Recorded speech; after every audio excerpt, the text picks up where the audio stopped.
Congratulations! You have been lucky enough to become one of the participants in the shelter project.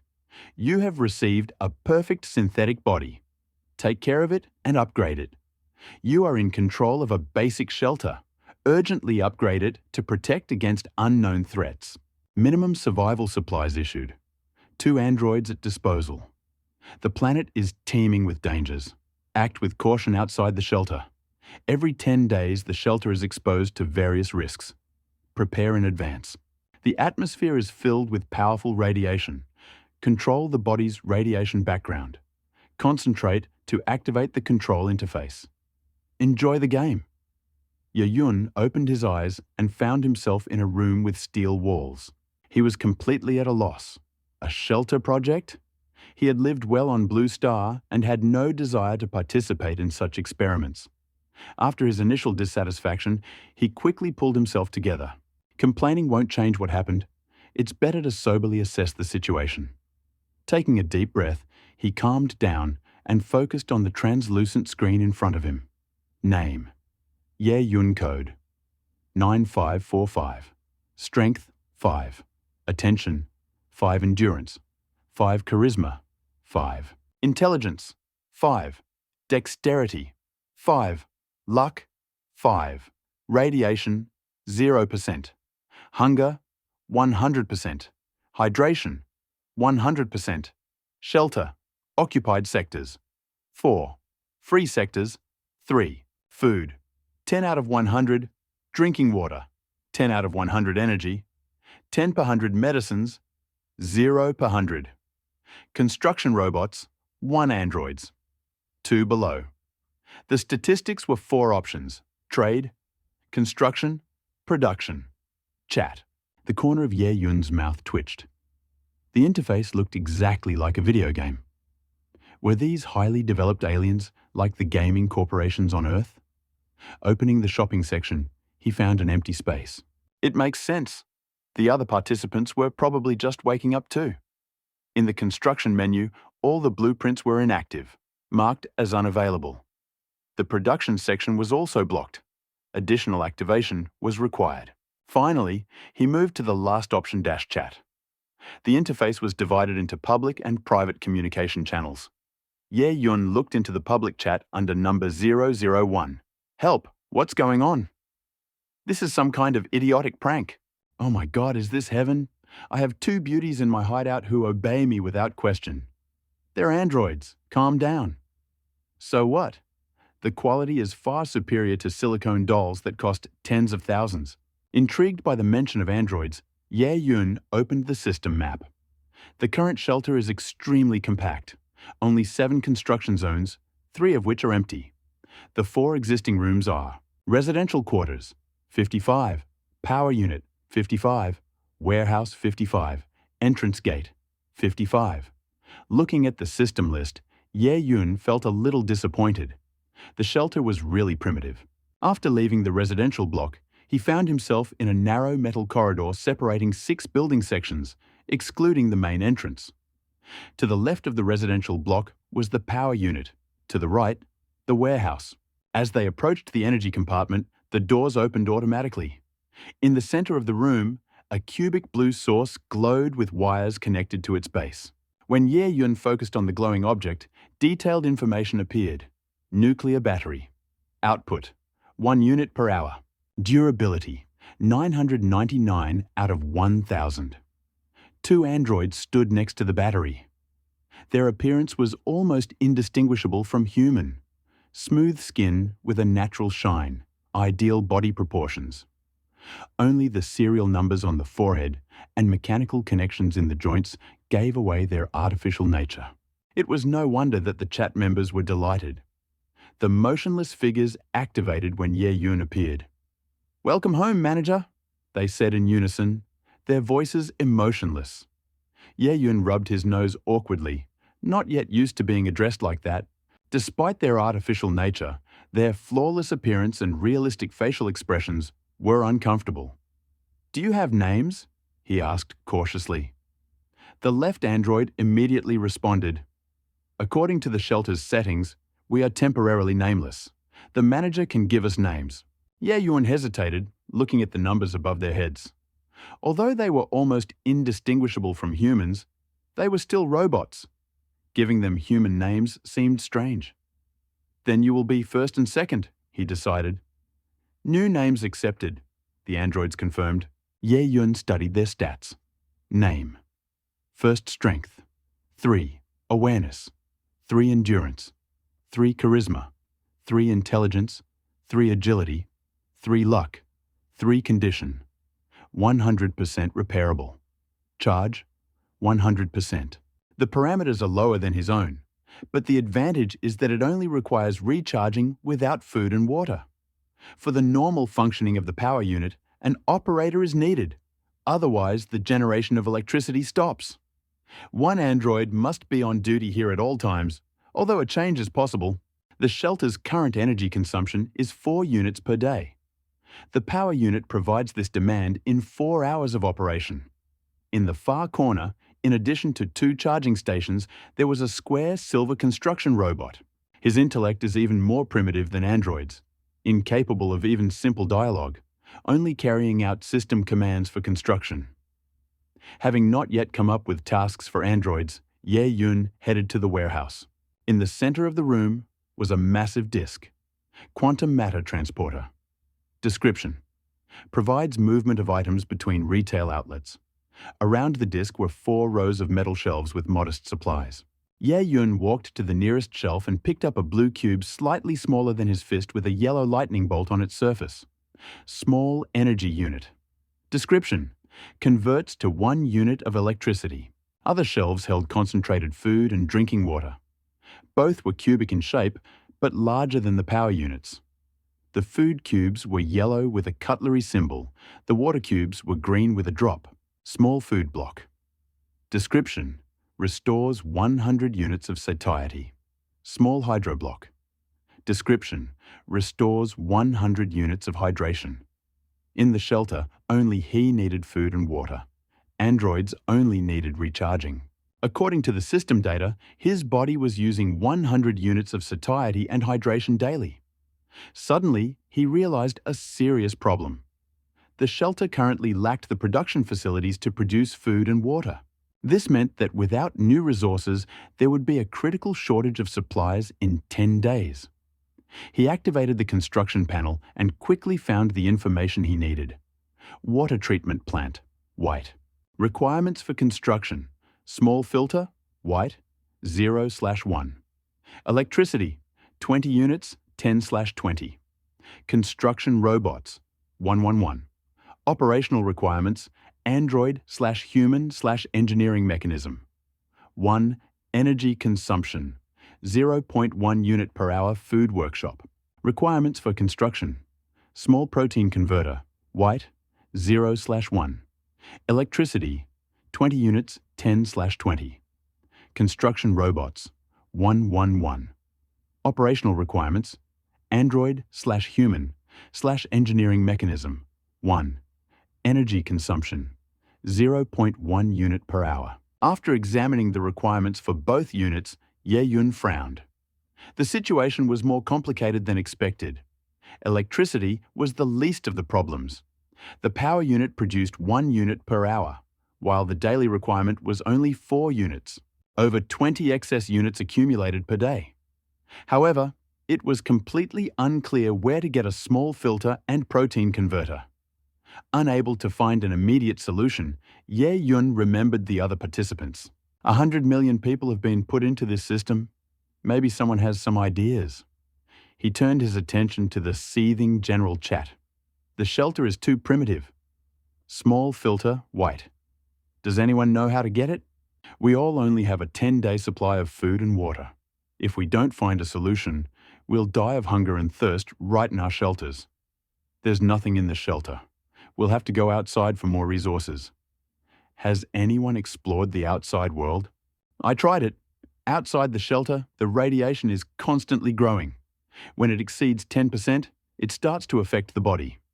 I advise you not to go out for now. I checked. Radiation doesn't seem to affect biosynthetics. I sent one to reconnaissance. Results will be out soon. Cool. Biosynthetics can be sent outside? I'll try that too. Ye Yun was amazed as he watched the discussion. While he was studying the inside of the shelter, someone had already started to explore the outside. Impressive speed. Ye Yun did not rush to make a decision. According to the alien's warning, there were dangers beyond. Hasty actions could have unpredictable consequences. Since there were volunteer pioneers, it was possible to wait. Having decided on this, he focused on monitoring the general chat. An hour later, one message caught his attention. "Brothers, my android is back. No incidents, only durability decreased by 0.1%. But it brought two valuables: mutant cactus, white, and small filter blueprint, white. Mutant cactus, white. Description: cactus mutated by radiation, edible when consumed. Plus 50 satiety, plus 50 hydration, plus 0.01% radiation. Small filter blueprint, white. Description: a blueprint for making a small filter with the corresponding components. Ye Yun was not impressed by the mutant cactus. Although it restored satiety and hydration, it increased radiation. It was only good as an emergency ration. However, the drawing of the small filter intrigued him greatly. He was just thinking about ways to obtain this device, and here was a clue. It turns out that the key components require special circuits. Many shared his enthusiasm. After the information was published, the chat exploded. "Good man. Long life. Thanks for the information, bro. I'm sending my android to investigate immediately." "Thank you. Thanks for the data." Amidst a chorus of thanks, Ye Yun left the room and headed towards the power unit. When he appeared, first and second immediately greeted him. "Hello, manager." At the moment, only the power unit required an operator, and he could service it himself. Theoretically, it would be possible to send both androids without affecting the functioning of the shelter. However, after thinking about it, he decided otherwise. If both androids got into trouble during the research, his position would be extremely vulnerable. By sending only one, even in case of failure, there would still be room to maneuver. Having made his decision, he turned to the first. "I have a new task for you." The first stepped forward and bowed slightly. "Yes, manager." "I need you to leave the shelter for an exploratory mission." The first nodded. "How long is the study planned for, manager?" "My current charge is 100%, allowing for 100 hours of continuous operation. For safe return, a mission of less than 90 hours is recommended. There is no map in the system, and it is impossible to specify a specific exploration area. Activate random exploration?" Ye Yun thought. "Then it's time for a random exploration." The moment he said those words, a cold, electronic voice rang out in his mind. "Loading evaluation system." A translucent panel materialized in front of him. Evaluation type: external examination. Risk analysis of the upcoming operation. Result: probability of obtaining white items 100%, risk level 0%. Seeing the evaluation system, Ye Yun was initially dumbfounded. Then an uncontrollable joy shone on his face. Watching the general chat, he had never heard this feature mentioned. Was it a legendary special ability? He immediately began to study the system in detail. The evaluation system was comprehensive with multiple functions. This time, the research evaluation function was activated. In the research evaluation, the higher the risk level, the more dangerous the mission, and the greater the likelihood of injury or death of researchers. Changing the research area, expedition composition, equipment, and duration affected the results of the assessment. Clenching his fists in excitement, he rethought his strategy. The analytical evaluation system allowed him to radically revise his initial plans. Previously, he had planned to send a single android on reconnaissance mission to reduce risks. The logic was simple. If you lose one, the other remains. But the death of both would mean a catastrophe. Now, the analytical system eliminated such worries. Preliminary assessment allowed you to avoid dangers. Ye Yun gave orders to the biosynthetic assistants. First, second, carry out a 12-hour reconnaissance and collection operation. Analysis category: Foreign Intelligence. Risk assessment of the planned event. Operation: 12-hour random reconnaissance. Forecast: white artifacts 95%, green 4.85%, blue 0.15%, danger 15%. The 15% threat made him frown. A truly crisis planet. Prolonging exploration increased the quality of the harvest, but the dangers increased proportionally. Being cautious by nature, he did not want to take such serious risks on his debut expedition. After several trials, he determined the optimal balance between efficiency and safety. Category of analysis: foreign intelligence. Risk assessment of the planned event. Operation: 4-hour random reconnaissance. Forecast: white artifacts 97%, green 2.95%, blue 0.05%, danger 0.001%. Although there was no absolute safety, 0.001% risk was within acceptable limits. If even such a minimal threat materializes, all that remains is to blame extreme bad luck. Having received the orders, the first and second immediately set about carrying them out. 4 hours later, Ye Yun was relieved to see that first and second were unharmed. Despite the low probability of failure, he was worried about his valuable assistants. After making sure they were intact, he began to examine the trophies. Corroded bolts, white. X4. Description: bolts with a moderate degree of rust. Mechanical rust remover, white. X2. Description: well-preserved composition for removing persistent oxides. Damaged electromagnetic coils, white. X3. Description: partially damaged electromagnetic windings. Small filter diagram, white. Description: drawing for making a compact filter device. The last item made me smile. Luck was on my side. I got the desperately needed diagram on my first foray. New scheme received? Use? Yes. Ye Yun noticed the production icon light up. Opening the corresponding menu, he found the newly activated scheme. Small filter, white. Production requirements: electricity, 10 units, 10/10. Assembly robots, 111. Basic parts required. Corroded bolts, white. X5 4/5. Damaged spools, white. X5 3/5. Abandoned containers, white. X5 0/5. Plant fibers, white. X5 0 out of 5. The list of components made him wince. So many parts were needed for one small filter. The reconnaissance work promised to be long. Without hesitation, he organized new expeditions. Corroded bolt, white. X1, rust solvent, white. X1, damaged spool, white. X2, plant fiber, white. X1. Continuous collection missions gradually filled the empty warehouses with various components. While the first and second were busily collecting materials, Ye Yun was calmly browsing through the general chats. Damn, my android didn't come back on time. Who knows what happened? Why did my biosynthetic only bring back useless junk? Something attacked my android. Its durability dropped by 10%. You're lucky. Mine dropped by 35%, lost an arm and a leg. I've accumulated a bunch of plant fibers. Wait. What are they even for? Blue artifacts have already appeared on the marketplace. What luck! Damn, I barely collected all the parts for the protein converter and the production failed. All the components are gone. My filter manufacturing also failed. Apparently, assembly according to the schemes has a probability of failure. Haha, I was lucky. I'll show everyone the result. Small filter, white. I envy you. Good luck. Ye Yun closed the chat and looked at the production list. Small filter, white. It took 48 hours to collect all the parts. All the basic components of the circuit have been received. Make small filter, white? He took his time confirming. A moment later, the interface of the analytical system appeared. Assessment category. Manufacturing production.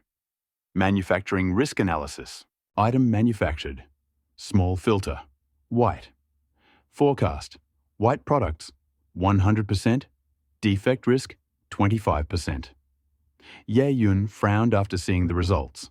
The design was imperfect. The success rate was only 75%. Unsurprisingly, there were many complaints in the chats about production failures. He refrained from immediate assembly.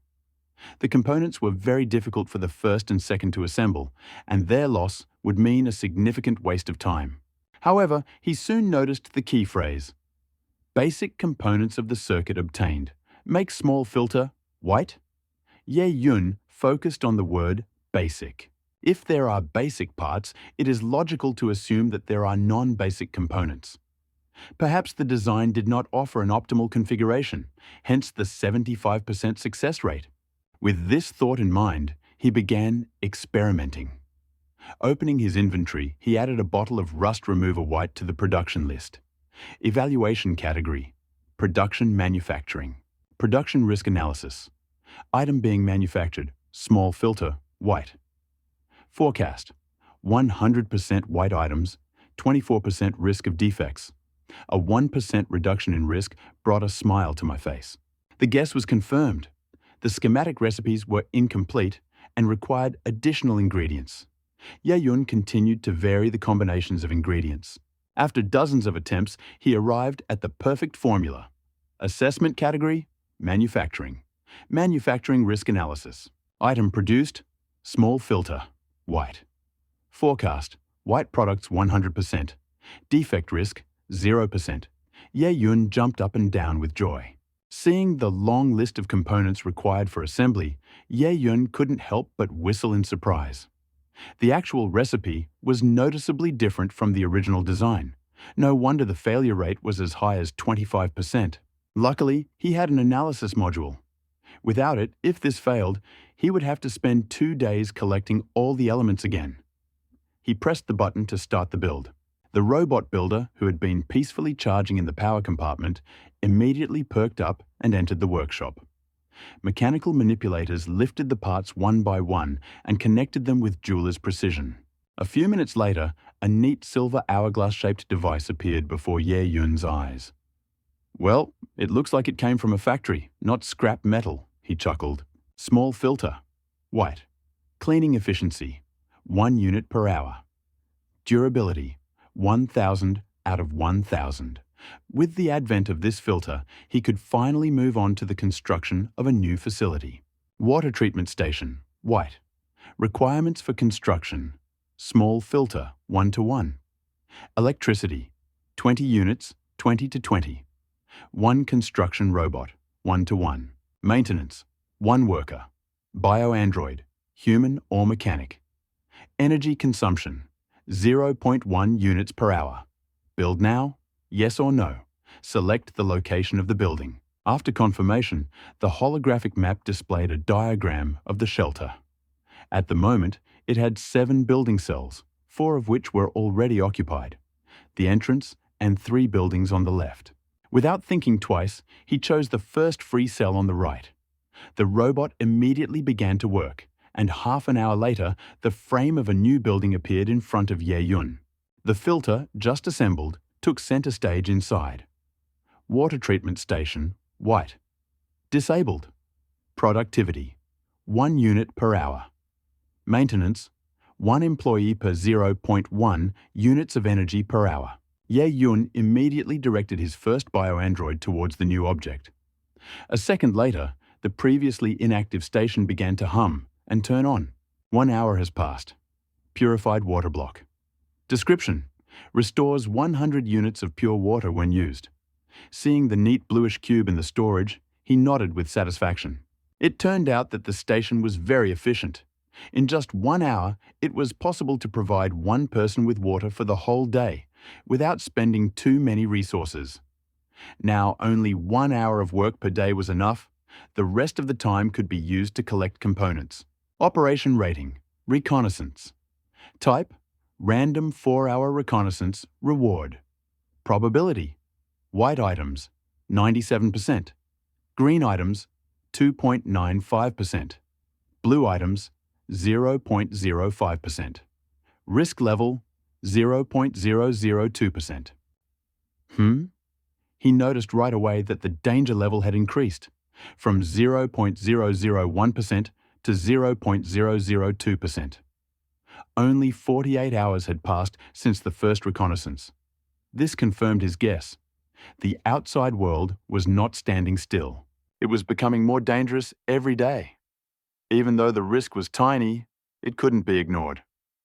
If we didn't act, after a while, this risk could reach a critical level, after which any exit outside the shelter will become mortally dangerous. The analytical module is a powerful system, but not omnipotent. It helps to rationally use the available resources. But even with an ideal strategy, it cannot turn 1 + 1 into 100. While the situation remained relatively stable, it was necessary to use this time wisely, to strengthen and expand the advantages. And then it dawned on him, there was a way to maximize the system's potential. He went to the trading section. As others began sending their androids out on missions, the trading floor began to fill with all sorts of things. Since there was no single currency, transactions were carried out by barter. Offer: rusty bolts, white, ×2, required, damaged battery coil, ×2. Offer: car rust remover, white. ×3, required, damaged battery coil ×1. Empty can, white, ×2. The selection was incredibly diverse. Many began to get rid of unnecessary components in order to collect the missing ones for the necessary drawings. The exchange was on a 1-to-1 basis. Looking into the warehouse, Ye Yun was convinced. His assemblers work extremely efficiently, 1 white part per hour. In 2 days, they brought 50 different components. When creating the first filter, he used exactly half, 25 pieces. There were still 25 left, and with a little effort on the marketplace, it was possible to assemble a second set.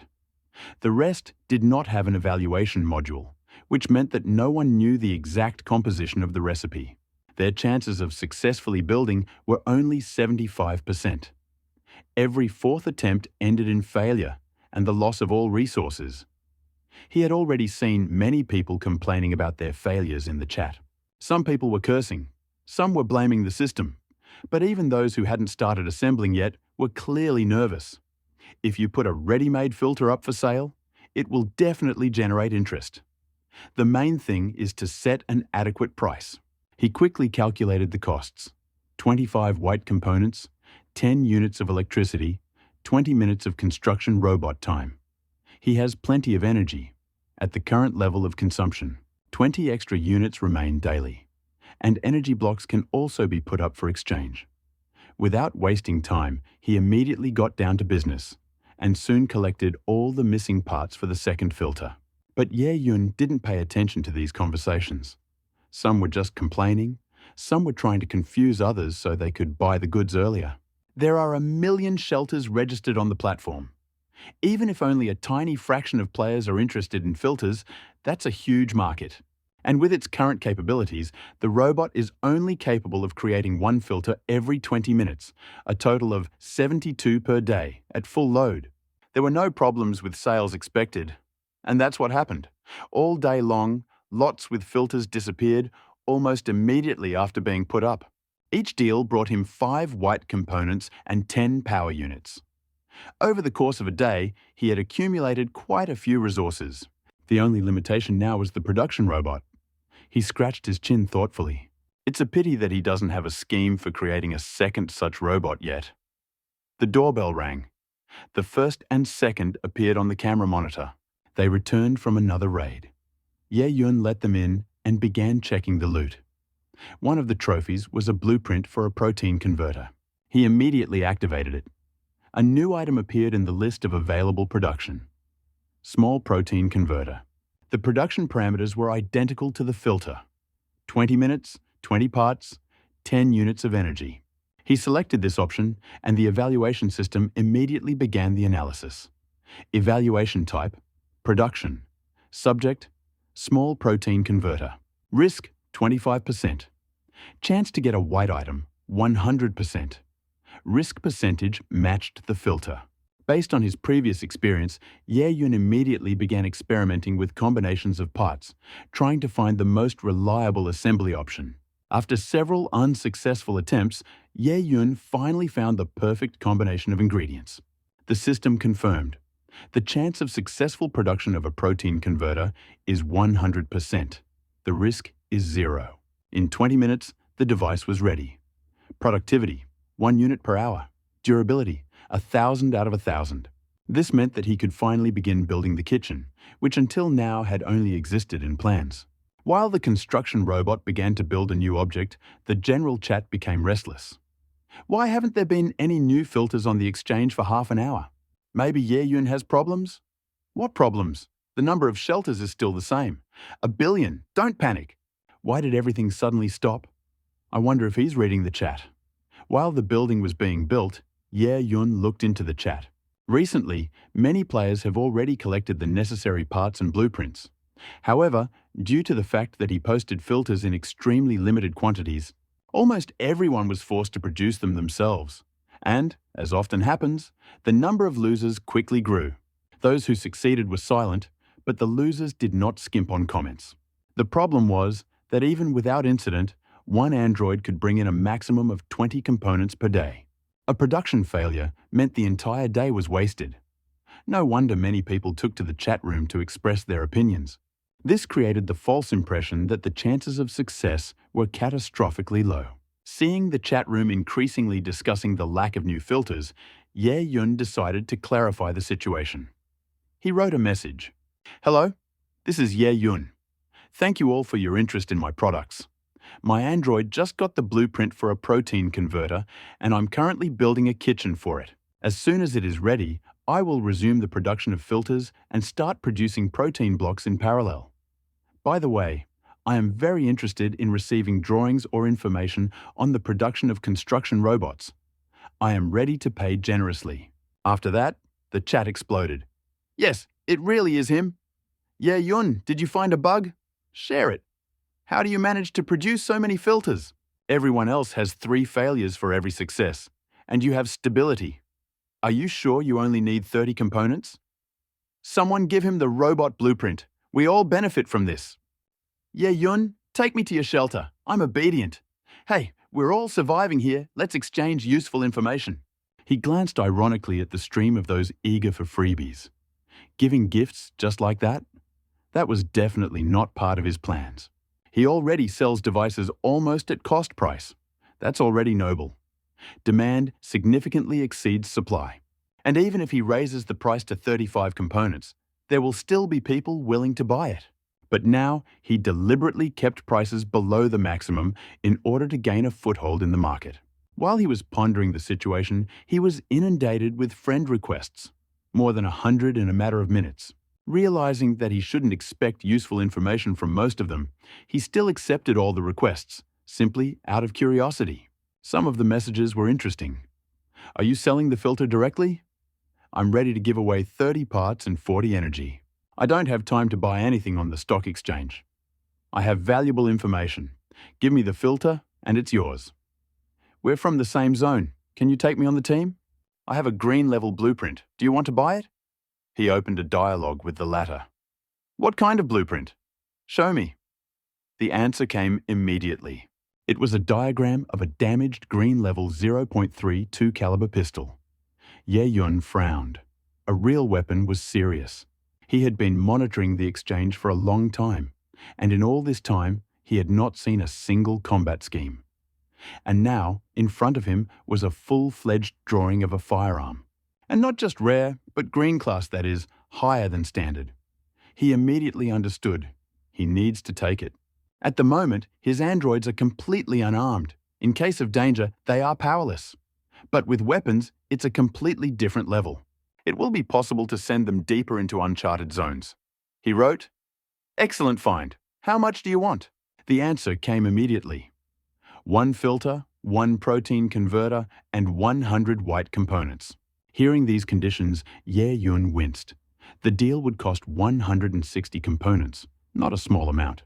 But after a second of thought, he realized, it's worth it. The blueprint is unique, and he can collect resources every day. He now has over 400 white parts, and the stock is growing. He replied, "I agree, but my robot is busy for now. Can we close the deal in 40 minutes? The seller did not delay his answer. "No problem, I'll wait." After the deal on the drawing was confirmed, the construction robot completed the work. Ye-Yun turned his gaze to the newly constructed building. In front of him stood the food processing plant, a neat but inactive space. Its efficiency was 1 unit per hour.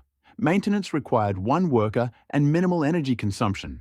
Without wasting any time, he sent 1 android to produce food and prepared the other for another sortie. However, when he called up the evaluation system, his furrowed brow told him that something had gone wrong. The risk had increased. Just 4 hours ago, it was a measly 0.002%, and now it had grown to 0.01%. And although the figure still seemed insignificant, the rate of growth was alarming. In 4 hours, a 5-fold increase. He immediately remembered the warning from the first day. Every 10 days, the shelter is exposed to new threats. There were 6 days left until the critical point. Perhaps this is what increased risk is connected with. Reason overcame greed. He cancelled the sortie. The benefit was not worth it. He sent the second android to water purification. 40 minutes later, he sent a deal proposal. The reaction from the other side was instant. The drawing immediately appeared in the exchange interface. Everything went smoothly. After receiving the green drawing, Ye Yun nodded with satisfaction. Soon, he received a message. "I have a request. When you produce the pistols, can you sell me 2 at the market price?" He was about to decline the request, but after reading it, he realized that it was not impudence. They asked for little, without pressure. He agreed.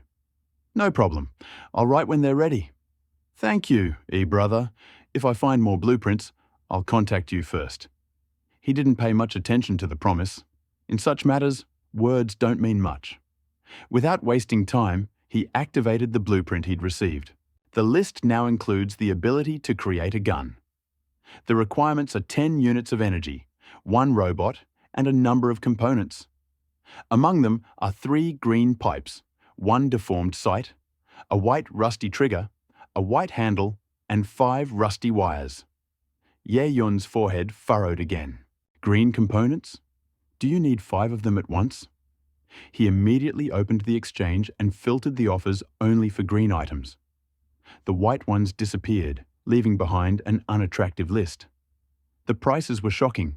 1 tube was asking for 100 coils. For the sight, more than 100 rusty screws. He shook his head. These guys are completely crazy. 1 green component for 100 white ones? That's absurd. If you recalculate, he needs about 400 white components for a gun. And if you take into account the desire to reduce the risk to 0, then all 500. He had such a reserve, of course, but to give it all for 1 gun was too much. The green parts were clearly overpriced. Everyone kept them as relics and was in no hurry to part with them. He understood that the demand for such things was still low. There was nowhere to use them. Therefore, it is unlikely that anyone seriously hopes to sell them profitably at such prices. He lowered the rates. For 1 green pipe, he offered 50 coils. For the sight, the same. The offer is reasonable, and even if no one responds, later the price can be raised. But 12 hours passed and not a single deal. No one agreed. He checked the risk level again. It was still growing. It was already close to 0.1%. If before the threat was almost imperceptible, now with each passing hour, it was becoming dangerous to ignore it. His warehouses were bursting with white components, and he realized it was time to act. What was the point of accumulating resources if they would later have to be given to the enemy? Better to invest them in defense now. He changed the terms of the deal. Now, for 1 green component, he offered 2 ready-made protein converters and 10 coils. And for the sight, 2 filters and the same 10 coils. Yes, in some ways it looked like a concession, but he had neither the time nor the desire to resist. The main thing was to get the first working gun. The rest, later. Although Ye Yun made some concessions, his inner logic told him that the exchange rate set at 100 to 1 was too high. Buying at that price was like voluntarily admitting his own naivety. For now, both the protein converter and the filter remained his exclusive products. He hadn't noticed anyone else offering them on the market. Using them as bargaining chips seemed reasonable. With the number of failed assembly attempts growing steadily, he even began receiving private messages. Players were asking to sell them these devices for 35 white parts apiece. And this time, his calculations were accurate. Although not immediately, in less than 10 minutes, one of his lots was accepted. The remaining trades also closed over the next few minutes. Buoyed by his success, he returned to the production list. Damaged .32, caliber pistol, green production requirements, energy, 10 units, construction, drone, 1 required components, damaged steel, pipe green X3, distorted sight, green X1, rusty trigger, white ×1, broken wooden handle, white ×1, torn wires, white ×5. All components have been assembled. Start production? He paused before confirming as usual and called up the evaluation system. Evaluation. Chance of getting a green item is 100%. Risk of failure is 35%. Wow, he exhaled. So the chance of failure is almost 1 in 3. However, a split second later, a satisfied smile appeared on his face. He quickly put the facts together. White items give 75% success, green ones 65%. Therefore, the higher the rank, the higher the risk. For most players, this will be a serious obstacle. But for him, this is only a plus. The fewer people who decide to produce it, the more valuable his product will be. He began experimenting with components. Try after try. Score. 100% chance, 33% risk. Score. 100% chance, 12% risk.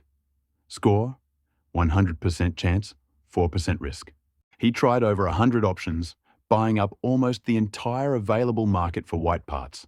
But no matter how hard he tried, the risk never dropped below 4%. And that was still too much. 4 out of 100 is not 0, he muttered. I'm not prepared to lose components for nothing. He looked down at the list of required parts again. His gaze fell on the top items, the green components, and then it dawned on him. He had made a logical error. The filters and protein converters had only stabilized because they required only white parts. And here 4 out of 6 components are green. Expecting 100% success is just naivety. He exhaled, scratched his chin, and said quietly, "We'll have to put it off for now. It's not the time." Despite the fact that green parts gradually began to appear on the exchange, they hardly sold. This is because players have almost no corresponding schemes. And without them, no one understands why these components are needed at all. So, if he spends money now, he simply risks filling the warehouse with useless cargo. Yes, the market will revive over time, but for now, green parts are a dead end. Although the external situation was becoming increasingly tense and he was already urged by the desire to arm his androids, he still remained cool. Too high a price. Apparently, this is beyond our capabilities for now, he admitted. Even with my system and double the resources. Having made his conclusions, he calmed down. Yes, weapons were necessary. But no one said that you need to start right away from the green level. If you can get a diagram of a simple white weapon, it will be quite suitable as a temporary solution. With this decision, he immediately went into the chat and wrote, "Ye Yun. I'm looking for a white weapon scheme. If anyone has it, add me as a friend and send me the item. Without the necessary items, please do not disturb. I will block you." The chat immediately came to life. It can't be. Has he already started producing weapons? Hey brother, make more filters, please. I failed 3 times in a row. Just have pity on me. A weapon schematic? Who would even sell that? It's a rarity. I'm still collecting parts for the filter, and he's already arming himself. Is this even legal? I don't have a schematic, but I have 3 melee weapons. I've already sent you a request. Thanks to his stern warning, the number of new requests to add has noticeably decreased. Spammers have disappeared by themselves. He quickly found a user who was talking about real objects. Hummel. Look what my android brought back from the last reconnaissance. Maybe something will suit you. Aluminum baseball bat, curved, white. Rusty kitchen cleaver, white. broken pickaxe, white. Ye Yun carefully read the message. His face became serious. Although it was not a firearm, it would do as a temporary solution. Ye Yun opened the cards with descriptions of the 3 proposed weapons one by one. The first was an aluminum bat, slightly curved. Attack, 3 to 5 units. Striking speed, medium. Distance, close. Required strength, 3. The second was a rusty kitchen knife. Attack, stable 3 units. Speed, high. Range, close. Required agility, 3. Third, battered pickaxe. Attack, from 1 to 6 units. Speed, slow. Range, close. Required strength, 3. All 3 are close combat, but with different characteristics. Given that he didn't have any similar items on hand, he couldn't compare them objectively. He wrote, "All options are good. Name the price." The answer came quickly. "I'm not asking for much. They all cost the same. 150 white components. I'm selling only one. Choose any." The price seemed a bit high to Ye Yun, but he didn't haggle. He knew that if a green long-range weapon cost at least 500 white parts, then 150 was a significant but bearable price. Besides, the shortage of weapons made it a valuable asset. He knew that if he wanted to quickly increase his combat potential, he would have to pay. "I have a proposition. 5 filters and 5 protein converters for 2 weapons. What do you say?" In another shelter, Hummel, having received this message, froze in thought.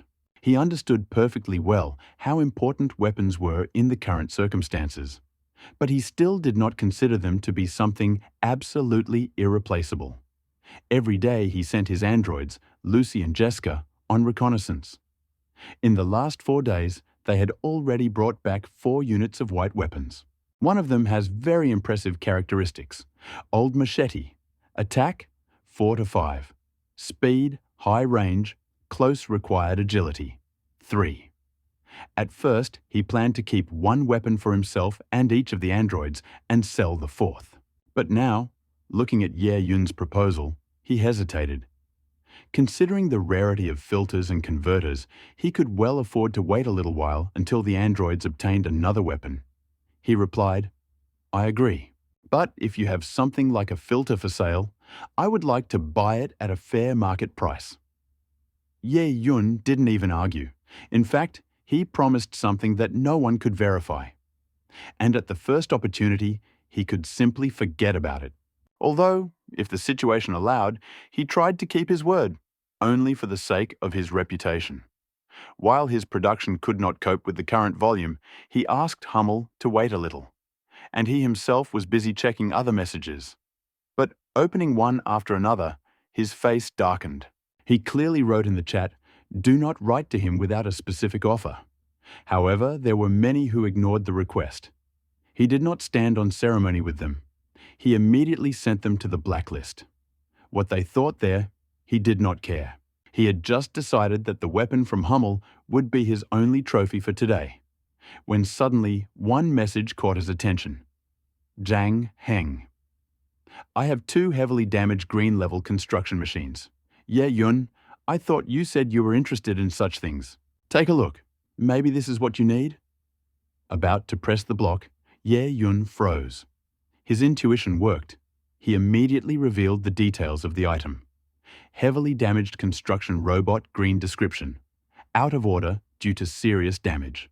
Theoretically, it could be repaired if the necessary drawings and parts were found. Ye Yun frowned. In fact, it wasn't even an item. Just a useless piece of iron. 0 functionality. And yet, the line about possible restoration interested him. He thought about it. There was interest, but he couldn't show it. "To be honest," he wrote, "it looks more like a pile of spare parts. Without the necessary drawings, it's of no use. I don't need such junk for now." He understood that if he didn't buy it himself, no one else would be interested. The other players thought the construction robots were useless and even tried to get rid of them. As he had expected, Zhang Heng immediately became alarmed. "Ye Yun, what are you saying? This might be a key component. If you want to create such robots yourself, you can't do without it." Green parts are rare enough, and here it is also specialized. I have never seen one like that on the exchange. If you miss it now, you may never find it later." He grinned. The bait worked. He had successfully carried out the first phase of pressure on the price. He continued, "There is no point. Until there are blueprints, these parts are useless. And when the blueprints appear, there will be a dime a dozen of green components. Why overpay?" Zhang Heng did not give up. "It's not about the price. Tell me how much you will give, and I will sell." Ye Yun nodded with satisfaction. Now the trade went according to his rules. He opened the exchange and looked at the current prices for green parts. As expected, the price had already gone down. At first, they were asking for 100 white ones for one. Now the rate had dropped to 93 to 1. And he saw. This was not the limit. Every day there were more green components, and therefore cheaper. After some thought, Ye Yun offered a price he thought was fair. "These days, regular green components on the exchange cost about 93 white parts each. But your item is special, I won't lower the price. Let's make it 150 white for each. That's fine, then we'll make a deal." "No, that's not a problem either." On the other end, Zhang Heng hesitated for just a second and agreed. In fact, he had originally wanted to hold on to the product until better times. In his eyes, a damaged green-level construction robot was an extremely rare resource that could increase in price several times over time. But the number of green components on the exchange was growing every day, and the price was falling. He began to doubt. What if the product simply depreciated?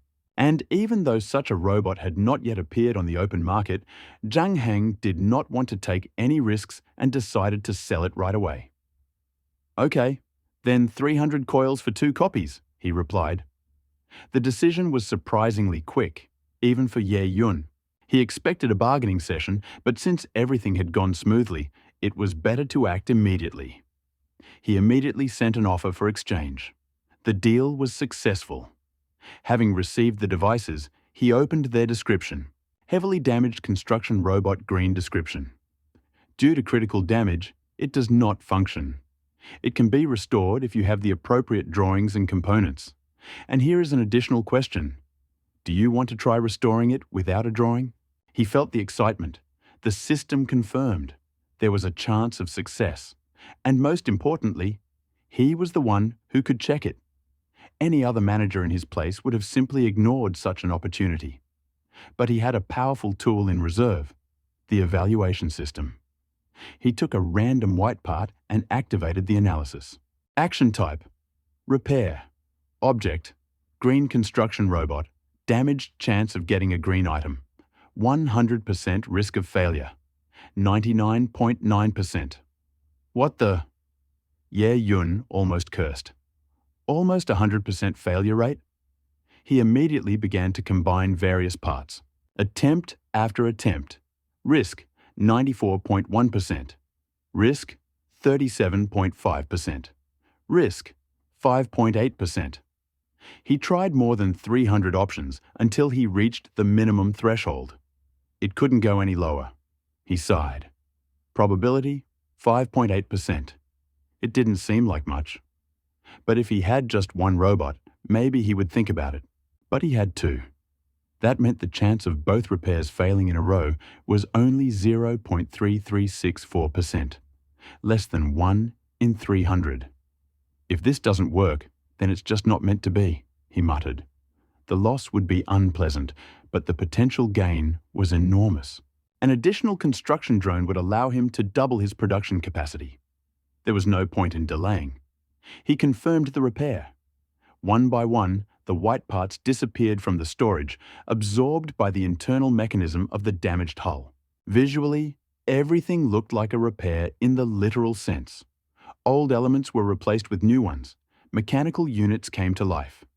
Ye Yun, standing nearby, began to involuntarily fiddle with his fingers. He whispered under his breath, come on, work." It was all in vain. The repair failed. 4 cold letters appeared on the screen, and Ye Yun fell silent for a long time. "The failure rate is less than 6%, he muttered. "And I hit them. He took a deep breath, suppressing his irritation, and turned his gaze to the remaining copy. The first one had disappeared, along with the parts embedded in it. There was one last attempt left. Two emotions were fighting inside: fear and determination. Should I try my luck or give up? He opened the table again. 0.3364%.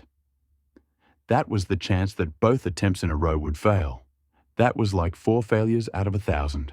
Logically, it had already failed, so the second time should be a success. He nodded. The first attempt was not a failure. It was an offering, a sacrifice. It was just preparation. He confirmed the repair. The drone began to retract parts again. One by one, the white components he had been storing for the past few days disappeared into the body.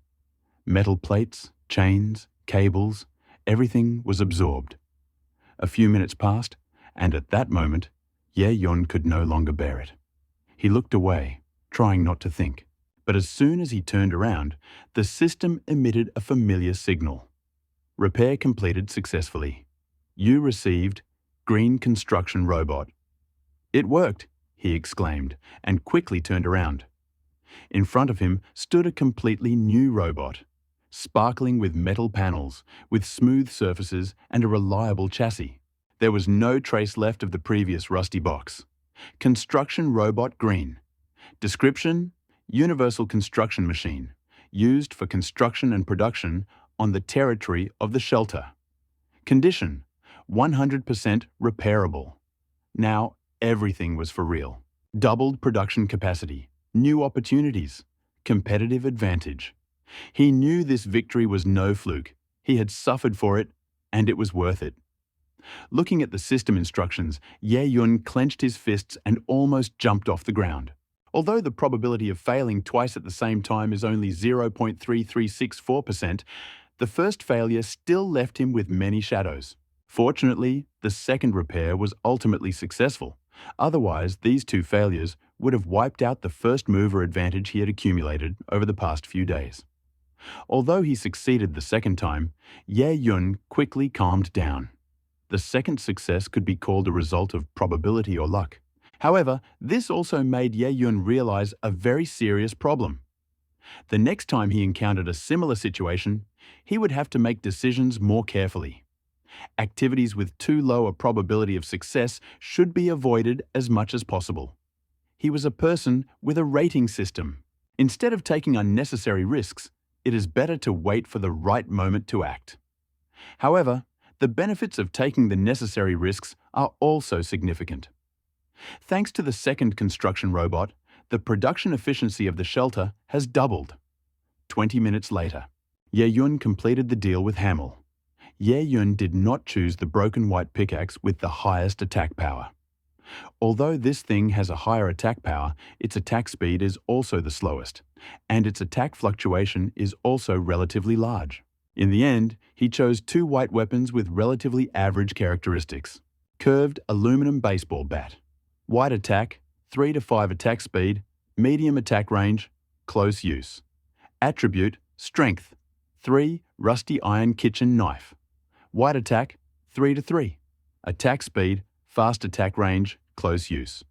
Attribute: dexterity 3. Ye-yun was in no hurry to let number 1 and number 2 had to equip a new weapon. Instead, he opened the evaluation system and prepared to check if his guess was correct. Evaluation type: study. The risks of this operation are assessed. This study is a 4-hour randomized study. Evaluation: probability of getting white items, 97%. Probability of getting green items, 2.93%. Probability of getting blue items, 0.07%. Risk level, 0.13%. Seeing. The final level of risk. Ye-yun nodded secretly. As he had guessed, the danger level in the outside world was slowly rising.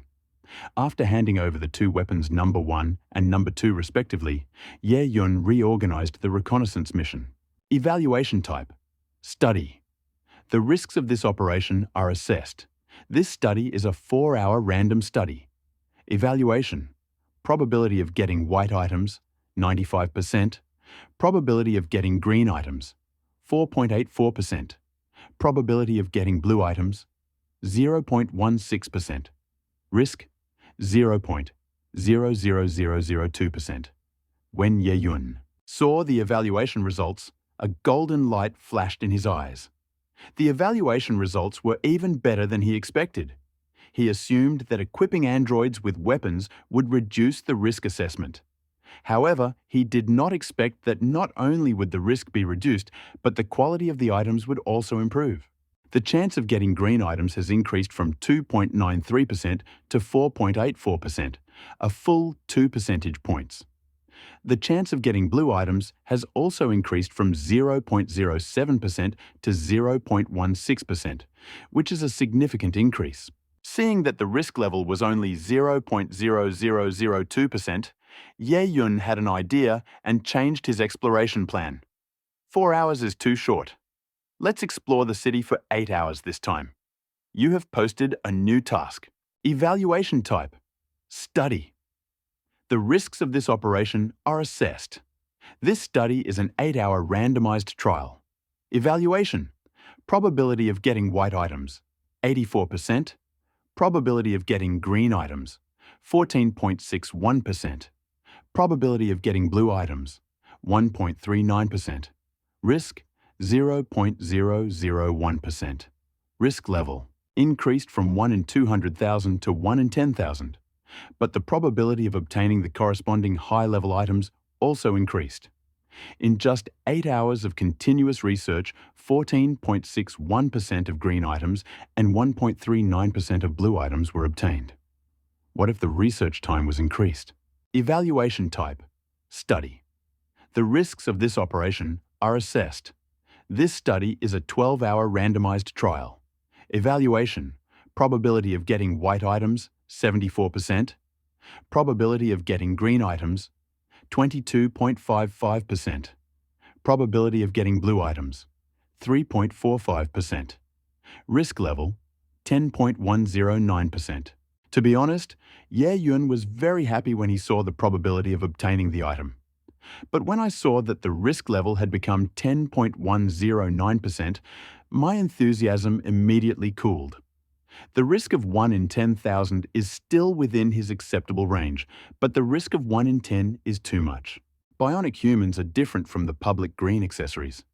If they are accidentally damaged during research, it will be very difficult to obtain new ones in a short time. Ye-yun did not hesitate to cancel the 12-hour research mission and reschedule it for 8 hours. After the recent painful experience of failure, he felt that a higher safety factor seemed more important to him than a better harvest. Seeing number 1 and number 2 leaving the shelter, Ye-yun turned his attention to the chat. This is terrible. My android's durability is only 66%. How terrible is this? I have a bionic man who has been missing an arm for days. Your androids are still here, which is good. My 2 androids went missing 2 days ago. The water treatment plant and food processing plant in the shelter have not yet been installed. I guess I'm just waiting to die now. By the way, have you noticed that there have been more accidents involving androids lately? It seems to be true. Didn't you see that Master Ye-yun has started buying up weapons? Maybe Master Ye-yun has discovered something? Is Boss Ye-yun here? Does Boss know what's going on? Where? Originally, Ye-yun just wanted to quietly glance at the screen like a diver and collect some useful information.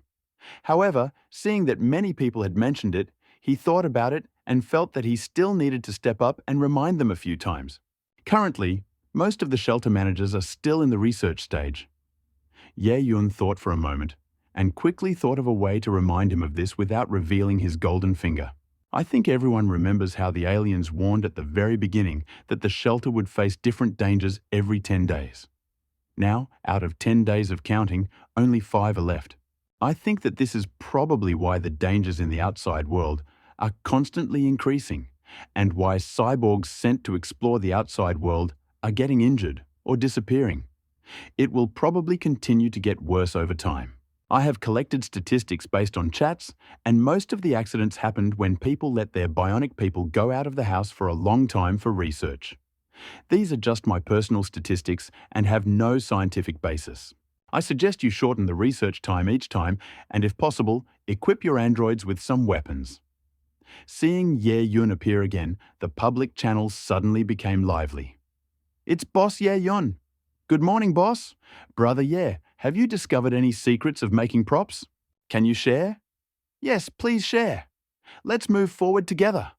Master Ye, both of my androids are missing. Can I bring my construction robot with me to your shelter? Ye Yun also knew that talking too much would lead to mistakes. There are 100 million shelter managers like him. He never thought that he was destined to become the main character just because he had a golden finger and was smarter and more capable than others. It would be bad if I said too much and someone with ulterior motives dug up some of my secrets. In his opinion, his suggestions were quite appropriate.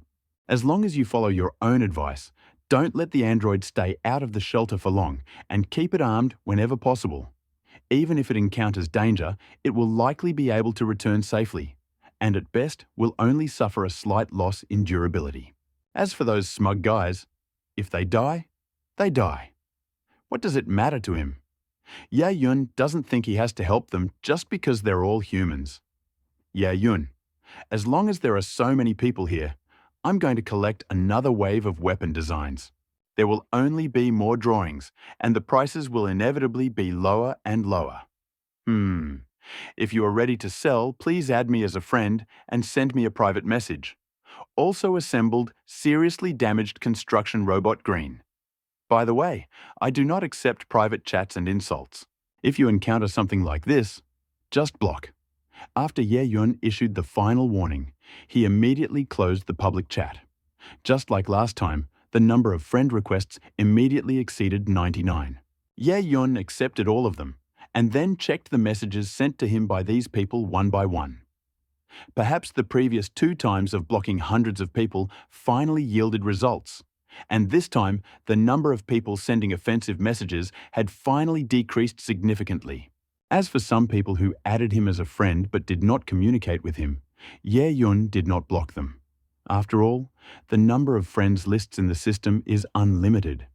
As long as these people do not waste his time, he is too lazy to delete them. Brother Ye, do you want a white melee weapon? Rusty iron bar white. Just 200 white parts will be enough. Ye Yun flicked it, then curled his lips. Although the weapon was good, the price was too high, so he ignored it. Brother Ye Yun, boss Ye Yun, I have a blue drawing. This is definitely a good thing. Take a look and see how much it costs. Fortress T-101 Bulletproof Armor Crafting. Blue Blueprint Fortress T-101 Bulletproof Armor Crafting Blue Blueprint. Description: Blueprint for crafting. Fortress T-101 Bulletproof Armor. Using the appropriate basic parts, you can create a bulletproof armor Fortress T-101. When Ye Yun clicked on the message, he took a deep breath. My God, this guy is incredibly lucky, right? How could this person get a blue equipment blueprint when there weren't even white blueprints on the exchange? Don't say Ye Yun wasn't moved, that would be a lie. But looking at the broken pistol 0.32 green on the product list, he felt a little disappointed. A good thing, of course, a good thing. But given the current situation, he is not even sure whether it is worth producing green weapons, let alone blue armor. But now that I have seen it, I am still a little reluctant to give in, even without asking the price. Ye Yun. What is the price? Zhang Yue. It goes without saying that blue blueprints are rare now, and I don't need too many. 150 green parts will be enough. Ye Yun rubbed his eyes and thought he saw an extra 0. But he soon realized that he was right. The other party had quoted a price of 150 green accessories. Seeing the price, Ye Yun's mouth twitched slightly. Although the goods are good, the price is ridiculously high. Besides, how could the other party think that he would have 150 green accessories? Ye Yun. Goodbye. Zhang Yue. Don't think that it is too expensive, sir. Once you get the blueprints, you can immediately produce blue armor and sell it. This is definitely a very profitable business. At that moment, Ye Yun was convinced that the opponent had never used blueprints above the white level. Otherwise, he would not have said such a thing. Not to mention the blueprint, most people now can't even get all the supplies for the green print. It's simply not something that the current managers can create. Ye Yun. The item is good, but the blueprint is far beyond our current capabilities. If the price was lower, I would bite the bullet and buy it as an early investment. But now the price is really too high, and I really can't afford it. Zhang Yue. 130 green accessories. It can't be less. This is most likely the first Blue Armor blueprint, and its value is enormous. Ye Yun. Brother, I have no intention of bargaining. You can keep this thing for yourself first. I will buy it from you when I can afford it. After much persuasion, Ye Yun finally managed to send the enemy away. 8 hours later, the exhausted number 1 and number 2 returned to the shelter. Ye Yun checked as usual, and both of them quickly made progress. Their eyes lit up. Simple communication. Bracelet manufacturing blueprint. White description. Simple communication. Bracelet manufacturing blueprint white. You can make a simple white communication bracelet by combining the corresponding basic parts. Although it was only a white prop, it was a drawing after all, so Ye Yun naturally decided to study it without hesitation. Simple communication bracelet, white production requirements. Electricity, 10 points, 10 out of 10. Create a robot, 1 person, 1 out of 1. Basic accessory requirements. Broken alarm clocks, 22/2. Magnifying glass with notch X, 11/1. Rusty communication chip, X, 11/1. Broken wooden handle, white X, 11/1. Broken wire white X, 22/2. You have obtained all the main components for this drawing. Do you want to make a simple communication bracelet white? Ye Yun was in no hurry to give press confirmation. After waiting for a while, the evaluation system interface appeared before Ye Yun's eyes. Type: Production. Production risks are being evaluated. This time, the item produced is a simple communication bracelet. White evaluation. Probability of obtaining white items is 100%. Risk 15%. Ye Yun skillfully adjusted the formula, and soon, evaluation type, production. Evaluation. Probability of obtaining. White items 100%. Risk 0%. The construction robots have set to work. Simple communication bracelet. White note. After you put on the device, enter the specified code to enable short-range communication. Seeing the description of the item, Ye Yun's lips curled. What is this? He can only communicate over short distances? If he wants to communicate with other managers, can't he just open a chat room? Ye Yun frowned and looked at the 2 bracelets on his arms. This simple communication bracelet is even more useless than chicken ribs. Even useless things can be useful. This thing is completely useless in front of the chat system. He pressed the switch with some disgust. The bracelet screen lights up, and a simple input panel appears on the side of the bracelet. Looking at the 9-slot metal keyboard, Ye Yun's mouth twitched slightly. Wow, is this a physical keyboard? Ye Yun spun it around a few times and was about to throw the broken thing into the corner to pretend he didn't notice it. A contradictory thought appeared in his mind. If the system itself performs the chat function, why do we need a communicator? Moreover, since there is a simple communication bracelet white that supports short-range communication, will there be a more advanced communication bracelet that supports long-range communication? If this thing was not really meant to be used by the heads of the various orphanages, then Ye Yun looked at number 1 and number 2, who were cleaning up the warehouse. 10 minutes later, Ye Yun looked at the bracelet in front of him with shining eyes. A good thing. A really good thing. He just tested it and found that communication bracelets number 1 and number 2 can be used as normal. This means that after leaving the shelter, number 1 and number 2 will no longer be out of communication. Previously, once number 1 and number 2 left the shelter, he could no longer know about their movements and could not give them any instructions. However, with the help of the communication bracelet, number 1 and number 2, who are on reconnaissance, can edit the information during breaks and inform him of their progress. He is in a shelter and can remotely control the actions of two people through a bracelet. If they encounter any special danger, he can immediately order them to return to the shelter to avoid danger. Ye Yun immediately abandoned his previous assessment of the communication bracelet.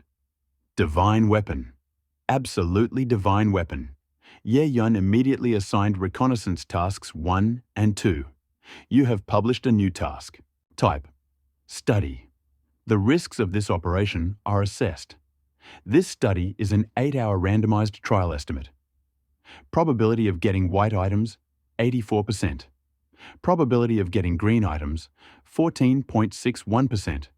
Probability of getting blue items, 1.39%. Risk, 0.002%. Observing how. 2 people come out of the shelter.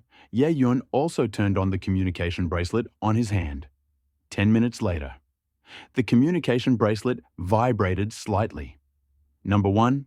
Explore for 10 minutes and complete the exploration of the abandoned store, but to no avail. Looking at the information displayed on the bracelet, Ye Yun nodded with satisfaction. Great. The communicator can be used even outdoors. All that remains is to check the communication range of the bracelet. Number 1. Explore for 1 hour and find an item in the trash can. 1. Explore for 2 hours and find items in the abandoned car. 1. After 4 hours of exploring, he was attacked by small mutant cockroaches, and he successfully scared off the mutant cockroaches with Dashun 2. Yash 1. After 5 hours of research, he was attacked by small mutant cockroaches, but he successfully drove them off and got the item. 1. After 6 hours of research, he was attacked by several small mutant cockroaches, and he successfully drove the mutant cockroaches off with Dagja 2. Number 1. Returning to the shelter. Looking at the information continuously transmitted by Number 1, Ye Yun's expression gradually became serious. At first, he was immersed in the joy of constantly harvesting. However, he soon discovered that something was wrong. After the 4th hour of studies Number 1 and Number 2, they began to be constantly attacked by mutant cockroaches. Moreover, the frequency and number of attacks increased as the study continued.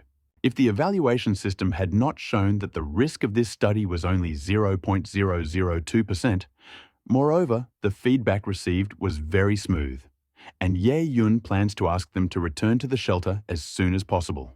However, he also analyzed many details from the information received from Number 1 and the system's risk level, which had changed previously. 1. The areas near the shelter are relatively safe, most likely because there are no mutant cockroaches there. 2. There should be a nest of mutant cockroaches near the shelter. 3. Cockroaches in the nest should act like they are hunting. They will spawn near the nest. The closer to the nest, the more mutant cockroaches you will encounter. 4. This mutant cockroach is quite aggressive, but does not seem too aggressive yet. Unless you encounter a specific type, or there are too many of them, roaches Number 1 and Number 2 are safe. 5. Kill mutant roaches to get items. 6. Given the increasing risk, the population of this group of mutant roaches may have increased. Ye Yun lightly tapped his fingers on the table. A thoughtful expression appeared on his face. Ye Yun's fingers drummed faster and faster on the table, and his eyes became brighter and brighter. He had a vague feeling that he had grasped some key information. However, this information seemed somewhat disorganized to him, making it difficult for him to grasp the main points. Ye Yun took a deep breath and forced himself to suppress the anxiety in his heart. He knew that what he needed most right now was calm. With a simple communication bracelet, he would definitely be able to gather more information than most managers. Thinking about this, Ye Yun's eyes lit up. After all, there is a limit to the amount of information one person can gather. But if more people can help, more information can be gathered. So how can the situation be improved? After all, as the old saying goes, quantitative change leads to qualitative change. Ye Yun is a very decisive person. Once he comes up with a solution, he will immediately implement it. He immediately opened an exchange and began buying white accessories to make a simple communication bracelet white. Then he immediately gave new orders to the construction robots to focus on producing the simple communication bracelet white. What makes Ye Yun happy is that the production time of the simple communication bracelet white is very short, and it can be produced every 5 minutes. 2 robots working together can make 24 simple white communication bracelets in 1 hour. 4 hours later, Ye Yun opened a message board. I have good news for everyone. A few hours ago, I received a blueprint for a tool that allows androids to communicate outside the shelter. Simple communication bracelet, white. I have already ordered a batch from construction robots. Later, I will list all these communication tools on the exchange. Once purchased, you can wear the Bionic Man and receive regular feedback. Thanks to the feedback from the communication device, you will be able to know what is happening to the Bionic Man outside the shelter, and in case of danger, you can immediately give him the opportunity to retreat. Also, I need friends who have acquired communication devices so that after acquiring them, they can share as much information as possible with the outside world. After all, if we can't go outside, we don't know anything about the outside world anyway. This situation is extremely unfavorable for our further development and response to subsequent disasters. After Ye Yun posted this message, the public chat immediately exploded with various discussions, one after another.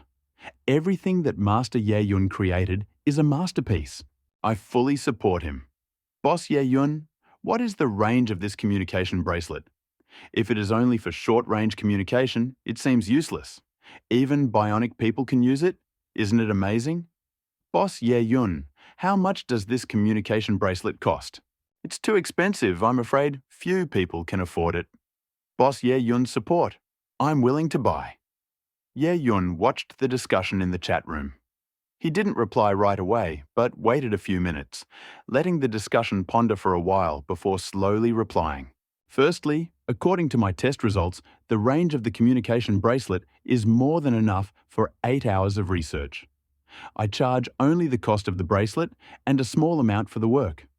Also, all managers who bought the bracelet, I ask to add me as a friend.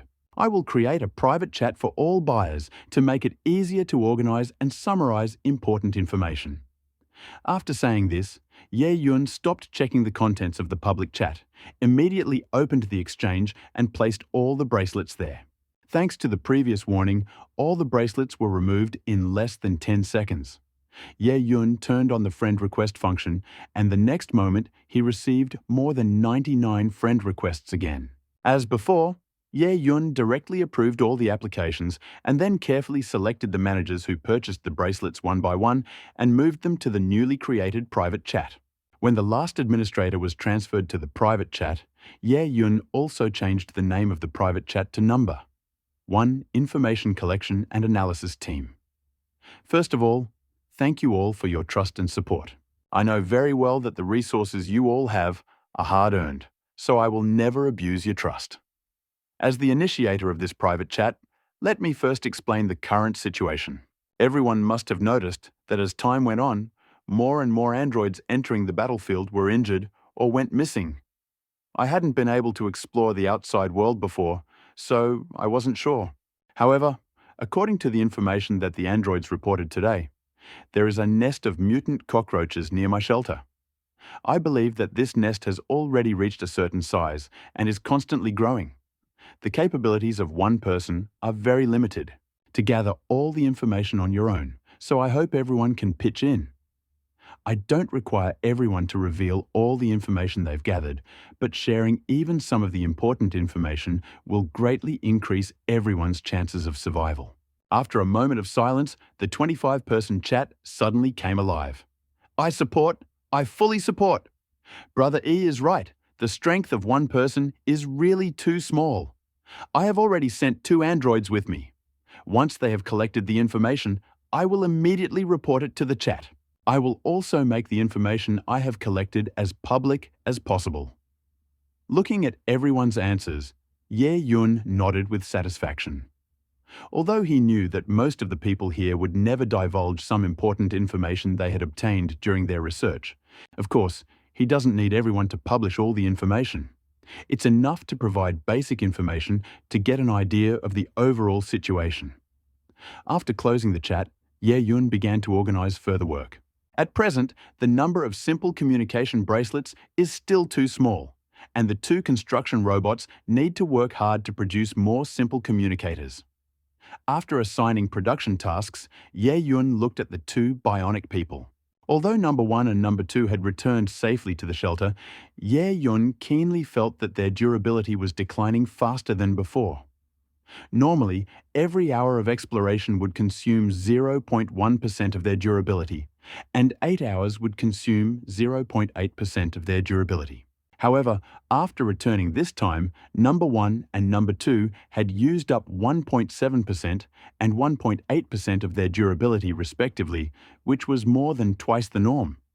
It is obvious that even if a bionic man is equipped with a weapon, his durability will quickly decrease after engaging in combat of a certain intensity. Ye Yun also noticed bite marks and rips on the two people's artificial skin. Most likely, these marks were left when they fought the mutant cockroaches. Ye Yun touched his chin.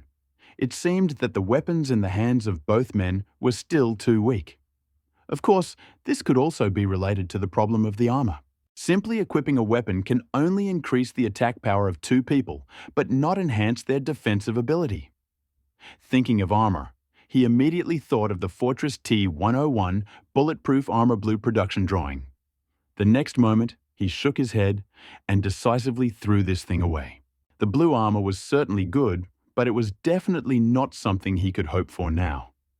Ye Yun habitually opened the exchange to see if there was anything good. Soon, two pieces of armor appeared before his eyes. Supply: leather baseball jacket, white defense. 3. Additional impact and puncture protection use. Attribute: strength 3.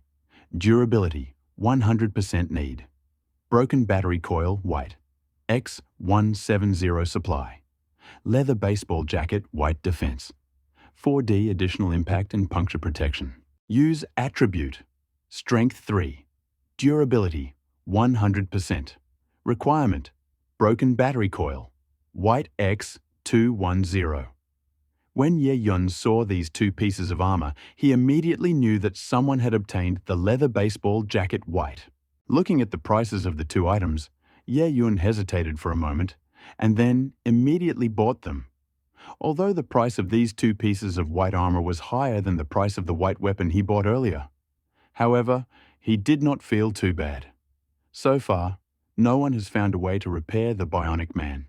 Of course, it is also possible that someone has found a solution but has not published information about it.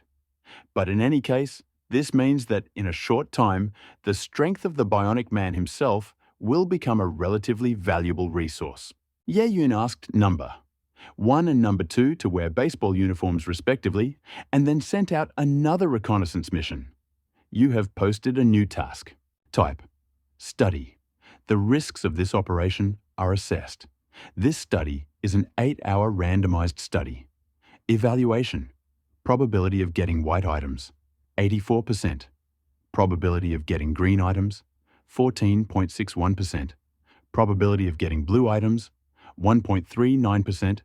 Risk, 0.0003%. Very good. The risk was further reduced. Seeing that the risk level had become 0.0003%, Ye Yun's heart was moved. Type: study. The risks of this operation are assessed. This study is a 12-hour randomized study. Evaluation: chance of getting white items, 74%. Chance of getting green items, 22.55%. Chance of getting blue items, 3.45%. Risk, 9.55%. Looking at level is 9.55%. Ye Yun frowned slightly. If he remembered correctly, he had conducted a risk assessment for the 12-hour reconnaissance mission after acquiring the weapon.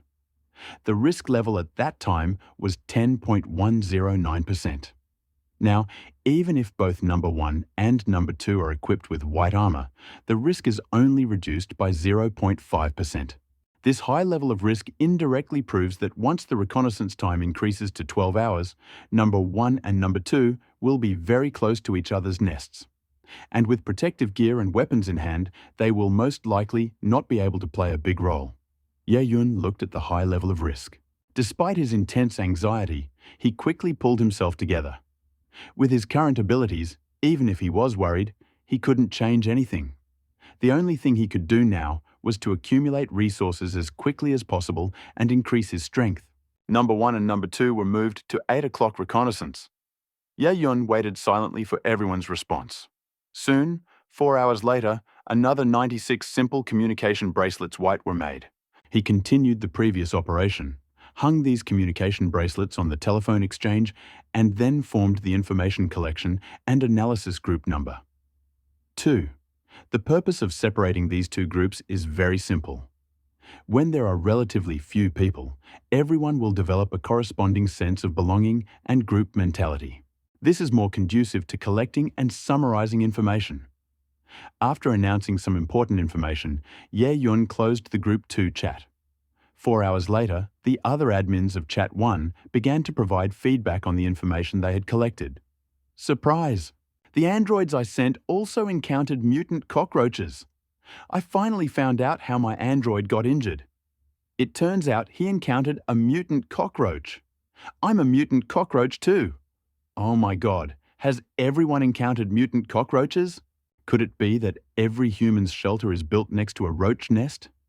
Could it be that roaches are naturally hardy and radiation mutations have increased their numbers, causing them to swarm everywhere instead of being right next to roach nests? The analysis done by the brother above makes a lot of sense. Could the disaster in 10 days be the result of an invasion of mutant cockroaches? The probability is very high. After all, my androids were attacked by mutant cockroaches after only 3 hours of research. No way. If the cockroaches really attacked the shelter, wouldn't we be doomed? Although the shelter doesn't have any defensive weapons, it looks so sturdy that it should be able to withstand attacks from these insects, right? Does anyone have any weapons for sale? We'll buy at a high price. Hey, I'll take one too. Looking at everyone's messages, Ye Yun seemed to be thinking about something. All the cockroaches you encountered were mutants? According to the aliens, the shelter will encounter various dangers every 10 days. The danger in a few days may well be mutant cockroaches. As for what kind of danger this was, Ye Yun had no idea. Was it because the number of mutant cockroaches had suddenly increased dramatically, making it very dangerous to go outside?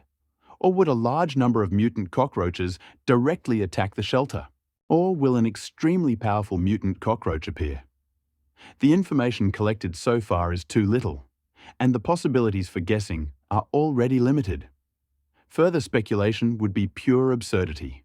At present, it appears that the method of distributing communication bracelets as quickly as possible and creating independent data collection and analysis teams is very correct and can be continued. A few hours later, Number 1 and Number 2 returned safely to the shelter. Looking at the durability of the two bionic people, Ye Yun nodded in satisfaction. The durability of both had only decreased by 0.8%. Although the defense value provided by the white leather baseball jacket was only 3 to 4 points, it seemed to be enough to deal with ordinary mutant cockroaches. If the danger in a few days really is related to an attack by mutant cockroaches, then the appropriate weapons and protective equipment become very important. Blue and green weapons and armor would certainly be more effective, but even Ye Yun couldn't afford weapons and armor of that level right now, let alone other ordinary managers. Ye Yun immediately posted on the public channel, looking for blueprints for white armor or weapons. If you have the blueprints, send me a private message. I will block anyone who insults me. Thank you. After being blocked several times, everyone realized that Ye Yun was not joking. Moreover, since Ye Yun appeared in the chat several times, people began to pay more and more attention to him. At first, everyone called Ye Yun Big Boss, and most of it was just superficial flattery and ridicule. However, later he sold a large number of protein filters and synthesizers, as well as communication bracelets on the exchange. Everyone's attitude towards Ye Yun also began to change greatly. Although some people don't think of Ye Yun as a big shot, they still admit that he must have some unique skills in making props. Ye Yun approved all the friend requests and began checking them one by one. Brother Ye, I really need 2 communication bracelets. I am willing to pay a high price. Brother, yeah, I don't have the blueprint, but I have a white weapon. Do you want it? Broken baseball bat. White boss. Yeah, I heard you have opened 2 closed groups. Can you add me to one of them? I just received a blueprint of a broken white air rifle. 500 white parts at a fixed price. No bargaining. If you like it, we'll exchange it directly. If not, I'll put it on the exchange. See the drawing of a damaged white air gun. Description: drawing of a broken white air gun. Combine the corresponding basic parts to create a broken air gun white. The price of 500 white accessories is really very high, even outrageous. However, this thing is a gun, a long-range weapon. Although it is only an air gun, its power probably won't be too great. But no matter how you look at it, it should be stronger than a cold weapon. Of course, the most important thing is that this thing only requires white components to make, and the difficulty of mass production is much lower than that of green weapons. He looked over the inventory in the warehouse, although he did not plan to make much money on this simple communication bracelet. However, in the end, almost 200 communication bracelets were sold. Even if each of them only earned 2 white accessories, the income was still almost 400 white accessories. Ye Yun casually checked the content of the chat behind him and confirmed that the person behind him did not have the white weapon blueprint in his hand, so he no longer hesitated. He directly sent a trade request to the other party. After receiving the blueprint, Ye Yun immediately used it. The next moment, an option appeared in the product list. Broken airgun white production requirements. Electricity, 10 points 10 out of 10. Create a robot, 1 person, 1 out of 1. Basic accessory requirements. Bent iron pipe white, X1010 out of 10. Broken sight white, X11/1. Rusty trigger, white, X11/1. Rusted wooden handle, white X55/5. Broken wire, white X1010/10. As he expected, all it took to create the broken air rifle white was a bunch of white parts. Type: production. Production risks are evaluated. This time the item received is a broken air gun white. Evaluation. The probability of receiving white items is 100%. Risk, 20%. The risk is a little high, but it doesn't matter, just make some small adjustments. Type: production. Production risks are assessed. This time, the received item is a broken air gun, white. Evaluation. Probability of receiving white items 100%. Risk, 0% production. After 30 minutes, Ye Yun picked up the airgun that had just arrived in the warehouse. Ye Yun carefully examined the airgun he had just made. Even though the system marked this weapon as broken, it still looks new after being repaired and assembled by a construction robot. Overall length of the pistol body is about 110 centimeters, and its appearance is very similar to the Type 38 rifle, which is often seen in war films. However, the original magazine has been replaced with a silver-grey compressed air cylinder. Broken airgun white attack.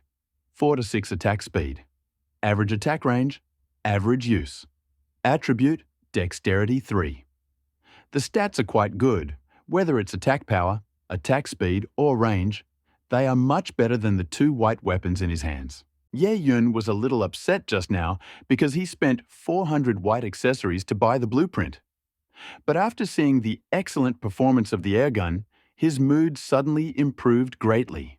As everyone continues to explore the outside world, many people have more white guns in their hands. Therefore, information about white gun transactions can also be seen on the exchange. As the number increases, the price will naturally fall. The price of white weapons on the market now generally fluctuates between 100 and 130 white accessories. However, these white weapons that can be put on the exchange essentially have no value to their original owners. After all, no one is a fool. There are dangers lurking everywhere outside the shelter, so if you have good items and equipment, you should use them yourself first. Of course, the weapons that can be sold on the exchange are the worst. The air rifle in his hand now only required 60 white accessories and 10 electricity points. Among the white weapons, items at this level, even if not the best, were far superior to the items currently listed on the exchange. Ye Yun adjusted the plan. One of the construction robots continued to produce communication bracelets, and the other one began to produce the broken white air gun. Since the weapon was better, Ye Yun naturally did not allow number 1 and number 2 to take risks in freedom. Instead, he quickly controlled them to return and replace them with new weapons. Type: Study. The risks of this operation are assessed. This study is a 12-hour random study. Evaluation: chance of getting white items, 70%. Chance of getting green items, 26.25%. Chance of getting blue items, 3.75%. Risk, 7.25%. Seeing the change in the evaluation system after he was given an air gun, Ye Yun's eyes lit up. My idea was indeed correct. It was not that the potential danger could not be eliminated, but that I simply did not have the strength. As the old saying goes, all fear comes from a lack of firepower. According to this idea, as long as you keep improving equipment number 1 and number 2, the risk will continue to decrease until it reaches 0. He glanced at the current time. There were only 4 days and 12 hours left in the 10-day deadline. Time is a bit tight, but it shouldn't be a big problem. Number 1 and number 2 continued the 8-hour reconnaissance mission, while Ye Yun began selling the broken air gun white he made. This time, he didn't send a message to the stock exchange directly. Although it is only a white weapon, its performance is much better than the junk that is offered in exchange. Before the white weapon became popular, Ye Yun did not plan to sell it openly, but distributed it within the company. If you want arty horses to run, you have to let them eat grass. Even if they can't eat grass, you need to give them the opportunity to eat grass so that they have the motivation to run faster. Ye Yun. Broken air gun. White price, 110 white accessories. If you want it, please leave a message in the chat, and I will randomly select a player to exchange. When Ye Yun posted the transaction information for the broken air gun white, the chat room went silent for a moment before it exploded. Wow, what am I looking at? A medium-range weapon, and it has a damage rating of 4 to 6? This is just ridiculous. Did Brother Ye study the relevant blueprints? He just selling such a good equipment straight out of the box? I suspect the boss has already started equipping the green weapon. Boss Ye, is such a great equipment really being sold for only 110 white parts? Those who were able to buy a simple communication bracelet and join the analytical group at the first opportunity are all very sensitive people, and there are no fools among them. Most people have a clear idea of stock prices on the exchange that sell for 110 white accessories, but they are basically trash. However, the broken air gun white provided by Ye Yun is extremely amazing based on its performance, and the price is all 110 white accessories. This made many people think that Ye Yun had misquoted the price. Ye Yun looked at the enthusiastic comments in the chat room and secretly felt proud. He knew that the performance of this airgun was indeed one of the best among modern white guns. Moreover, the price he set for the 110 pieces of white accessories not only ensured him a sufficient profit margin, but also made others feel that they were getting good value for money. Ye Yun, the price is right. 110 pieces of white accessories is a special price for the interior. If I sold it on the stock exchange, it would fetch at least 150 white accessories, maybe more. Currently, due to limited production capacity, I can only produce 1 unit per hour. However, our group is not very large. Even if we are unlucky and do not get a chance to win, we only have to queue for 1 day. In the chat, Brother Ye is amazing. I was still looking for a suitable weapon. Brother Ye gave me such timely help. Long live Boss Ye. Boss, please hurry up and hold the lottery. Have a white melee weapon in my hand right now. Brother Ye, I will join in too. Seeing that everyone was willing to participate, Ye Yun was not surprised. The price-quality ratio of broken BB gun white is very high. 110 white accessories are worth it, not to mention that they are for personal use. Even if you buy it and secretly exchange it with other people, you can still make a profit of dozens of white accessories by reselling it. Of course, Ye Yun had thought of this loophole beforehand, but he didn't care about it and didn't say it out loud. He had no way to control this kind of thing, and there was no need to control it. It was originally his little trick to lure these people over to his side. People are by nature money hungry. Even if these people gather around you and don't bring any profit, they won't bring you any benefit. As long as I can lead these people to gain more benefits and become stronger, the cohesion of this small group I have formed will become stronger and stronger. Ye Yun smiled and looked at the lively scene in the chat room with satisfaction. He knew that the opportunities of the future were still ahead. If these people could not see tangible benefits, human nature would become capricious. It was enough to provide small benefits within a reasonable time frame, without overdoing it. Ye Yun did not reject this profit orientation. On the contrary, he prefers to turn it into a driving force that moves the team forward. He believed that in this chaotic world, only the strong can survive, and competition among the strong is the norm. Therefore, he did not care if they used the resources he provided to gain greater benefits. Exchanging interests made sense if it could bring greater benefits to the team. After successfully selling the broken airgun White, Ye Yun did the same operation in chat room 2 half an hour later. Only after dealing with all of this did Ye Yun pay attention to moves number 1 and number 2. Number 1. Explore for 30 minutes, find a box buried in the ground, and obtain an item. The Seeker 1. 1 hour of exploring ruins. Per 1. 2 hours of exploring. Per 1. After 3 hours and 30 minutes of searching, a small mutant cockroach was found and successfully killed. Thumra 1. After 4 hours of searching, a small mutant cockroach was found and successfully killed. Nanga Yerubadiyen. 1.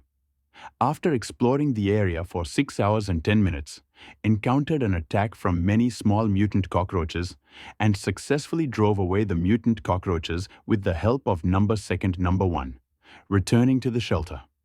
Ye Yun immediately dragged the progress bar to check the latest exploration report. Soon discovered a difference between the two reconnaissance reports. 1. The meeting time with the mutants for number 1 and number 2 had been moved up. Previously, they met with the mutants after 4 hours, and now it was after 3.5 hours. 2. After replacing the weapons with more powerful ones, the behavior of the two bionic people also changed to a certain extent, from the original passive defense to the current active attack.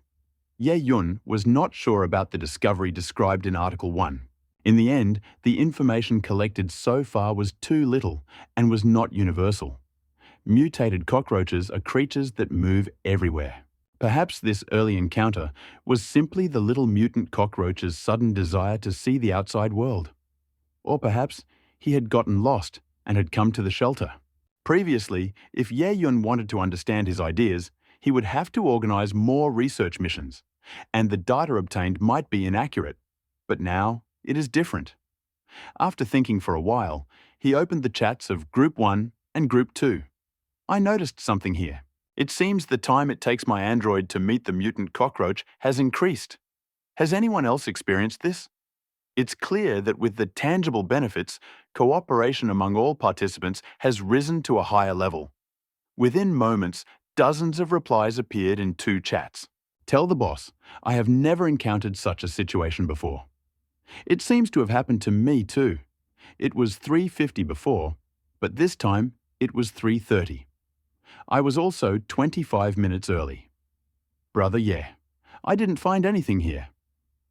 Ye Yun glanced through the conversations. About 90% of managers found that the bionic man had encountered a mutant cockroach beforehand. Very good. It is confirmed that what number 1 and number 2 encountered is not an isolated case. Once we are sure that this is not a special case, everything will be simple.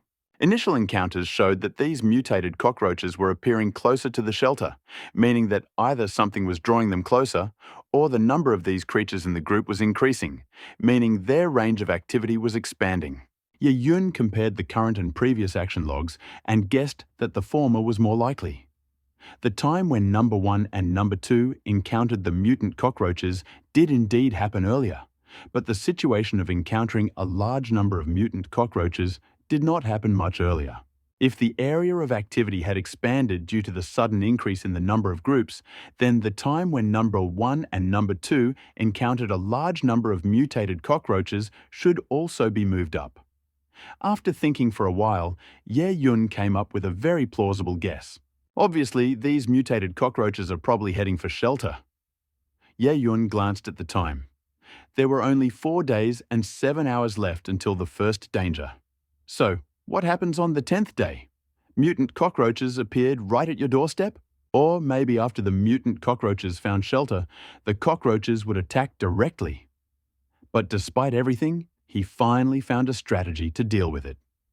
He opened the production interface and looked at the only green option. Damaged gun 0.32 green production requirements. Electricity, 10 points, 10 out of 10. Create a robot, 1 person, 1 out of 1. Basic accessory requirements. Defective steel pipe. Green X 33/3. Crooked sight Green X 11/1. Rusty trigger White X 11/1. Broken wooden handle. White X 11/1 torn. Wire X 55/5. Evaluation type. Production.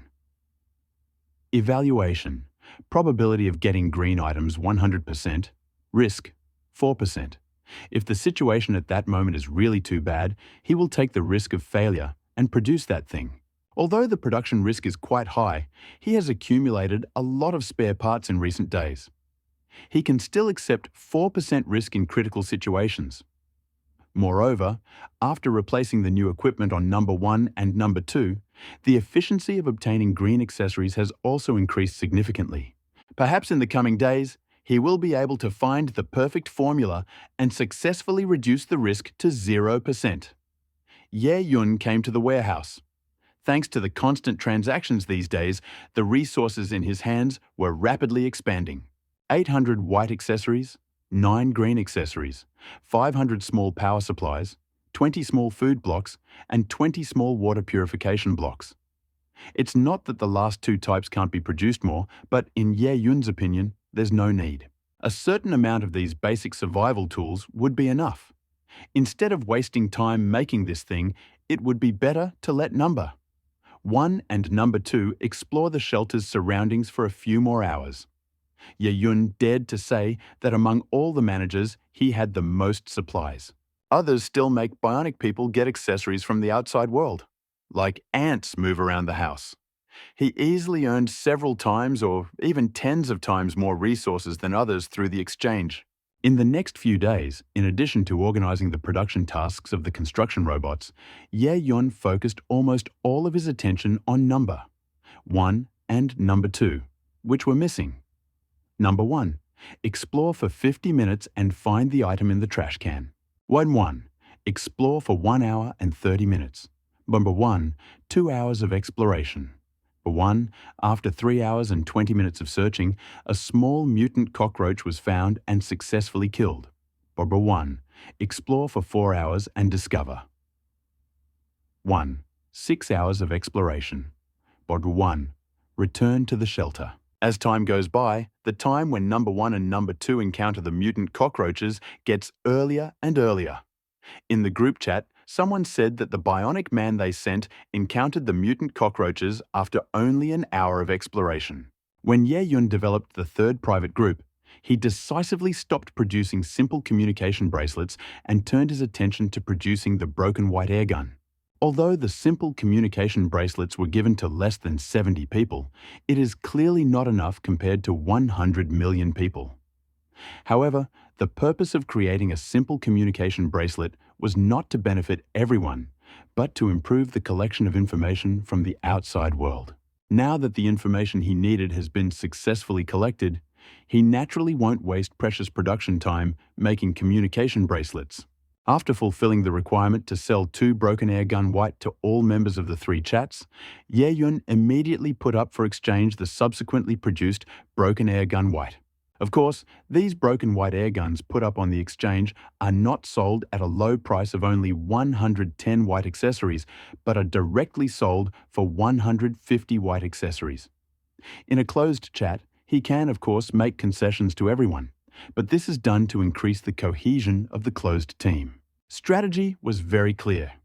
He strengthened the loyalty and cohesion of his team by selling the broken air gun White at a lower price in private chat, and sold the remaining weapons at a higher price on the exchange to get more resources. This approach not only earned him the trust of his team members, but also allowed him to accumulate considerable resources. As the appearance of mutated cockroaches outside the shelter continued to increase, Ye Yun realized the seriousness of the situation. Of course, the purpose of selling a large number of broken white air rifles is not only to quickly collect supplies, but also to quickly increase the combat effectiveness of each. Over the past few days, countless discussions and conclusions have taken place in 3 closed chats. The first problem the shelter will face will most likely be a cockroach attack. No one knows how many mutated cockroaches will attack at this time. There are only 24 hours left until the end of the 10 days.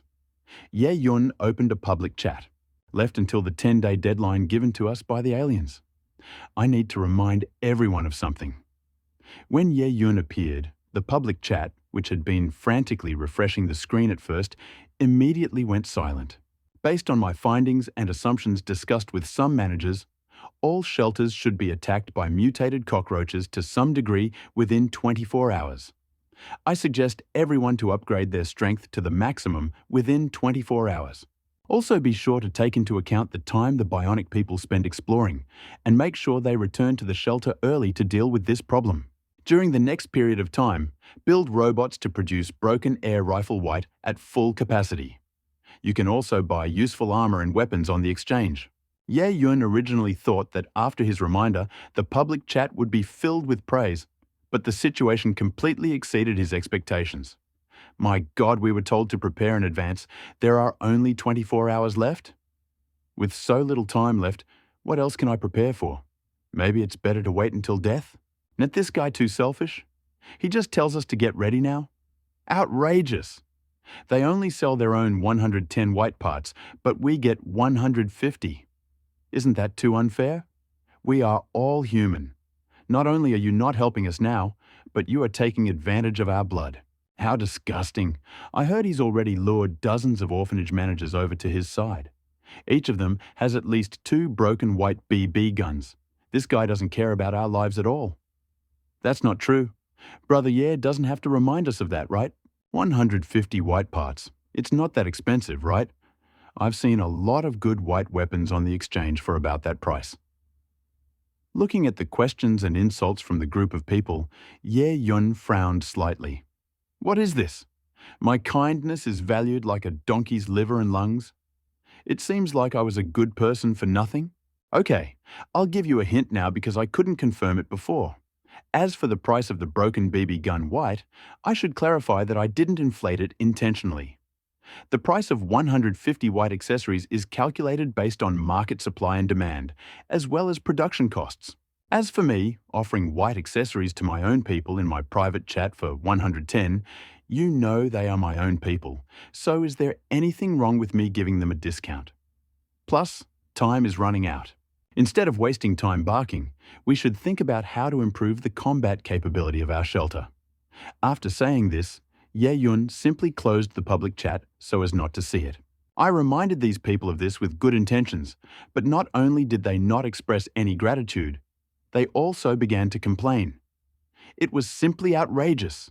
If so many people had not died, which could have affected his subsequent development, he would not have uttered these words.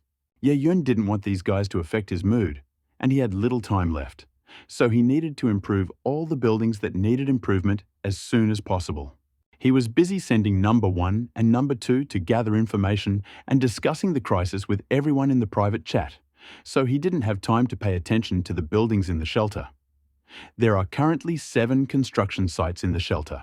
However, the gate and the 3 buildings on the left had already occupied 4 positions. Later, he built a water treatment plant and a food processing facility. Thus, in the entire shelter, there was actually only 1 construction space left. Ye Yun opened the list of buildings and checked them one by one. Most of the buildings on the list are grayed out and obviously cannot be built. Open when the number of bionic humans, normal humans, engineering robots exceeds 4 open, when the number of bionic humans, normal humans, engineering robots exceeds 4 robots exceeds 5. Apparently, the main reason why the new buildings cannot be opened is because there are currently too few people. It is necessary to increase the number of people for the further development of other shelter buildings. At present, he does not know how to increase the number of people and believes that this is not a problem that can be solved in a short period of time. The only buildings that can be built at the moment are the technical room, the infirmary, the science lab, and the radio room. Ye Yun clicked on the descriptions of the 4 buildings one by one. Maintenance room construction requirements. Maintenance. Robot, 10. 1. Electricity, 20 points, 2020. Create robot, 1 person, 1 building. Maintenance requirements. Maintenance. Robot, 1. Electricity, 0.1 points per hour. Build now. Lee, please confirm the placement of the building. Looking at the system requirements for the construction of this building, Ye Yun's heart was touched. If his guess is correct, the maintenance room should be a building used to repair androids. But this thing obviously couldn't be built in a short time. After all, he didn't even know where to find a robot to service it. He looked at the other 3 buildings. Infirmary building requirements. Medical robot, 10-1. Electricity, 20 points, 2020. Create. Robot, 1 person, 1 building maintenance requirements. Medical robot, 10-1. Electricity, 0.1 points per hour. Science lab building requirements, bionic man/normal. Human/engineering robot, 11/1. Electricity, 20 points, 20/20. Create robot, 1 human 1/1. Building maintenance requirements, maintenance, robot, 1. Electricity, 0.1 points per hour. Broadcast room building requirements, intact white radio station 0/1. Maintenance robot, 10-11. Electricity, 20 points, 2020. Create robot, 1 person, 1 building maintenance requirements. Maintenance. Robot, 1. Electricity, 0.1 points per hour. Except for the science lab, Ye Yun was unable to collect all the building requirements for the other buildings within a short period of time. Intact white radio, medical robot, 1, and service robot, 1, all of which he had never seen before and didn't know how to get. As the name suggests, a science lab is a building for research and scientific studies, and it is unlikely to bring much effect in a short period of time. Since it was impossible to build a new building, Ye Yun did not worry about it. He walked to the gate of the orphanage. The information about the shelter gate immediately came into view. Shelter gate white defense, 10 durability, 10,000 out of 10,000, can be repaired. Upgradable. To be honest, the defense of this shelter gate is really too low. After all, the best white armor on the market can provide 4 to 5 points of defense, while the defense of this gate is only 10 points. This is more or less a show, but not the content. Ye Yun clicked on the last upgrade option. A long list of improvements appeared. Solid iron sheet Green X 51/5. Broken copper wire. Green X 51/5. Intact glass. Green X 50/5. Rusty screws. White X 50050/50. Broken battery coil. White X 50045/50. Mechanical rust remover. White X 5032/50. Looking at the requirements on the improvement list, Ye Yun's mouth twitched slightly. Wow, this is absolutely amazing. For the base accessories, you will need 15 green and 150 white. In his experience, if you want the perfect upgrade, you will need 20 green accessories and 200 white accessories. He had enough materials in his warehouse to upgrade the gate, but he wasn't sure if it would be a 100% perfect upgrade. Opening an exchange, Ye Yun bought all the relevant accessories. Type: Building Upgrade. The risks of this upgrade are being evaluated. The building being upgraded this time is Whitegate. Evaluation: Probability of obtaining green items is 100%, risk 0%. Seeing the final evaluation, Ye Yun felt like he was blinded. He rubbed his eyes and looked at the evaluation system again. Ye Yun thought about it for a moment and realized the reason. Currently, the success rate of upgrading the white and green buildings is 100%. As long as all the necessary accessories are collected, the upgrade can be completed perfectly. Ye Yun pressed the confirm button without saying a word. The two construction robots that were originally producing broken airgun white immediately stopped working, quickly walked to the shelter door, and began to knock and knock. One by one, white and green accessories began to be built into the shelter door. An hour later, the work to upgrade the shelter gate was finally completed. The shelter gate is green defense, 100 durability, 100,000 out of 100,000 can be repaired. Upgradable, very good. The defense power immediately became 100 points, and the durability also increased from the original 10,000 to new item. No matter which side, it is a qualitative leap. Ye Yun immediately opened 3 private chats and sent out information about the newly upgraded shelter gate. Ye Yun. The shelter gate is green. If you have enough resources, you can directly upgrade the shelter gate. The upgraded vault gate has very good characteristics and will most likely be able to withstand attacks from mutant cockroaches. Chat. Oh my god, the boss is so cool. In fact, I have already found out that the shelter gate can be upgraded, but it requires too many resources, 15 green parts and 150 white. And, as with production parts, there is a chance of failure. Just looking at those 100 defense points makes my mouth water. Brother Ye, is it really necessary to improve? The androids we usually send out only have equipment with 3 to 4 defense points, so they are practically invulnerable to serious damage. The shelter gate has a full 10 defense points. There is no need to improve them, right? Brother Ye, even if we want to upgrade, we don't have enough materials. Ye Yun slapped his forehead. In his excitement, he forgot that the resources in his hands were several times, or even tens of times, greater than those of an ordinary person. Even if these people received a lot of help and advice from me, and were a little better than ordinary people, they would definitely not be as good as my own, so my reminders would be in vain. Ye Yun. If you don't have enough resources, you won't be able to do anything. Wait until there are enough resources to upgrade.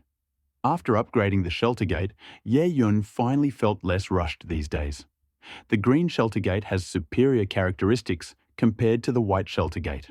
If they still couldn't withstand the first wave of danger, he could only accept his bad luck. Time flew by. Everyone was waiting impatiently. Ye Yun also asked number 1 and number 2 to return to the shelter early. 5, 4, 3, 2, 1. Under the nervous gaze of everyone present, the 10-day countdown finally reached 0. The next moment, a soft knock came from the shelter door. Ye Yun walked to the observation window at the entrance of the shelter and looked out. He gasped when he saw the situation outside. As everyone had previously predicted, the shelter was indeed attacked by mutated cockroaches. Ye Yun had previously learned about the mutated cockroaches through a simple communication bracelet. This was the first time he had seen it with his own eyes. The most common cockroaches in the past have mutated to a size of several tens of centimeters, which is approximately the size of some small dogs. Shells were no longer smooth but rough, covered in textures similar to cracks in stone, reflecting the faint light around them.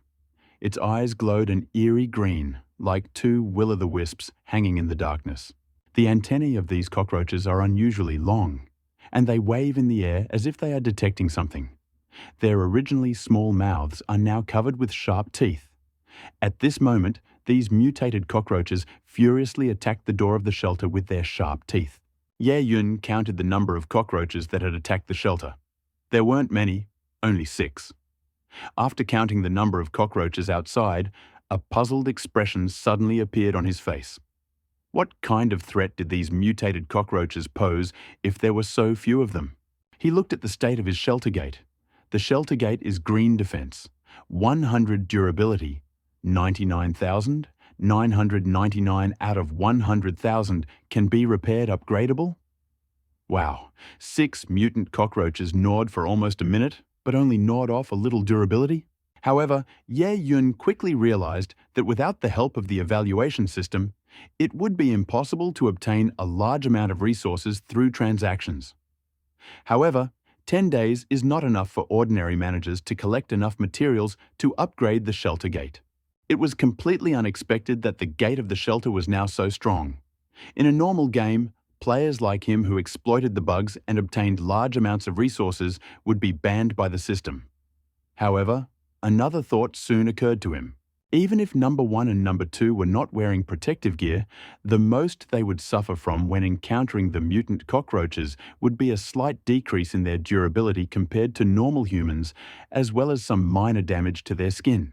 You should know that even the most basic shelter gate has 10 defense points and a whopping 10,000 durability points.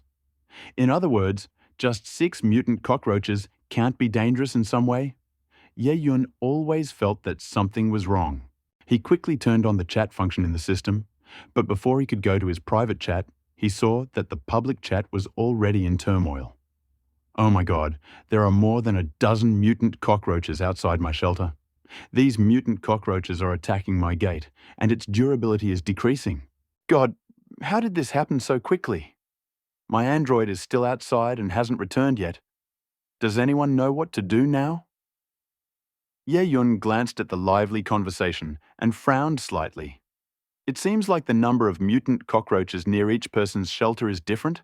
He did a quick count and found that most people had more than a dozen mutant cockroaches outside their shelters, with only a small number of people claiming to have more than 20 cockroaches outside their shelters. Looking around, no one said that the number of mutant cockroaches near their hideout was less than 10. Ye Yun touched his chin. Where did such a gap come from? He entered his 3 private chats. Although the number of people in the private chat is not as large as outside, the discussion is just as intense. How many mutant cockroaches have entered your hideout? I have 10. I have a few more here. 12. I think I have the least. There are 9. By the way, what's going on with Brother Ye? Seeing someone calling him, Ye Yun did not continue diving. Ye Yun, there are only 6 mutant cockroaches that have entered my hideout. When everyone heard that there were so few mutant cockroaches near Ye Yun's hideout, they were envious. 6? So few? I'm so envious. Brother Ye is so lucky. I even doubt whether Brother Ye is a child of fate. Who knows if Ye Ye is actually the protagonist of some novel? We just have to cling tightly to his thighs. Seeing that the chat was about to descend into all sorts of meaningless flattery, Ye Yun hurriedly interrupted it. Ye Yun, stop, stop, stop.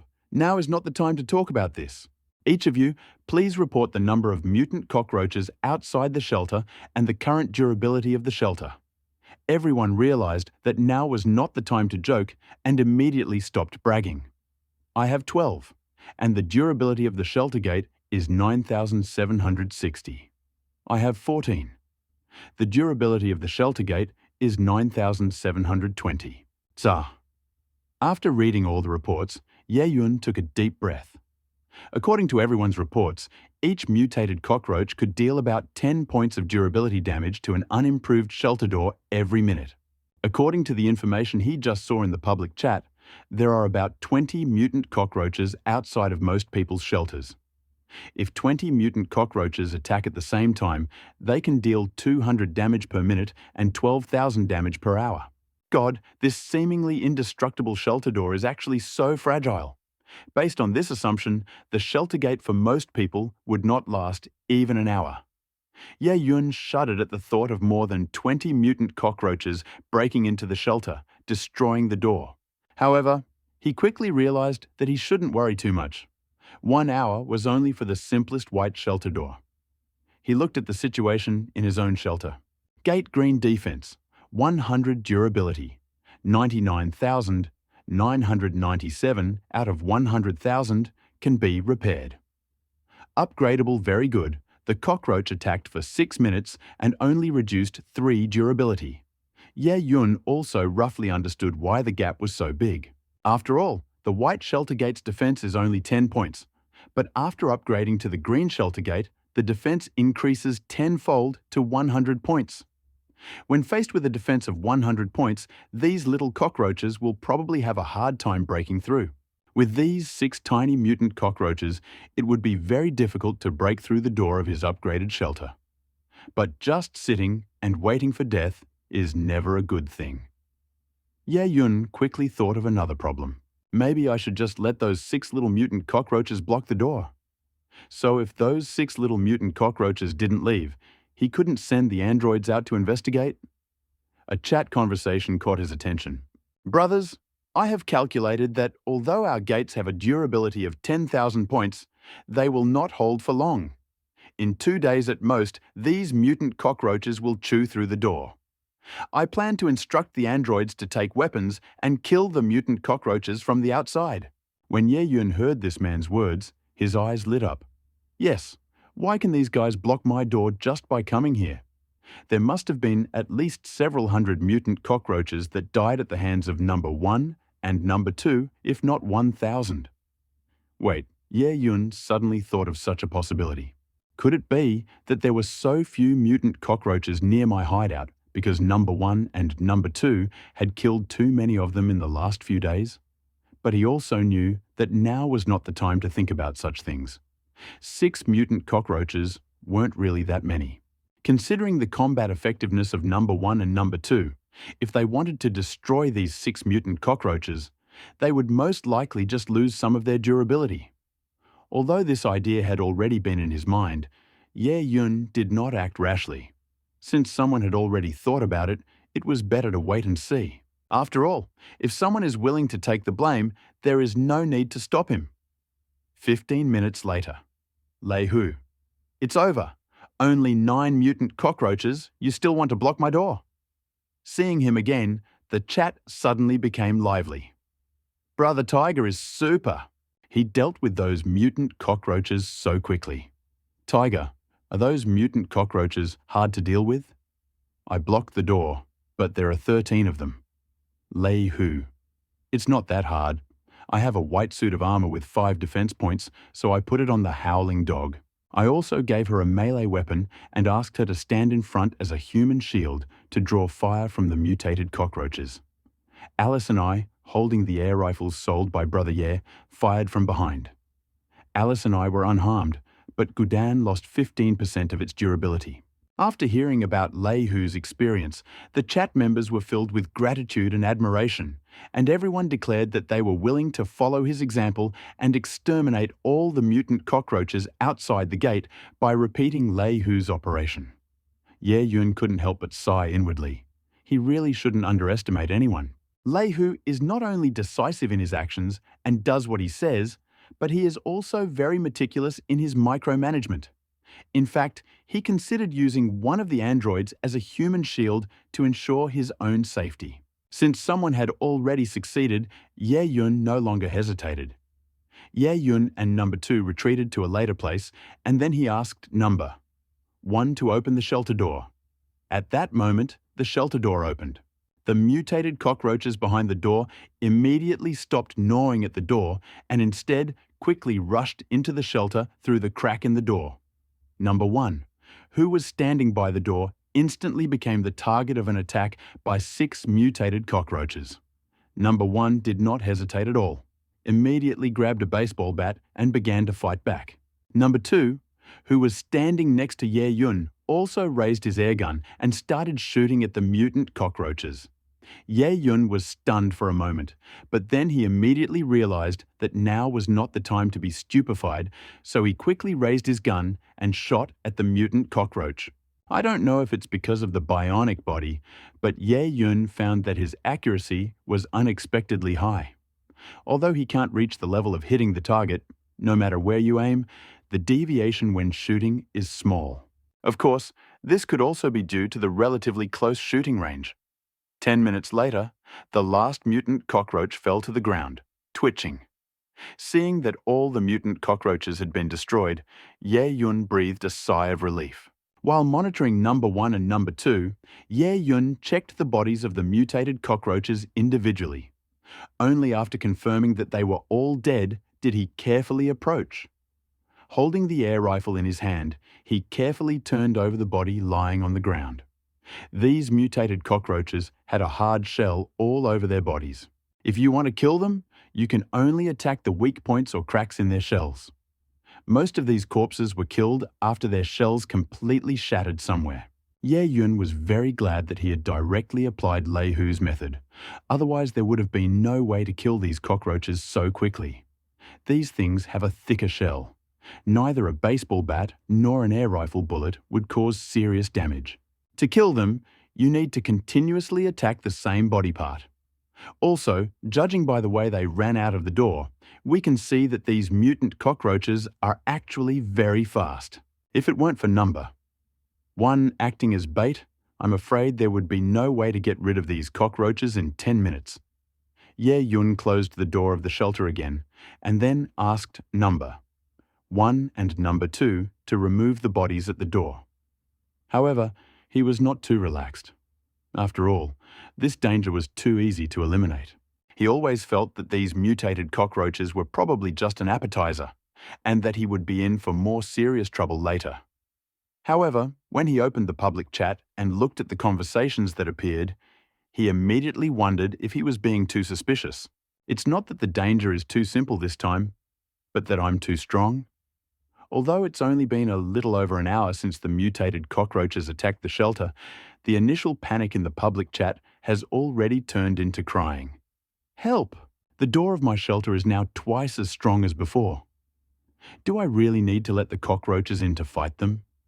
Won't that attract wolves into the house? Don't believe the above? Who just said that you can let the cockroaches in to fight them?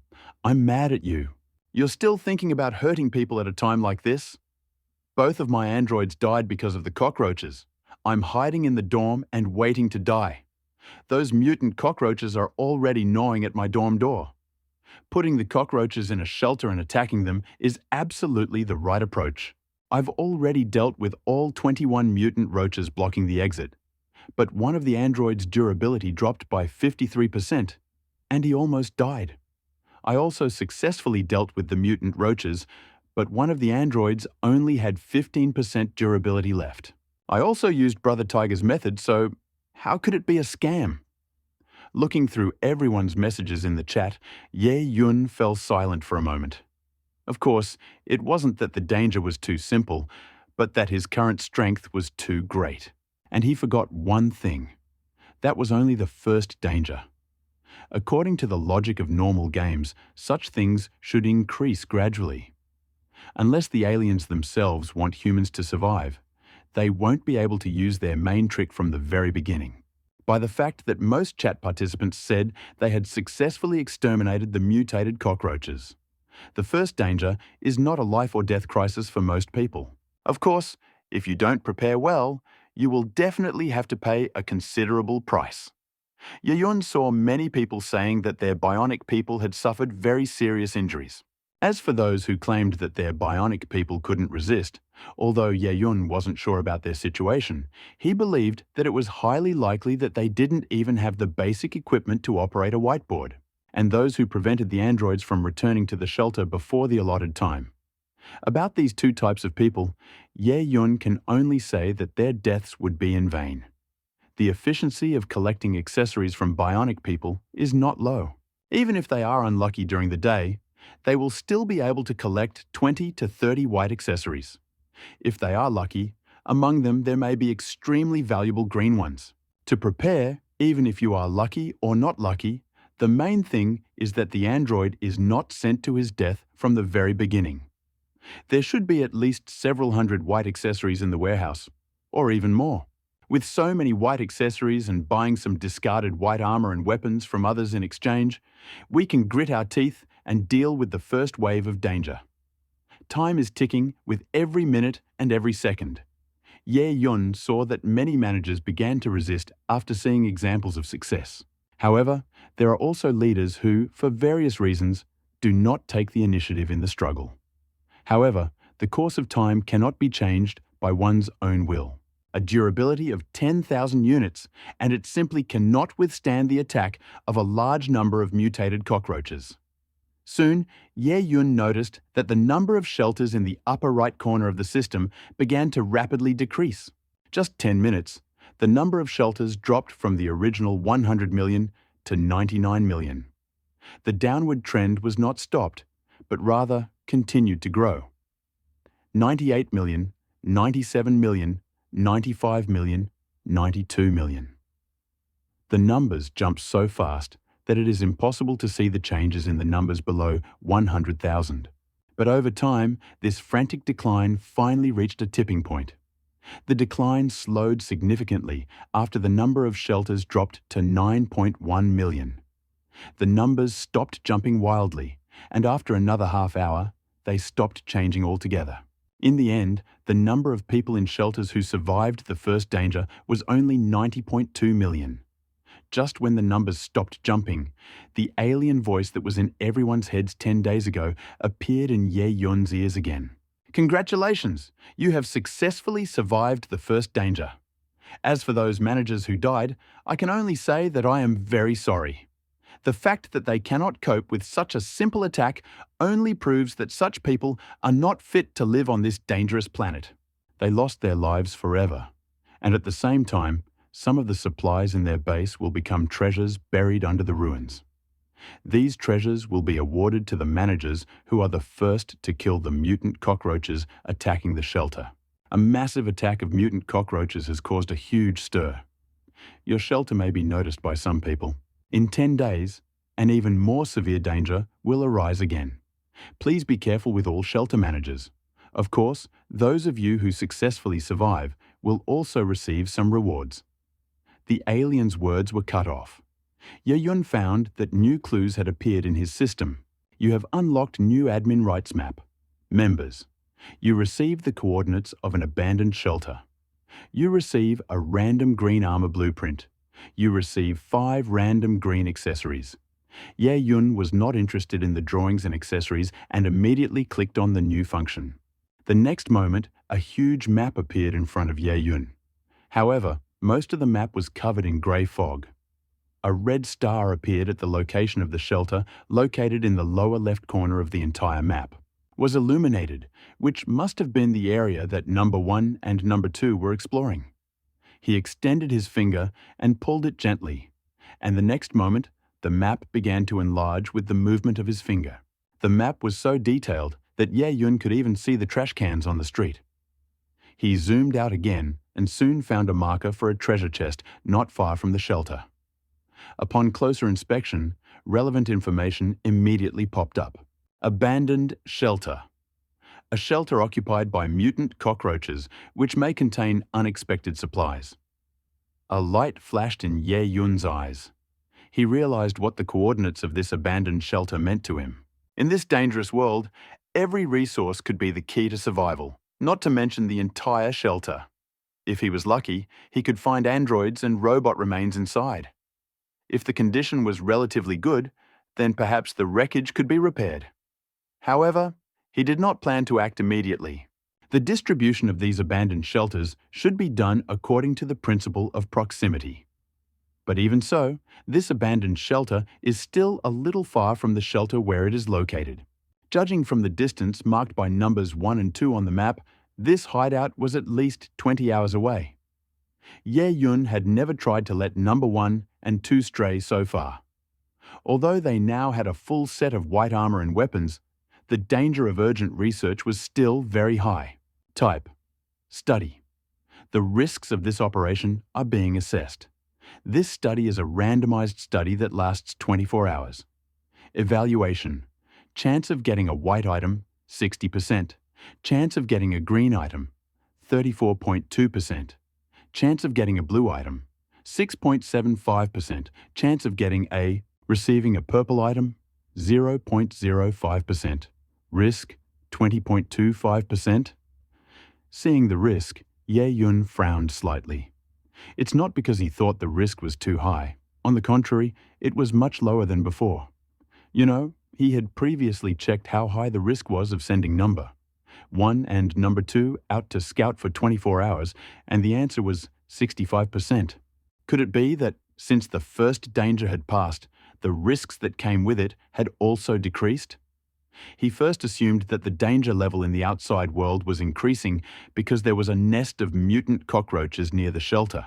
Could it be that with the disappearance of the first danger, the nest of mutant cockroaches also disappeared? Just when Ye Yun was thinking about this connection, a faint knock came from outside the shelter. Yes, Ye Yun immediately became wary based on the experience of the mutant cockroach attack just now. He hurried to the observation window, and when his gaze fell on it, he was stunned. There were two dusty people standing outside the gate.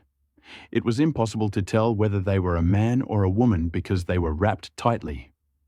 Ye Yun frowned, quickly assessing the situation. This must be the person the aliens were talking about, who was attracted by the loud noise caused by the mutant cockroach attack. Ye Yun was slow to respond, but skillfully opened the chat. Several Romans and one big one are coming over. Want to join? Should we let them in? To my door. I panicked. Is this normal? Didn't I activate the membership function? This should be a new member, right? I thought so too. Maybe this is to increase the shelter's population. Ye Yun didn't see what he wanted to see. The previous wave of attacks had obviously scared most people to death. After all, nearly 10 million people had died in 1 hour. To be honest, even 10 million dogs, let alone 10 million people, would be a very scary thing. It's normal for everyone to be a little nervous. Ye Yun opened 3 private chats, one after another. Is everything okay? Thanks to Brother Ye's weapon and Brother Hugh's strategic support, I finally managed to survive. Thanks to both bosses. By the way, is there anyone outside the common shelter? There are 2 of us here. At my door too. I looked in the chats outside, and the vast majority of them had 2 people, and only a few had 1 or 3. So what do we do now? Just let them in? I suggest we hold off on letting them in for now. We need more information. If you contact them through a companion, the system will give you a notification asking if you should accept a new participant. Are there any brave souls who would like to try? Naturally, everyone's attention was focused on the new objects and strangers who appeared outside the shelter. Lei Hu, I've already let people in. No problem. They're refugees from the wasteland. There are loyalty levels in the participant list. Right after they enter, their loyalty level is 80. It's completely safe. Ye Yun? Administrators? The corners of Ye Yun's mouth twitched slightly. Wow, not only does this guy have the word tiger in his name, he also acts like a tiger. First, he let cockroaches in the shelter gates, and now he lets people in the shelter gates. Does this guy not care at all about something going wrong? However, Ye Yun also knew that people with such big hearts were either very careless or completely confident in themselves. Judging by the recent operation to exterminate the mutated cockroach, the enemy is most likely the last one. Otherwise, it would be impossible to come up with a strategy to use bionic people as bait in such a short time. Lei Hu serves as an example to follow. Soon the private chat was filled with conversations of many people. I also managed to attract 2 new members, and their loyalty is also 80. This loyalty can be increased. I just gave them 2 white armor, and their loyalty immediately increased to 95. Not only armor, but also food and drinking water can increase loyalty, but the increase is not that great. Ye Yun, who had been silently diving, finally felt relieved after seeing everyone's situation. He also quickly pressed the call button. Who are you? Lena and Baina were startled by the sudden sound coming from the door in front of them, and then their faces showed surprise. Tall Baina stepped forward and humbly replied, "We are refugees from the wilderness of Dundee City. My name is Baina, and this is my sister Lena. We were hiding in an underground bunker nearby. We heard a lot of noise, so we decided to go over and came across a shelter sign. We can no longer survive outside. Can we join your shelter?" Baina's words were cut off. The corresponding prompt immediately appeared in front of Ye Yun. In your shelter that can be recruited, Lena Bain Ye Yun did not hesitate and immediately agreed. I am the manager of this shelter. My name is Ye Yun. The shelter is short of people. If you are willing to obey my orders, I can accept you. Hearing Ye Yun's words, the two people outside simultaneously responded loudly without saying a word.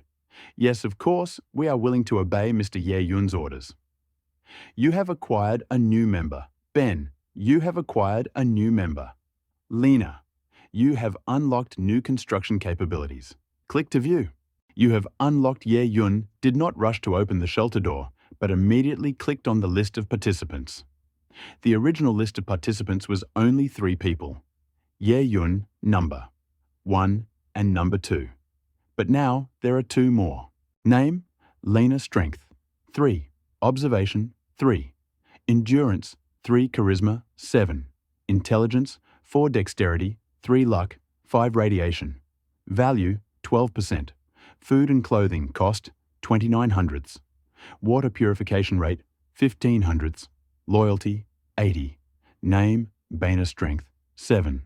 Observation, 5. Endurance, 6. Charisma, 1. Intelligence, 4. Dexterity, 5. Luck, 4. Value, 52%. Food and clothing. Value, 9 hundredths. Water purification rate, 12 hundredths. Loyalty, 80. Although the values of these 2 people fluctuate greatly, overall they are much stronger than number 1 and number 2. Ye Yun was not surprised to see that Li Na's radiation level was 12%. After all, living in a wasteland, the radiation levels from the outside world were already high, and when combined with the food and water they ingested, some of that radiation would accumulate in their bodies. However, when he saw the radiation levels on Bana's body, he was completely stunned.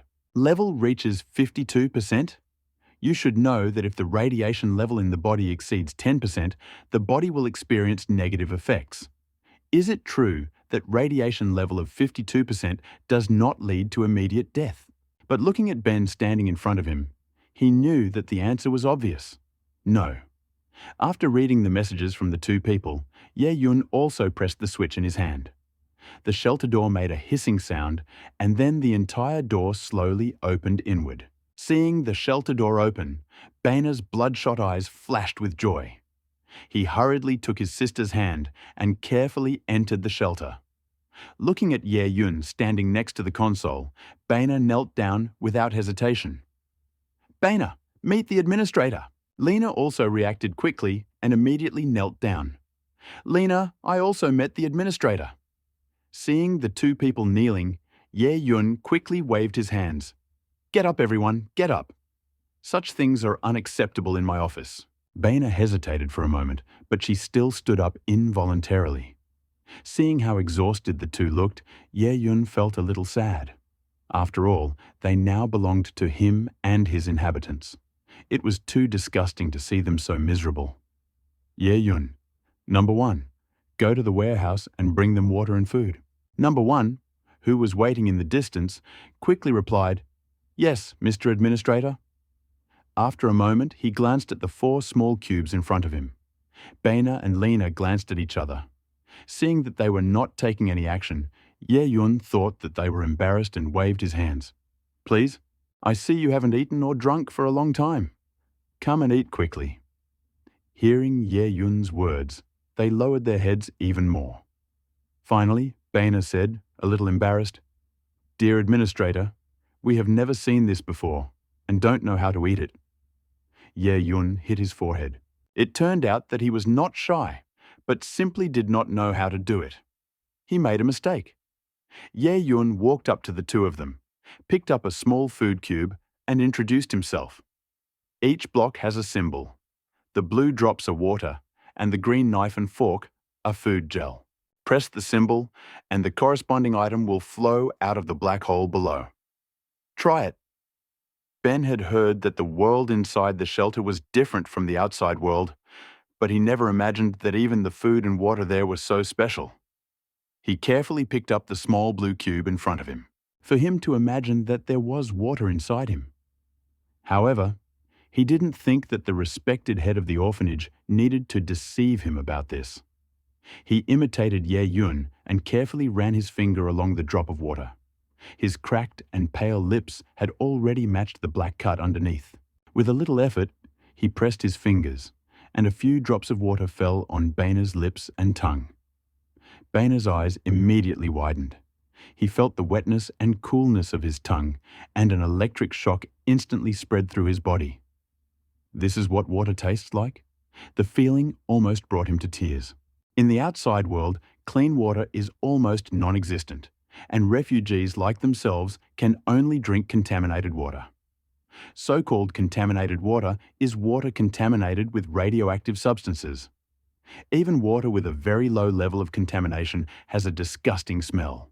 He had ever drunk sweet water. The sweetness and purity of the water filled him with a greater sense of satisfaction than he had ever felt before. He drank greedily until his throat and stomach were full of moisture. Seeing that his sister still had not moved, Ben felt a little sorry for her. Why does he only care about one thing? Drinking alone? He hurriedly called out, "Drink! This water is so delicious."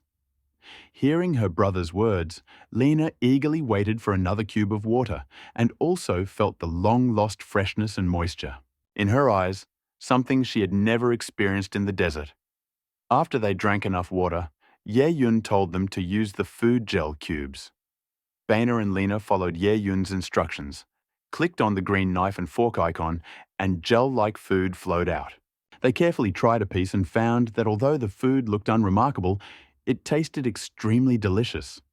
As the gelatinous food entered their system, the feeling of hunger quickly disappeared. Ben felt his stomach fill up, and tears began to stream down his face again.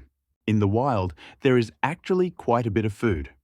After radiation poisoning, many plants and animals have undergone certain mutations. If you manage to defeat these mutated animals and plants, you can use them for food. However, although these mutated animals and plants are edible, they often contain radiation, and long-term consumption can cause serious harm to the human body. Moreover, these mutant creatures are often extremely ferocious, and hunting them is an extremely dangerous activity in itself. They have to choose among them those with low radiation levels and those they can fight, and every day they are in a semi-starved state. Although the food gel is in a strange state, the taste and satiety are real. Ben and Lena never thought that food and clean water could appear in front of them so easily. At the same time, Ye-Yun, who was checking the composition of the committee, nodded with satisfaction. Very good. Just because of the full meal, the loyalty of the two people rose from 80 to 85. Seeing that they had already eaten and drunk their fill, Ye-Yun coughed slightly. Hearing Ye-Yun's movement, Ben subconsciously wanted to kneel down, but then remembered what Ye-Yun had just said and stopped abruptly. Ye-Yun nodded in satisfaction. Very good. Baina took his words to heart. Now that you have eaten and drunk your fill, I will introduce myself to you. I am Ye-Yun, the manager of this orphanage and the sole leader of the orphanage. As he spoke, he pointed to number 1 and number 2 standing behind him. This is number 1 and this is number 2. They are androids. Usually spend most of their time exploring the shelter's surroundings, but of course, they sometimes do some work inside. They have primitive intelligence and can be treated like normal people. There are only 3 of us in the shelter. Of course, there are 2 of you now. At this moment, Lena, who had been silent all this time, spoke up curiously. Mr. Administrator, who are Mr. 1 and Mr. 2, ? Although both of them had little experience, they were also stupid. Watching the scene and hearing Ye-Yun's words, they clearly understood that number 1 and number 2 were not human. Ye-Yun didn't hide it. Do you know robots? Baina was a little surprised. Master 1 and Master 2 are actually robots. This is too complicated, isn't it? Baina had seen a robot from a distance once before. It was a medical robot. This place is a hospital that specializes in selling organs, and the robot was transformed into an evil robot specifically for transplanting human organs. He thought of robots as monsters with countless tentacles. However, number 1 and number 2 in front of him were almost the same as ordinary people. Ye-Yun nodded and said to number 1 with a smile, "Open the outer skin of the abdomen." Number 1, "Yes." The words fell. Then In front of everyone, Number 1 placed his hand on his abdomen and pressed lightly. Then, the outer skin of her abdomen slowly opened, revealing a complex mechanical structure and electronic circuit boards inside. Eyes widened when they saw this scene. They never imagined that robots could be so realistic that they almost looked like real people. Ye Yun waved his hand. "Well, that's all for the orphanage. You guys should introduce yourself too." Bena quickly straightened up. "My name is Bena, and this is my sister. I am 19 years old, and she is 17. I am good at hunting mutants." But? Ye Yun frowned slightly. Bena carefully took off his simple protective suit. The next moment, Ye Yun inhaled a cold breath. Had many hideous scars on her body, and half of her left face had been torn off by something unknown. However, it wasn't these horrible wounds that made Ye Yun surprised. He was surprised because, in addition to that, there were countless black and purple spots of varying sizes on Bena's skin. Face showed shame. "However, since my body has absorbed too much radiation, if I engage in intense physical exercise for a long time or get seriously injured, my immune system will not be able to fight off the side effects of radiation. Therefore, the ability to hunt itself may be reduced." The more Ben talked, the more nervous he became. His original strength was superseded by him because there was too much radiation in his body, and he was no longer as useful as before. He patted his chest and promised, "However, please rest assured, sir, as long as you provide me with weapons, I will be able to get enough food and certainly will not use up the precious resources in the shelter." Lena, who was sitting next to him, also leaned nervously against her older brother and said, Yes, my older brother used to be very strong, but when he was doing research, he accidentally got heavily contaminated with radiation, so he became like this. Besides, I am also very capable. I can..." Looking at the two people who were scared like two abandoned kittens, Ye Yun sighed to himself. In the shelter, clean water and food that can only be obtained through electricity seem more important to these two people than their lives and dignity. He waved his hand in dissatisfaction. "Don't be nervous. I don't need to hunt here. Water and food are not precious to me. And maybe I have a way to resolve the situation with Bena." Wait a minute. After saying that, he ignored Bena and Lena. He opened a private chat. "Ye Yun, I think someone said that the radiation level can be reduced in the shelter. Anyone know how to do this?" Seeing Ye Yun's doubts, someone quickly stepped forward and replied, "Brother Ye, I know this, but I'm not sure if it's true or not. Reducing the radiation level is easy. Isn't the science lab on the list of buildings?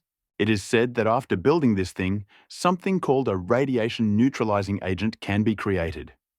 After injecting the radiation elimination drug, the radiation level in the body will decrease by 40%. However, it cannot be injected continuously for a short period of time. Ye Yun." "Thank you, brother." After closing the chat, Ye Yun immediately gave the construction robot a construction task. He then turned and looked at Ben and Lena, who looked a little worried. "Maybe I can solve your radiation problem, but we'll have to wait and see what the specific situation is." Hearing Ye Yun's words, Bena was shocked and nervous. Of course, he knew that there were drugs that could reduce the level of radiation in the body, but their production was very limited and always controlled by some big shots. How could a simple person like him get them? "Really? Mr. Administrator, can you really help my brother?" Lena's voice trembled slightly, and it was clear that she was very worried about this matter. Ye Yun nodded. His attitude was gentle but firm. "Let's try it." The half-hour construction time flew by in an instant. Ye Yun came to the newly built science lab. Science lab, white not running building maintenance requirements, bionic human, normal human, engineering robot, 11/1. Electricity, 1 point per hour. Ye Yun, what's going on? Have I been tricked? He entered the science lab with some distrust. The inside of the science lab was very simple, with a square test bench in the center. When Ye Yun sat down on the test bench, he realized that he had misunderstood. The list of medicines also appeared in front of his eyes. Xiaofunin pain reliever injection, strengthening injection. Ye Yun pressed the button of Xiao radiation Ning. Xiaofunin. White description. The lowest level of radiation pollution reduces the radiation level in the body by 40%. Cannot be used again within 30 days. Production requirements. Electricity, 10 points, 10 out of 10. Intelligence, 5 points, 5 out of 5. Basic formula requirements. Unknown cat excrement, white X3, 3/3. Cactus variant, white X5, 5/5. Mutated cockroach left leg, white X55/5. Mutated cockroach head white X, 55/5. Production time 10 minutes. Is it in production? Is it? What kind of weird recipe is this? What's even more outrageous is that he actually has all these things in stock. Ye Yun could only suppress the urge to move his lips and console himself with the fact that this thing is not meant to be drunk. The next moment, the rating system displays the rating. Type: pharmaceutical manufacturing. The risks of this pharmaceutical product are being assessed. The product produced this time is Xiaofuning. White evaluation. The probability of obtaining white items is 100%. Risk, 35%. The risk level is neither too high nor too low. Ye Yun found various biological types of white objects in the warehouse and tried dozens of times, but the risk only dropped to 10%. After that, no matter how he changed the formula, the risk did not decrease. Considering the 10% risk, Ye Yun did not continue trying. In any case, the total is only 26 white objects. If he really fails, he can try again. The cost of trial and error is small, and he can afford it with his current capital. 10 minutes later, looking at the purple potion that appeared during cultivation, Ye Yun breathed a sigh of relief. Xiaofuning white radiation levels are reduced by 40% after use and cannot be reused for 30 days.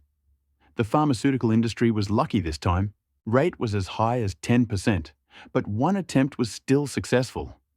Ye Yun returned to the gate with radiation-eliminating Ning White. Baina and Lena obediently remained in place. Judging from the dust on the ground, they did not even dare to move. Ye Yun nodded in satisfaction. Although he didn't know the abilities of these two yet, their loyalty was very high, almost to the point of unconditional obedience. Baina's attention was still very sharp, and he immediately noticed the extra purple potion in the manager's hand. He swallowed nervously and then heard Ye Yun's voice in his ears. It's called Radiation Eliminator, a drug that can eliminate radiation in the body. I just checked, and your radiation level is 52%. That's too much. One shot won't get rid of it all, of course, but it will get rid of at least 40%. As for the remaining 12%, I'll have to find a way later. Hearing Ye Yun's explanation, Ben was stunned. At first, after hearing Ye Yun's words, he thought that such a good injection would have some additional effect.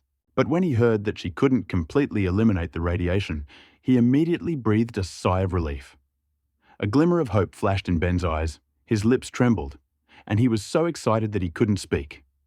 Lena held her brother's hand tightly, her eyes full of anticipation and gratitude. After a long time, Baina lowered his head. "Thank you for your kindness, Mr. Manager, for giving me a new life.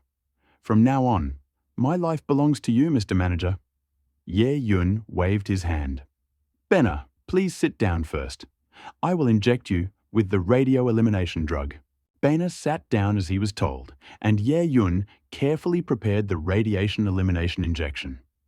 He knew that although this drug could reduce radiation levels, there would be some discomfort during the injection, so he tried his best to make Baina relax. "It might be a little painful, just bear with it," Ye Yun reminded. Ben nodded quickly and seriously, although he usually wouldn't make a sound when he was injured in a battle with mutant beasts. However, since it concerns the manager, he will definitely take it seriously. Ye Yun carefully inserted the needle into Baina's vein, slowly pushed the syringe in, and injected the radiation-removing drug into his body. As soon as the drug was injected, Baina's calm face immediately showed pain, and dozens of blue veins immediately crawled across his face, but he gritted his teeth and did not make a sound. Ye Yun watched his reaction until all the medicine was injected. Okay, the injection is complete. Ye Yun pulled out the needle and gently pressed the injection site with a sterile cotton ball.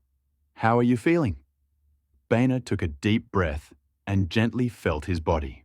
Injected into the body were like hot streams continuously flowing through various parts of the body. He looked at his hands and his face reflected disbelief. The countless black and purple spots of all sizes on his hands were fading and disappearing with a speed that was visible to the naked eye. I feel better. My body seems to have become a little lighter.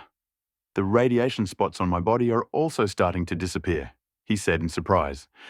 Ye Yun nodded. He had already clicked on the participant list. Name, Boehner strength, 7.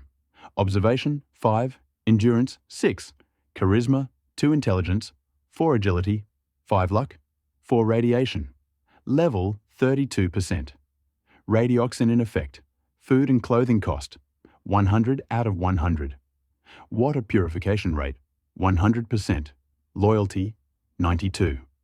Looking at the changes in the enemy's quality, Ye Yun realized that the radiation elimination began to take effect. What surprised him was that as the radiation level decreased, this guy's charm actually increased from 1 to 2. This is a normal reaction, and radix axetine will help your body eliminate radiation. However, the radiation level in your body is still relatively high, and the effect of the drug will last for some time, so you need to rest well and let your body recover naturally. Hearing this, Lena quickly said, "We will do so. Thank you, Administrator." Ye Yun waved his hand, indicating that they didn't need to be so polite. "You are mine now, and I will do my best to protect you." Okay, number 1. Take them to the dorm to wash up, and then let them rest. Following Ye Yun's instructions, number 1 led Beng Nu and Lena to the dorm. The shelter was small, and after a while the two of them reached the dorm.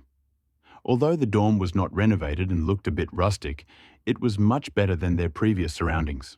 At least in this shelter they don't have to sleep in shifts to avoid being attacked by the ubiquitous mutants or kidnapped by gangs in the wasteland and turned into an organ to be sold in a cold storage facility for organs or sold to certain forces as slaves. With number 1's help, they finished washing and changed into the clean clothes the shelter provided. Ben lay in bed, feeling a physical relaxation and comfort he had not felt in a long time. He looked at his sister Lena, who was sitting next to him, and a glimmer of calm and hope also flashed in her eyes. Boehner secretly swore in his heart that he must use his own strength to repay Ye Yun's kindness and contribute to the construction of the shelter. While they were resting, Ye Yun began to worry about the food and water problem. Originally, the warehouse had a certain amount of water and food. However, since he only counted himself, the supply was only enough for 20 days. But now the shelter suddenly had 2 more mouths to feed, and the 20-day food supply had been drastically reduced to 7 days. However, Ye Yun was not too worried. Providing 2 more people with food rations means the water purification room and food unit will be running for a few hours longer each day. Now that there are 2 more people left on Earth, he might be able to understand the outside world better. Seeing that it was already late, Ye Yun did not stay outside for long, but returned to the dormitory. Currently, the shelter only has 1 dormitory for 4 people, which has not been modernized. Although Ye Yun is a bionic man, as a bionic man with a very high degree of simulation, he not only needs to eat and drink, but also sleep. Knowing that they were both asleep, Ye Yun deliberately moved more quietly.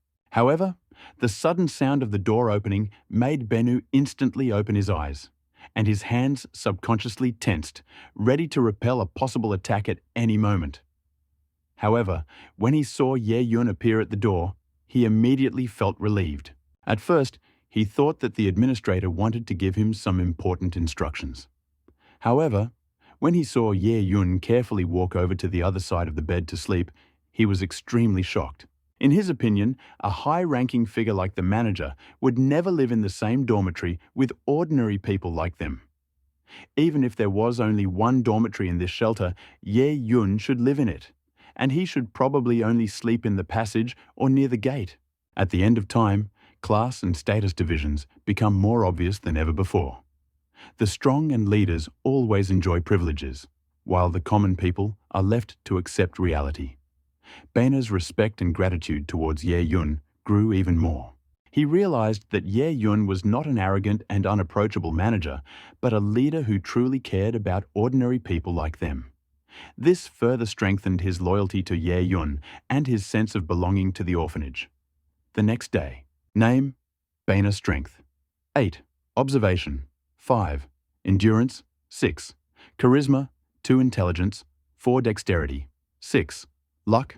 4 radiation level. 12%. Radioxin active food and clothing cost. 60 out of 100. Water purification rate. 60 out of 100. Loyalty. 100%. Looking at the loyalty that suddenly became full force, Ye Yun was a little confused. Does a good night's sleep really increase loyalty? Could it be that the bed is just too comfortable?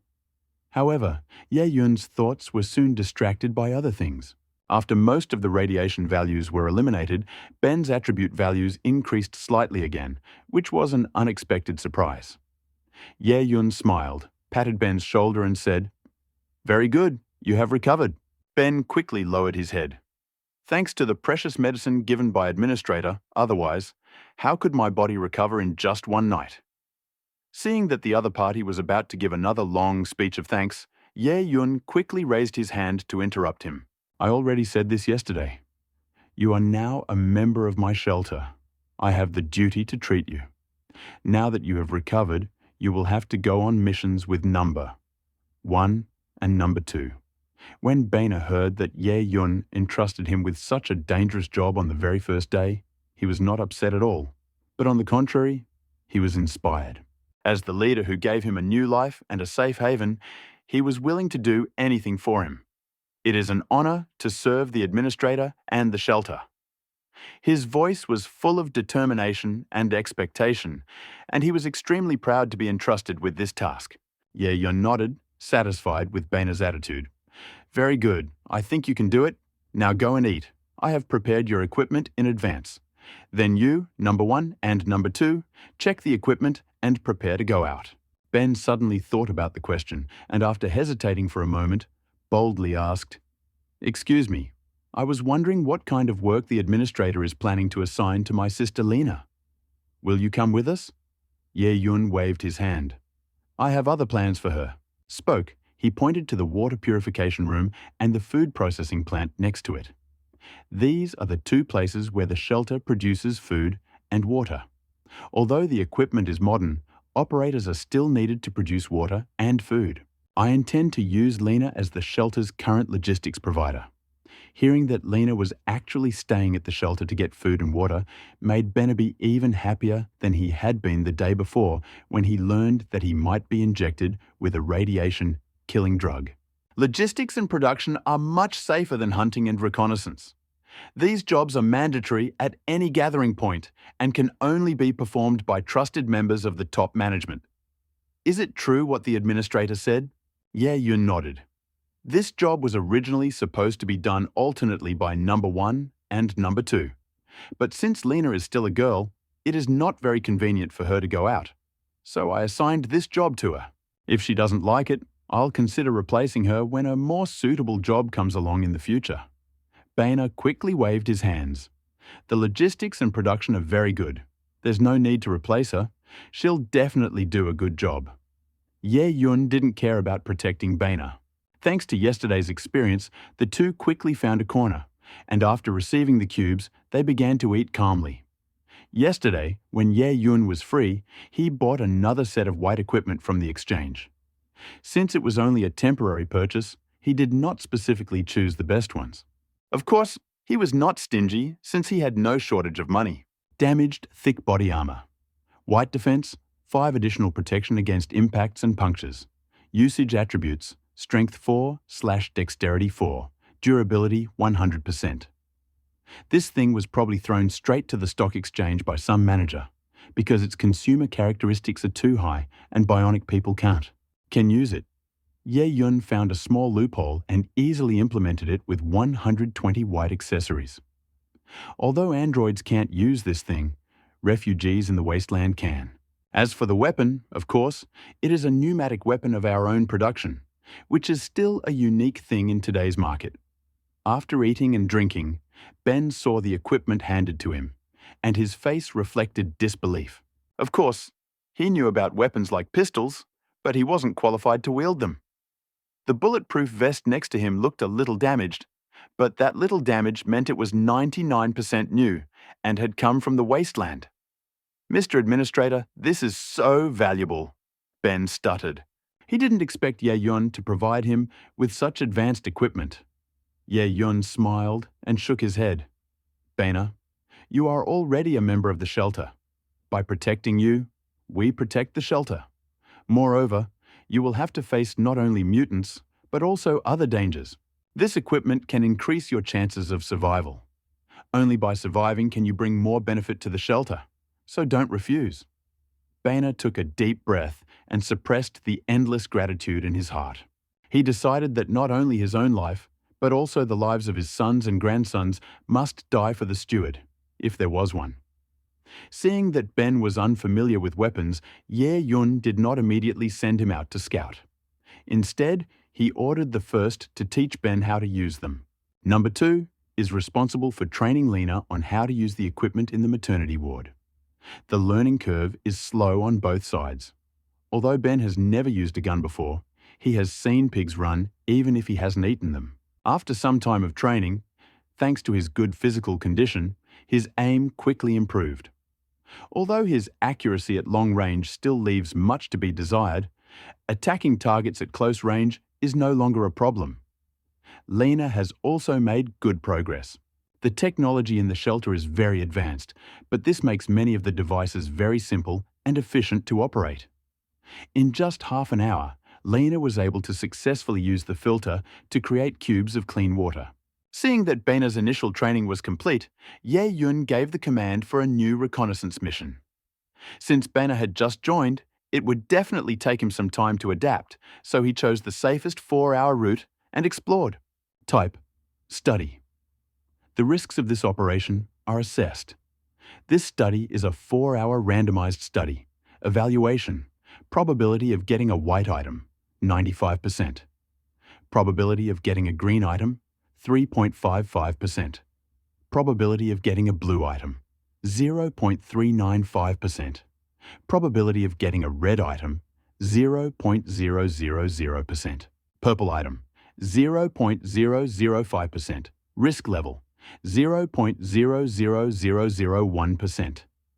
When Ye Yun saw the evaluation results, his eyes lit up. Usually, it is almost impossible to obtain purple items in a short period of research. In previous exploration missions, it took more than 24 hours to get purple items. The risk was extremely high, and the chance of getting purple items was extremely low.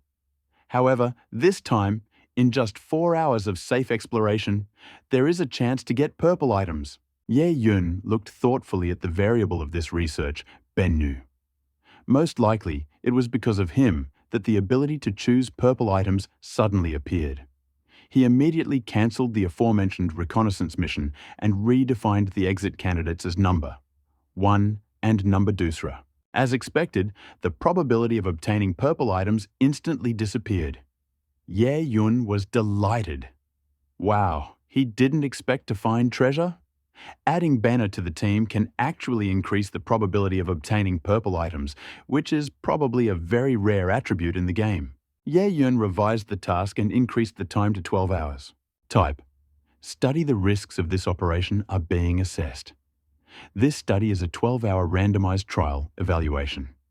Chance of getting a white item, 76%. Chance of getting a green item, 21.55%. Chance of getting a blue item, 2.395%. Chance of getting a red item, 0.000%. Purple item, 0.005%. Risk level, 0.001%. The probability of getting white, green and blue items has changed. Only the probability of getting purple items has not changed. It seems that Ben's hidden attribute does not increase a certain percentage, but instead increases the probability of obtaining purple items by a fixed 0.005%. Ye Yun's surprise subsided a little. There is a big difference between these two things. If Ben's hidden attribute is that the longer the research time, the higher the chance of getting purple items, then it can definitely be called a God-tier hidden attribute. However, if the probability of obtaining purple items increased by just 0.005%, it would rise from God to excellent. After all, this thing had no room to grow. However, Ye Yun quickly changed his attitude. After all, it's a hidden attribute, so it's good enough for me to get it for free. It would be unreasonable to quibble over something you got for free. Ye Yun reassigned the three of them to a 4-hour mission. Although the danger level of the 12-hour study was low, he was still willing to give the newcomers more time to master the task. Be careful, the communication bracelet still has a delay of several minutes. After all, number 1 and number 2 are just junior androids. The powerful artificial system copes well with normal situations, but it is not enough for emergency situations. I have given you temporary command. If any problems arise, immediately give order number 1 and number 2 to disengage and return to the shelter as soon as possible. You don't have to worry about the shelter being in any danger. The gate of the shelter is well fortified, and ordinary mutants won't be able to break it down. Ye Yun still trusts Bena very much, even though the other side just joined yesterday. But after all, his loyalty is 100 points, so he still trusts the system's judgment. Ben felt the administrator's deep trust, and his eyes couldn't help but warm up. He quickly greeted Ye Yun and said, "Don't worry, I will definitely return number 1 and number 2 to the orphanage safely." While saying this, he looked at his sister who was standing nearby. "Lena, you must work hard at the orphanage. Don't be lazy. Follow the orders of the administrative director. Do you understand?" Lena nodded quickly, like a chicken pecking at rice. Although Lena had only spent half a day in the shelter, that half a day made her reluctant to leave. There were no sandstorms, no radiation, no need to worry about attacks from unknown sources, clean, pure water, and delicious food. In her opinion, this shelter was a real paradise. Not to mention that her older brother reminded her that even if no one reminded her, she would definitely do well. Ben carefully put on the simple protective suit he had made. Although the effect is not very great, it does provide some protection from strong radiation. Wearing a simple protective suit, Bena carefully checked every fastener and seam to make sure nothing was missing. He knew that although the shelter was safe, the surrounding environment was full of unknowns and dangers. Ben was then led out of the shelter door by number 1 and number 2. Outside, the door was a lifeless desert with wind, sand, and radiation everywhere. Ye Yun watched as the backs of the three people completely disappeared and looked away. He looked at Lena and smiled, laying out the words, "Okay, you have nothing to worry about. Your brother is in excellent physical condition. Number 1 and number 2 have also explored the wasteland. They are both elite soldiers. They will be fine. You can get to work. According to the previous agreement, you will work in the water purification and food workshop for 4 hours a day in the power unit, 2 hours and 1 hour to clean the shelter. Then you will be able to rest." If Ye Yun had organized 11 hours of work at once before, he would probably be called an evil capitalist. However, on a wasteland planet, 11 hours of easy work for wasteland residents is no different from a vacation. Seeing Lena jumping up and down and rushing to work, Ye Yun looked away and opened the chat. 80% loyalty, basically they'll do anything you ask them to. Finally, I don't have to use my hands anymore. The refugees in this wasteland are a little skinnier and darker, but otherwise they're fine. Good job. What else can you do besides mess around? God, why are you all women? These two are both men. My recruit's radiation level is very high. Does anyone know how to reduce it? Seeing that most of the managers were discussing inappropriate topics, Ye Yun frowned slightly. Aren't these guys too nervous? Just died. Instead of thinking about how to use the extra people in the shelter to quickly fortify it and prepare it for the next danger, you start indulging your lust? Ye-yun shook his head and decided to ignore this meaningless talk. The other side. Boehner looked at the yellow sand in his field of vision, carefully determining the direction. Soon, his attention was drawn to a tall building, half destroyed by bombs. This building is considered the tallest in the area, and these are the coordinates he and his sister usually use as their location. With it, he can quickly find his home.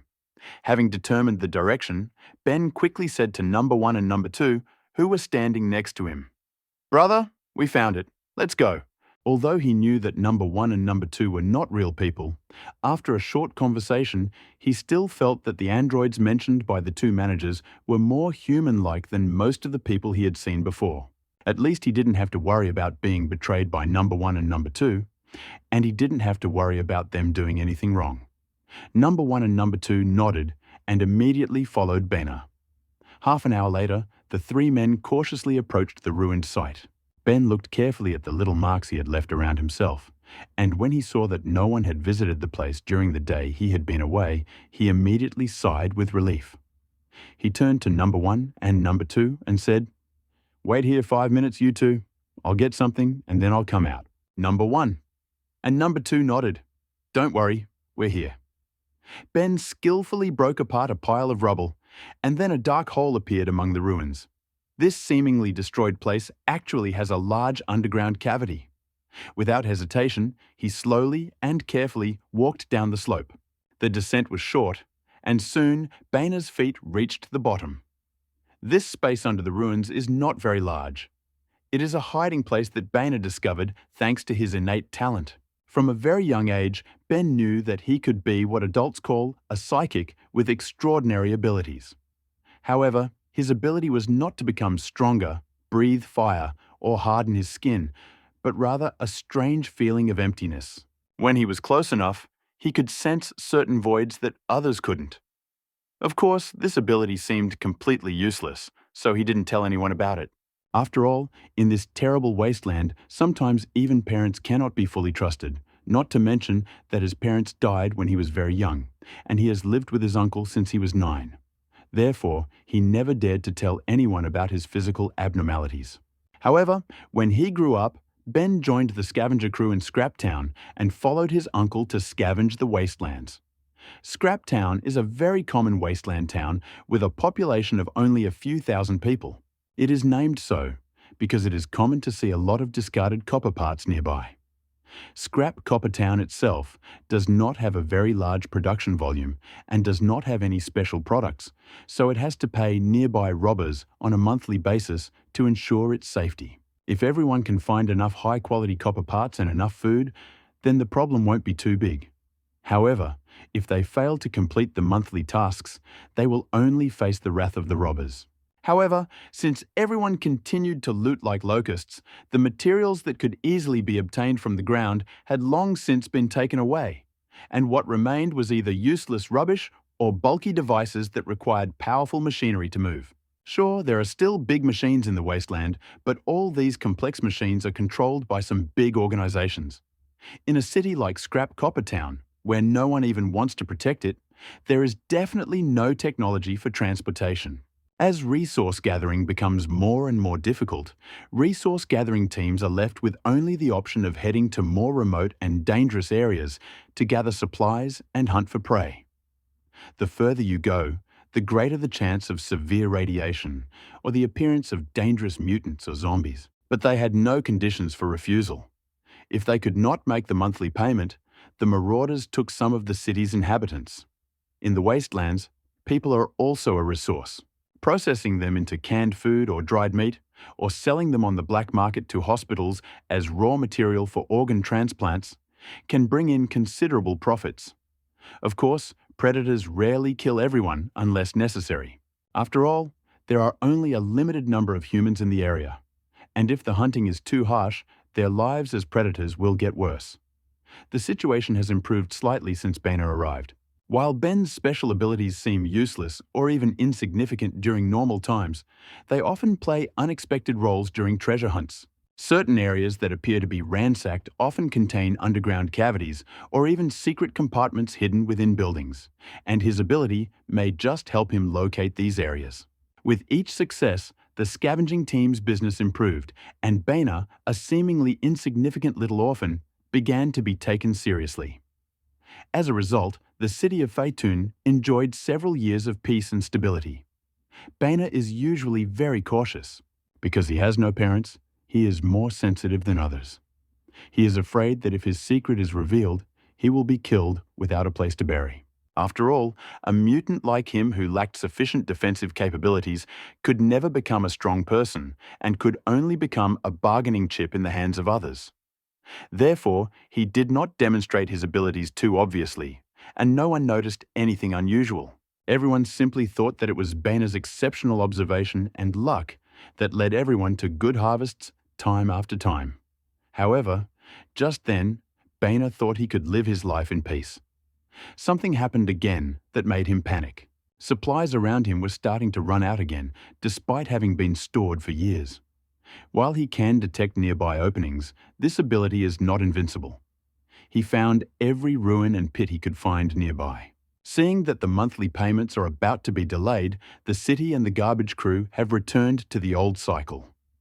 This means that the resources around the city have been collected, and all that remains is for us to go to more distant places to collect them.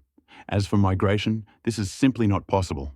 The area of Scrap Coppertown has a water source and the radiation level is low. Scrap Coppertown can grow food and crops. Although not much, it is enough to support thousands of people and pay the monthly fees. Once they leave Phaetong City, these thousands of people will lose their livelihood. Of course, in the wasteland, no one would give up water sources and farmland unless they were faced with imminent death. Team was helpless and could only go to farther places to get something. And Ben, as always, secretly used his abilities to find more resources so that everyone could avoid too dangerous places. However, if you are exposed to danger all year round, sooner or later, something will happen. During a routine treasure hunt, Ben discovered a hole hidden behind a huge metal wall. He even vaguely felt that there was something good inside. Excited, he immediately found a crack and penetrated behind the huge metal wall. However, he was met not by treasure, but by a seriously damaged super small reactor, which had long since leaked old nuclear fuel. So-called giant metal wall is not a wall, but a sealed isolation chamber, temporarily built to seal off the reactor. However, this protective structure was abandoned and damaged hundreds of years ago, and its purpose is no longer clear. Although Ben was wearing a simple hazmat suit required by wastelanders, this type of hazmat suit was still somewhat useful in protecting against normal radiation. However, given the high dose of lethal radiation from the reactor, the only effect it could have was to prevent Ben's immediate death. Although Ben immediately realized that something was wrong and immediately ran out of the sealed isolation chamber, his body was still exposed to excessive levels of radiation. The members of the waste recovery team are highly experienced. After all, being wasteland natives, they are exposed to radiation from birth, not to mention the waste recovery team that often goes out to search. At first, everyone resorted to folk methods to save Baina's life. It is unknown whether all the methods worked or Ben was lucky, but in the end, he did not die, but fortunately survived. However, since then, he has become disabled. Although Ben fortunately survived, after the accident, his physical condition has deteriorated significantly, and his supernatural abilities have been seriously affected. Naturally, he lost his job on the garbage collection team. The mayor of Scrap Copper initially wanted to ditch him outright. After all, it's hard for ordinary people to live in the wasteland, and a disabled person would only waste the city's resources. However, everyone could see Ben's previous achievements, and thanks to the support of his uncle's family, he was not kicked out in the end. Of course, this does not come without costs. The thing is, his uncle and two older brothers have to raise extra money to cover the costs of maintaining this disabled person. Fortunately, after some time, Baina's condition finally improved. Although his body could not withstand the intense exercise for a long time, he was finally able to live a normal life like ordinary people. However, the good times did not last long. Without Ben, the garbage crew's income continued to decline. After one or two times, The robbers in charge of collecting protection money are no longer as easy to talk to as they were at first. If we can't get enough resources, we'll just have to capture people to replace them. The best targets were young men and women who were already able to work. As a 16-year-old adult woman, Lena was naturally the first target. In fact, Lena is not Baina's sister, but her uncle's daughter, a so-called cousin. Seeing more and more people being taken away, Uncle realized it was only a matter of time before Lena would be taken away. Being captured by robbers, becoming a slave is the luckiest thing that can happen to you. So he prepared dry food and water for the two of them and asked them to leave quickly before they were caught. Although Ben's physical condition was not as good as before, he still counted on luck and strength to lead Lena out of Scrap City and come to this nameless, ruined city. As for the experience gained along the way, that's another story. Banner carefully swept away the loose earth in the corner, then picked up the broken shovel and began to dig. A moment later, a small iron box the size of a palm appeared in Banner's hand. Ben carefully opened the iron box and saw that the things inside were still there. He immediately felt relieved. Then he closed the box and carefully hid it under his clothes. He looked around, examining some debris in the cave, and then, without looking back, he walked down the slope to the ground. Used to be real treasures for him. If he really had to change his shelter, he would certainly take all this with him, unless there was an emergency and no other way out. However, after entering the orphanage, these treasures that once seemed so valuable now seemed like a pile of trash. Returning to the ground, he adjusted his mask and said to Number 1 and Number 2, "Let's go, both of you. I know there's a hardware store nearby, but it's in ruins. But if the three of us cleaned up a bit, we could find a lot of interesting things." Number 1 and Number 2, of course, didn't mind. The three of them walked carefully and soon reached the hardware store. As they approached the hardware store, Banner's face suddenly showed joy. A huge hole! He could hardly contain the surprise in his heart. When the radiation level in his body decreased again, his superpowers returned. However, this pit is located some distance from the store, and under normal circumstances, it is impossible for ordinary people to find it. Ben hesitated and looked at Number 1 and Number 2 next to him. After a moment's hesitation, he made his decision. The administrator was willing to use such precious therapeutic injections to treat a disabled person like me. If I don't deliberately dig a hole underground because of my fears, how can I be worthy of the administrator's trust? Number 1, Number 2, let's see if there are any gaps nearby. I feel a big hole under my feet. Number 1 and Number 2 bowed their heads at the same time. Number 1 spoke doubtfully. "Mr. Banner, please confirm your instructions. This area is very flat. Usually, even if there is an underground cavity, you will not be able to find it. Such a search may take a long time." Banner felt helpless after hearing Number 1's question. Use 1 and Fortune 2 are fine in every way, except that they're a little boring sometimes. Banner thought for a moment and quickly came up with an excuse. "I got a map a while ago, and it shows that there might be some supplies hidden here. Let's see if we can dig them up somehow." Having good reasons, Number 1 and Number 2 no longer hesitated and immediately began searching, and Banner did not stand still either. 10 minutes later, Banner used his special ability to find another passage formed by the collapsed ruins. Ben carefully cleared the entrance to the passage of debris and dust, moving very carefully so as not to attract unnecessary attention. As an expert in speleology, he is very familiar with this underground space formed by collapsed ruins. He knew that the passage in front of him looked very stable and had probably been there for hundreds of years, having appeared during the cataclysm. But in reality, it was a very fragile mechanical construction. Sometimes, the accidental fall of 1 or 2 steel bars or wooden planks can cause the entire passage to collapse. Banner gently reminded, "Number 1, Number 2, please be careful. Slow down as much as possible and do not crash into the main flow of traffic in the passage." Number 1 and Number 2 nodded simultaneously. Banner took a deep breath and moved further down the passage. Although fragments of soil fell from time to time as they walked, they eventually reached the cave Banner had discovered at the beginning safely. Banner, after a quick look around, was able to confirm that this was not a collapsed hardware store. The hardware store could have completely disappeared. The area of this cavity is very large, at least more than 500 square meters. The predecessor of this pit must have been part of a fortified building, but it was filled with earth.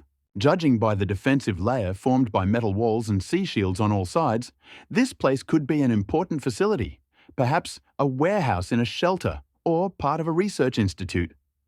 The three turned on their flashlights and began to look around carefully. Ben was delighted to see the box in the light, but the joy soon faded. He had found many such grey boxes with writing on them before, and they were mainly used to store canned goods. Although the condition of the cans in the box is unknown, if they are not damaged, they can in principle be sold for a good price. But his enthusiasm soon faded, and now he has joined the shelter. Such valuable supplies as canned goods are not very useful to him. Carefully remember where the box of canned goods is. If you don't find anything useful there later, you'll have to put the box away. Ben walked up to the open door.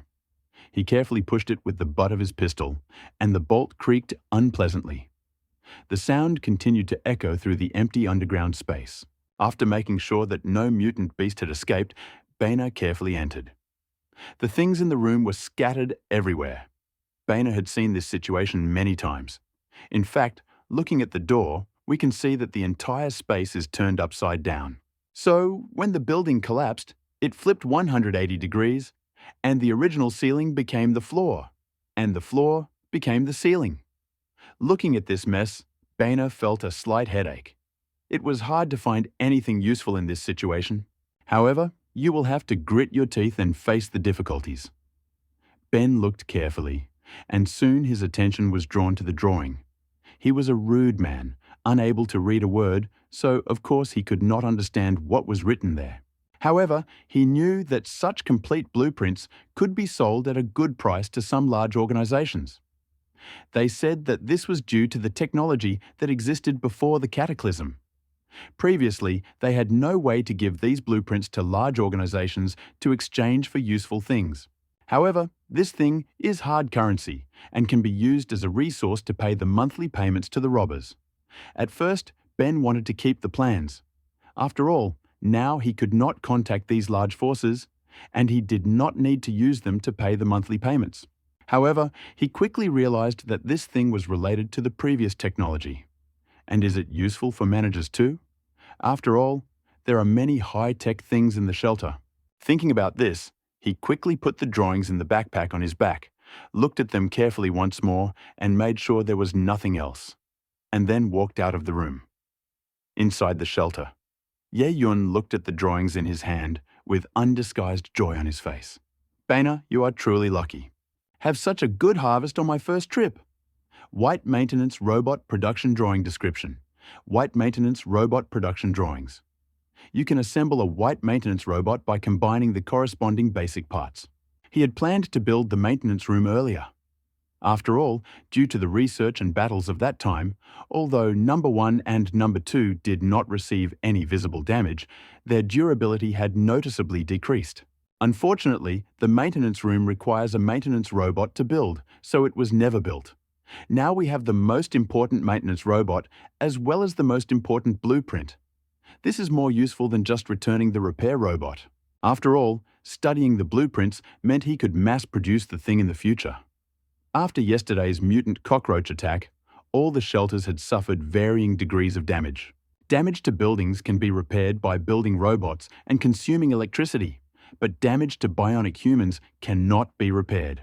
In particular, many of the shelter managers did not enhance the strength of their bionic people in advance, resulting in their combat effectiveness being insufficiently high even if they used Lehu's meat shield strategy to successfully survive. Durability, which was serving as a human shield, would inevitably be severely reduced. If this seriously damaged bionic man could not be repaired, he would most likely never be able to go out and explore the world again. Ye Yun immediately began to study the drawings in his hand. You have studied the blueprint for the white service robot. You have received a new blueprint. Service robot white production requirements. Electricity, 10 points, 10 out of 10. Create a robot, One person, 1 out of 1. Basic accessory requirements: broken circuit board, white X 1010/10, damaged battery, white X 55/5, rusty trigger, white X 44/4, broken wooden handle, white X 44/4, broken wire, white X 55/5. Very good, not many parts needed, and all of them are in stock. Type: production. Production risks are assessed. This survival item is a white service robot evaluation. Chance of getting white items is 100%. Risk, 25%. With a little tweaking of the recipe, I soon got the perfect version. Ye Yun pressed the production button, and within 10 minutes, a multi-legged robot the size of a teapot appeared in the warehouse. Now that we have a robot for maintenance, the next step is, of course, to use it. However, Ye Yun only reacted after opening the list of buildings. In order to produce radiation-killing substance for Ben, I built a science lab yesterday, so the last place in the shelter was occupied. However, he did not panic too much. Ye Yun looked at his system. Shelter used space: 7. Free space: 0 plus food reserves, 25 100 plus freshwater reserves, 25 hundredths plus cruising range, 400 400ths plus medicine, 0/100 plus robot assembly, 2 bionic man, 2 shelter members. 2 Ye Yun clicked the plus on the free space. Increase the area of the shelter. Requires the construction robot to work continuously for 24 hours and consume 100 units of power from the shelter. Ye Yun could still agree to the upgrade cost. He had previously increased the power limit in the shelter. The first upgrade took 2 hours and required 50 electricity points. The cost of the second upgrade doubled to 4 hours and 100 electricity points. According to this ratio, the next time you want to expand the area of the building in the shelter, you will need 48 hours and 200 units of electricity. For ordinary shelter managers, these things may not mean anything. With electricity, everything is simple. There are many small electric cubes on the exchange. Now, this market is essentially a buyer's market. Too many, but not enough buyers. However, the time spent on building a robot is very valuable to Ye Yun. This is true even if he has 2 construction robots. After all, he had many perfect blueprints, and almost every production meant an increase in resources. However, he had no choice but to upgrade. All the buildings in the shelter were worn out, and it was impossible to tear down the old building to build a new technical room. Having made his decision, Ye Yun no longer hesitated. 24 hours was 24 hours. He immediately pressed the confirmation button. The construction robots, which were initially working normally, immediately got to work. Seeing that the administrator was very pleased with the drawings he had found, Boehner was also very happy. If the managers like it, I will do it. After saying this, he hesitated. Ye Yun also noticed Boehner's expression. He raised his eyebrows slightly and asked, "Just tell me what you want to say." Ben gritted his teeth and pulled out the iron box he had carefully hidden. "Mr. Administrator, I have something here that I found while rummaging through the trash. I think it's a real treasure, but I still don't understand what it is, and I don't dare to show it to others. Look at what it is. Of course, if it's useful to the administrator, I'll pass it on to the administrator." Hearing Boehner's words, Ye Yun was also interested.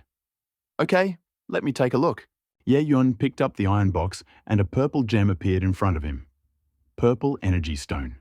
Description: a gem containing powerful energy? Ye Yun inhaled a cold breath. Oh my God, a purple prop. Was Ben really his lucky star? The first time he explored this place, he brought back a blueprint for a repair robot, and the next moment he got a purple tier item. Too bad he has no idea what this thing is used for. It would have been even better if he had just been given a purple weapon or armor. Ye Yun suppressed his greed. He said to Boehner with a smile on his face, "This is indeed a good thing. It is an energy resource, but unfortunately, it is useless now. What if we return it back first?" Boehner quickly waved his hands. "As long as it is something good. Even if administrator gives me this stone, I don't know what it will be used for." I'll just consider it my gift to administrator. Ye-yun only made a few polite remarks. Seeing that the other party was reasonable, he nodded in satisfaction. Fine, I'll take it. Take a short break. Once number 1 and number 2 finish the repair, you can continue exploring with number 1 and number 2. Baina naturally didn't mind this decision. Ye-yun played with it for a while but didn't see any clues, so he didn't bother with it anymore and put the stone back in the warehouse. He looked at number 1, who is being repaired, name, number 1, strength, 3, observation, 3, endurance, 3, charisma, 3, intelligence, 3, dexterity, 3, luck, 3, durability, 92% under repair. Battery level, 98%. The repair cost is relatively low. For 1% durability, a random white accessory and 1 point of electricity are enough. The repair speed is also very fast. 1% durability can be restored in 1 minute. He opened a private chat. Ye-yun. During the previous attack by the mutant cockroaches, many people's bionic men must have suffered serious injuries, right? As soon as those words were spoken, many people appeared in the chat room wanting to play the victim. My bionic man's durability is only 75%. Have 75%? I only have 61% left. Of course, there are smart people in the chat. Why did Brother Ye suddenly ask this question? Could it be that Brother Ye has found a way to fix it? Ye-yun didn't keep this secret. Ye-yun, I just got the blueprint for this white service robot. Once the maintenance room is built, you can allow the androids to enter it to perform maintenance. I can produce one every 10 minutes. If you need one, send me a private message. Of course, no one could refuse such a blessing. In just a moment, Ye-yun received private messages from everyone. After closing the private chat, he opened the exchange to see if anything good had appeared during this period. Soon, a green object flashed past. Ye-yun quickly stopped flipping through the pages. Excellent hunting spear green attack, 10 to 18 attack speed, fast attack range, close usage stats, strength 8, dexterity 6. An excellent item. Although its consumer properties are very high, it is very convenient for Baina. I looked at the price. 240 white accessories is a bit expensive, but it is a green weapon after all. This thing is still rare in the market now. As his right hand, Ben has excellent strength and dexterity, and this spear will definitely take his strength to a new level. Considering Baina's performance, Ye-yun bought it without much hesitation. Ye-yun quickly completed the transaction and put the excellent hunting spear green in his pocket. He turned and walked towards Baina, who was resting, ready to give him a surprise. Baina, come here. Ye-yun's voice interrupted Baina's rest. Baina immediately stood up, quickly walked to Ye-yun and respectfully asked, Mr. Manager, what are your instructions? Ye-yun smiled slightly and handed the spear in his hand to Baina. This is what I prepared for you. See if it fits. Baina took the spear. A look of surprise flashed in his eyes. The spear in his hand looked ordinary, but he felt a powerful force coming from it. Lord Administrator, what happened to this spear? Why does it feel more powerful than a gun? Ben is good in every way, except that sometimes he is like a curious child who always likes to ask questions. Ye-yun thought for a moment before explaining, This is a product of technology that existed before the cataclysm. A technological product before the cataclysm? Ben repeated Ye-yun's words with a thoughtful look. Everyone knows about the cataclysm, and the reason why this planet became like this is because of the cataclysm. Ye-yun reminded, This may seem like an ordinary spear, but it is incredibly powerful. You will understand this once you experience it in real combat. Baina didn't doubt his words and nodded seriously. Understood. During the conversation, the durability of number 1 and number 2 was restored. Ye-yun gave the three of them a new exploration mission. Purple item, 0.0005%. Risk level, 0.00001%. Ye-yun originally wanted to organize a 4-hour tour, but after seeing the advantages of a 6-hour tour, he decisively changed his original plan. Time has only increased by 2 hours, but the chance of getting green items has reached 10%, and the chance of getting blue items has also reached 1%. He found that after Bina joined the research team, not only did the risk decrease significantly, but the probability of obtaining high-level items also increased. Having received a new task, Bina did not linger any longer. He bid farewell to Ye-yun and Lena, and hurriedly left the shelter. A gust of wind blew, and along with it, large chunks of yellow sand rose into the sky.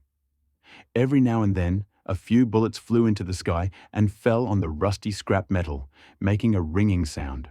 Bena and the two androids hid quietly behind a broken wall, waiting for the strong wind to die down. The cataclysm had left the entire planet with extreme weather. However, as a former member of the garbage collection team, Bena was all too familiar with such weather. Although the sky is full of wind and sand now, once the wind dies down, the sky will be clear again. Indeed, after more than 10 minutes, the strong wind suddenly disappeared. It was as if someone had pressed the pause button, and the strong wind had died down. The sky, initially covered with yellow sand, cleared up in just a few minutes, revealing blue. The sun was shining on the earth again, bringing a bit of warmth to this desert country. Bena sighed with relief. He was about to stand up and shake off the thick layer of yellow mud, but his attempts to stand up suddenly froze. He quickly whispered to number 1 and number 2. "Don't move, be careful." Ben was temporarily in command, provided by Ye-yun. Number 1 and number 2 naturally did not disobey his orders. They immediately hid behind the wall. Ben reached out with his fingers and carefully wiped away the dust that had stuck to his glasses. Then he carefully stuck half his head out and looked carefully at the hill nearby. Less than 300 meters away, two people in grey-yellow protective suits appeared. Ben thought it was dangerous. The grey-yellow colour was good camouflage in the wasteland, and the sides were so far apart. If the blades in the two men's hands hadn't reflected the sunlight into his eyes, he probably wouldn't have been able to spot the two first. Ben squinted and looked around. The two men in the grey and yellow hazmat suits clearly didn't notice their presence. He looked further. There were no scooters, no SUVs, no mutant pack animals. Ben didn't let his guard down, even because there were only two of them. In the wasteland, both group work and solo activities are common. Of course, most of the time, everyone likes to stick together. After all, once more people get together and start working together, the likelihood of surviving in this wasteland will naturally increase. However, in reality, having too many people has many disadvantages, such as lack of food and water resources. Finding a place that can accommodate many people is difficult in itself. Moreover, when there are too many people, they are easily spotted by omnipresent marauders. Once the military might of the gathering place can no longer compete with the marauders, there will always be vampires who will continue to suck blood, as in Scrap City, where he used to live. As for why travelling alone is so common, the reason is simple. In the wasteland who have powerful abilities, and it is not difficult for such people to survive in the wasteland. They do not rely on the strength of the group, but rely on their own skills and wisdom to survive in the wasteland. These may be people with special abilities, bounty hunters, or even lone rangers wanted by certain forces. These people often have a wealth of survival and combat experience, and are a force that cannot be ignored in the wasteland. Relying on harvests from abandoned cities, or hunting powerful mutated beasts and receiving enough supplies from these large organizations to live a very comfortable life. No one in the wasteland would want to provoke such a person easily, because the weak would not be able to survive alone in the wasteland full of dangers. Baina's face became serious. If these two were not the vanguard of the team, then their individual strength was very great. He turned to look at number 1 and number 2. After spending a short time together, he had also developed a certain understanding between the two of them. Although both of them had balanced abilities, their overall physical fitness could only be described as average, not even as good as some of the normal people in the previous scavenger team. Therefore, even with the numerical advantage, Ben did not dare to be careless. Banner turned his attention back to the two of them. They were squatting near a small pond that had appeared out of nowhere, apparently looking at something. Boehner was thinking quickly. Should he set up an ambush on the other side, or leave quietly while the parties were far apart? Factor of the latter is naturally the highest. The parties are now about 300 meters apart. At this distance, if they do not make too much noise, and given that their path is blocked by ruins, the other party will not be able to detect them. But it was only a short walk from here to the shelter. Boehner was always worried about leaving two strangers near the shelter. This time, they were lucky and managed to find each other first. But what about next time? What if the next time they go scouting, the enemy finds them first and plans an attack? Will these three be able to handle it? In the wasteland, everyone knows from birth that no one can be fully trusted except themselves, even their parents. Because in this wasteland where people eat each other, even parents can kill their own children for various reasons. Benako did not want to trust his life and death, as well as the life and death of the shelter, in the hands of another party. After thinking for a while, he came up with a plan. They must strike first. He quickly surveyed the scene and thought about where to set up an ambush. The situation in the distance was changing. A huge black lizard jumped out of the forest in the distance, aiming at two people in grey and yellow protective suits. When Ben saw the monster running out, he subconsciously whispered, "Oh my God, Deathclaw!" Ben never thought he would encounter the monster everyone was talking about. He had heard that the Deathclaw was a powerful biological weapon created before the cataclysm, and almost everyone who saw it died. However, the next moment, he realized that it was not a Deathclaw. By all accounts, the Deathclaw's appearance is very similar to a mutant black lizard. However, the Deathclaw is longer than a car, meaning that its body length is at least 2.5 meters. However, although the black lizard that jumped out was very large, it was only slightly larger than a human. In other words, its body length is less than 2 meters. Most likely, it is just a mutant lizard similar to Deathclaw. The mutant lizard was very fast, and the two men seemed so focused on checking something that they momentarily lost the ability to react. After their first encounter, the mutant lizard knocked one of them down. However, after all, these two are lone rangers in the wasteland, and their reaction speed is extremely high. The man who was not attacked immediately pulled a pistol from his belt and fired several shots into the mutant lizard's head. However, the enemy's gun was clearly not very powerful. Of course, it is possible that the mutant lizard's skin became too thick after the mutation. The mutant lizard did not receive any visible damage, but was imprinted during the attack. Her black mace-like tail swung out and hit the man who was attacking her with a gun 3 meters away. Looking at the one-sided battle, Boehner sighed. He had encountered mutant lizards before when he was looking for food, but they were basically small mutant lizards and were easy to deal with. However, this was the first time he had seen such a large mutant lizard, and he did not expect its combat power to be so great. Despite the attack, he immediately fought back. The machete in his hand flashed with a cold light as he desperately hacked at the mutant lizard. This man wielded a knife not only quickly, but also very accurately. Although most of his attacks had no effect, one of them accurately hit the soft belly of the mutant lizard. The sharp blade instantly left a long gash on the mutant lizard's belly. The mutant lizard let out a shrill scream and threw the man away with one claw. Both of them reacted very quickly. Although they were all knocked back, they immediately stood up as soon as they landed, dodging the attacks of the mutant lizards while simultaneously launching a counterattack. The two lone rangers obviously have a lot of combat experience. The moment they were attacked, the two realized that their speed was far inferior to the mutant lizard. Even if they split up and immediately escaped, it would be impossible to create a way for their comrades to escape by sacrificing themselves. The most likely scenario is that the mutant lizard killed one of them and immediately caught up with the other. Instead of being defeated one by one, it is better to rely on the silent understanding of combat and fight the enemy to the death so that there is still a chance to defeat the enemy. Had weapons in their hands, but they were obviously small caliber. Unless they hit the mutant lizard's vital points, they wouldn't be able to cause any effective damage. Ben narrowed his eyes as he watched the two men fight fiercely. originally planned to attack the enemy's advance to compensate for the gap in strength between the two sides. But now, the mutant black lizard had helped him do what he wanted to do. Ben was a little glad he hadn't initiated the attack. The strength of these two was even greater than he had expected.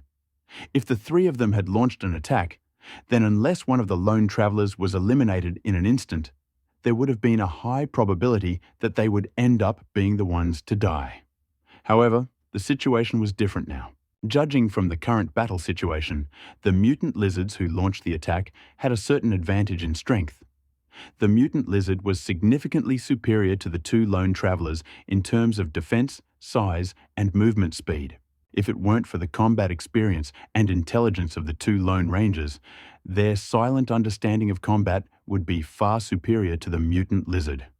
I'm afraid that the current situation is not a slight advantage for the mutant lizard, but a one-sided suppression.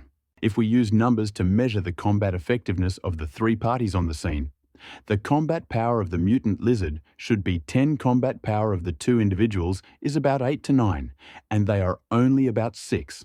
If they had agreed to help the Lone Ranger in battle, the mutant lizards would certainly have died at the cost of certain losses. However, after defeating the mutant lizards, their situation would have been very awkward. Might be able to defeat the two Lone Rangers with a surprise attack, but they had no chance of winning in a head-on fight. After thinking for a moment, Boehner asked Number 1 to report the situation on the scene to the manager. Inside the shelter. Looking at the information on the bracelet, Ye Yun frowned. We actually encountered such a strong monster near the shelter, as well as a strong lone traveler. Ye Yun knew that the communication bracelet was transmitting information with a delay. The further the bracelet was from the shelter, the slower the information was transmitted. He needed to make a decision immediately. Should we help the lone wolf or wait and see what happens, and then reap the benefits? After a few seconds of hesitation, Ye Yun made his decision. The fisherman wins. While this approach is extremely cruel, it would be foolish to let Ben and the other three risk their lives for the sake of two strangers. He types out instructions. Watch the events unfold and kill the mutant lizard after the two lone travelers are dead. The next moment, an information prompt from the evaluation system suddenly popped up. Type, Battle Risk Evaluation of this battle. This is an ambush battle. Evaluation. Probability of getting a white item, 25%. Probability of getting a green item, 44.7%. Probability of getting a blue item, 15.205%. Probability of getting a purple item, 0.005%. Risk, 55%. Ye Yun? Seeing the risks shown in the evaluation, Ye Yun quickly removed his finger that was about to press the send button. Oh my God, what's going on here? The risk of getting a benefit is as high as 55%? He quickly changed the instructions. Ensure your safety and help two lone travelers defeat mutant lizards. Rating type, combat risk. Rating of this battle. This is a coordinated battle. Rating, chance of getting a white item, 9.1%. Chance of getting a green item, 14.7%. Chance of getting a blue item. Item, 45.205%. Probability of obtaining a purple item, 20.005%. Risk level, 2.5%. Seeing that the risk level had dropped from 55% to 2.5%, Ye Yun narrowed his eyes. This situation had far exceeded his expectations. The risk of helping two lonely travelers was only 2.5%, and the probability of getting a purple item is 20%. Does this mean that helping these two lone rangers is the right decision? Now, he only has two options. Either let these three retreat immediately, or let them engage in battle. After thinking for a while, Ye Yun came up with an answer. He could run. He definitely couldn't handle the mutant lizard now. Even though the mutant lizard had survived a brutal battle and was injured, there was still a 55% chance that Ben and the three others would attack the mutant lizard. So, if the mutant lizard was in an untouched state, the three of them would have had virtually no chance of defeating it. If the mutant lizard was very far from the shelter, then it could, of course, ignore it and not interfere. However, the other party is close to the hideout, and their rapid movement will inevitably seriously affect the safety of Baena and the others when they go to investigate. Rather than living in fear all the time, it is better to take this opportunity and eliminate the other party in one fell swoop. Ensure your safety and help 2 lone travelers defeat mutant lizards. Ben was a little incredulous when he heard the repetition of information number 1. What did you say? The administrator actually asked us to help the other side kill a mutant lizard? Number 1 nodded seriously. Yes, Mr. Baena. That is exactly what the administrator said. Listen to confirmation number 1. Baena's face expressed confusion. He did not quite understand why the administrator gave such an order. This decision means that they will turn from spectators into participants in the battle, which will not only change the situation in the battle, but may also bring unexpected risks. In the current situation, the most expedient option is war and the defeat of both sides. Although Ben was extremely embarrassed, he gritted his teeth and stood up from the wall. There was a delay in sending information from both sides, and several minutes had already passed since the battle between them had begun. As the 2 lone travelers' physical strength wore down, their decline became more and more obvious. Baena whispered to number 1 and number 2, "Be careful. The mutant lizard's attack is very strong. Try not to get hit directly." Baena knew that they were both bionic men, and as long as they hadn't been hit in any vital organs and were still alive, they could be repaired at the shelter. After giving the 2 men their battle formations, Baena picked up a spear and ran slowly toward the battlefield. He was intentionally stalling for time, but the battle between the 2 sides was very fierce. If he suddenly made too loud a sound, the mutant lizards would probably abandon their original target and attack them. As Ben approached, both sides of the battle finally noticed the intruder who had appeared beyond the battlefield. Seeing 3 people, the 2 lone travelers did not ask for help. There was no surprise in their eyes, nor, on the contrary, a little more vigilance. 2 people unconsciously stood much closer to each other in order to be able to support each other in the shortest possible time. In this wasteland full of dangers, if you are not in danger, then the greatest danger is other people. The 2 lone travelers looked at each other and nodded in silent understanding. The mutant lizard, ready for another attack, stopped attacking and cautiously retreated 2 steps. Its huge vertical pupils were full of alertness and confusion. As a former member of the scavenging team, Baena naturally understood the mentality of these 2 people. And before he approached the battlefield, Baena said loudly, "We are not hostile. We are here to help you. In fact, we were already at the wall before the storm, so you have nothing to worry about. We will attack you in the coming battle. We actually have an idea that we can hide. You are no match for that mutant lizard. We can just wait until you are both badly beaten or one of you is dead before we come out." Baena's words were very direct. After listening to Baena's explanation, they were both dumbfounded for a moment, and then the wariness on their faces subsided a little. Indeed, as Baena said, the strength of this mutant lizard really was far beyond their imagination. Even if they used their trump cards, they definitely wouldn't be able to deal with this lizard-like mutant. If the enemy really wanted to kill them, there would be no need to do so. Ben saw that his opponent still had doubts and immediately threw out his trump card. "We are ready to go out and took a big risk. If you do not want to trust us, we can leave immediately." Hearing this, one of them immediately shouted, "Brother, we are ready to believe you. Talk me about your plan." Seeing that the other side had finally given in, Baena breathed a sigh of relief. "We are significantly inferior to you in strength. We can apply pressure from the side, giving you an opportunity to attack. As for the spoils, we will distribute them after the battle." This time, the other side was much more direct. "Okay, deal." They spoke very quickly and ended the conversation before the mutant lizard's patience ran out. Once both sides had reached a consensus, Ben quickly relayed tactical agreements number 1 and number 2. The 3 of them began to disperse, forming a triangular ring and slowly approaching the mutant lizard. Seeing this, the 2 lone travelers also changed their fighting stance and prepared to fight alongside Baena and the others. The battle began again.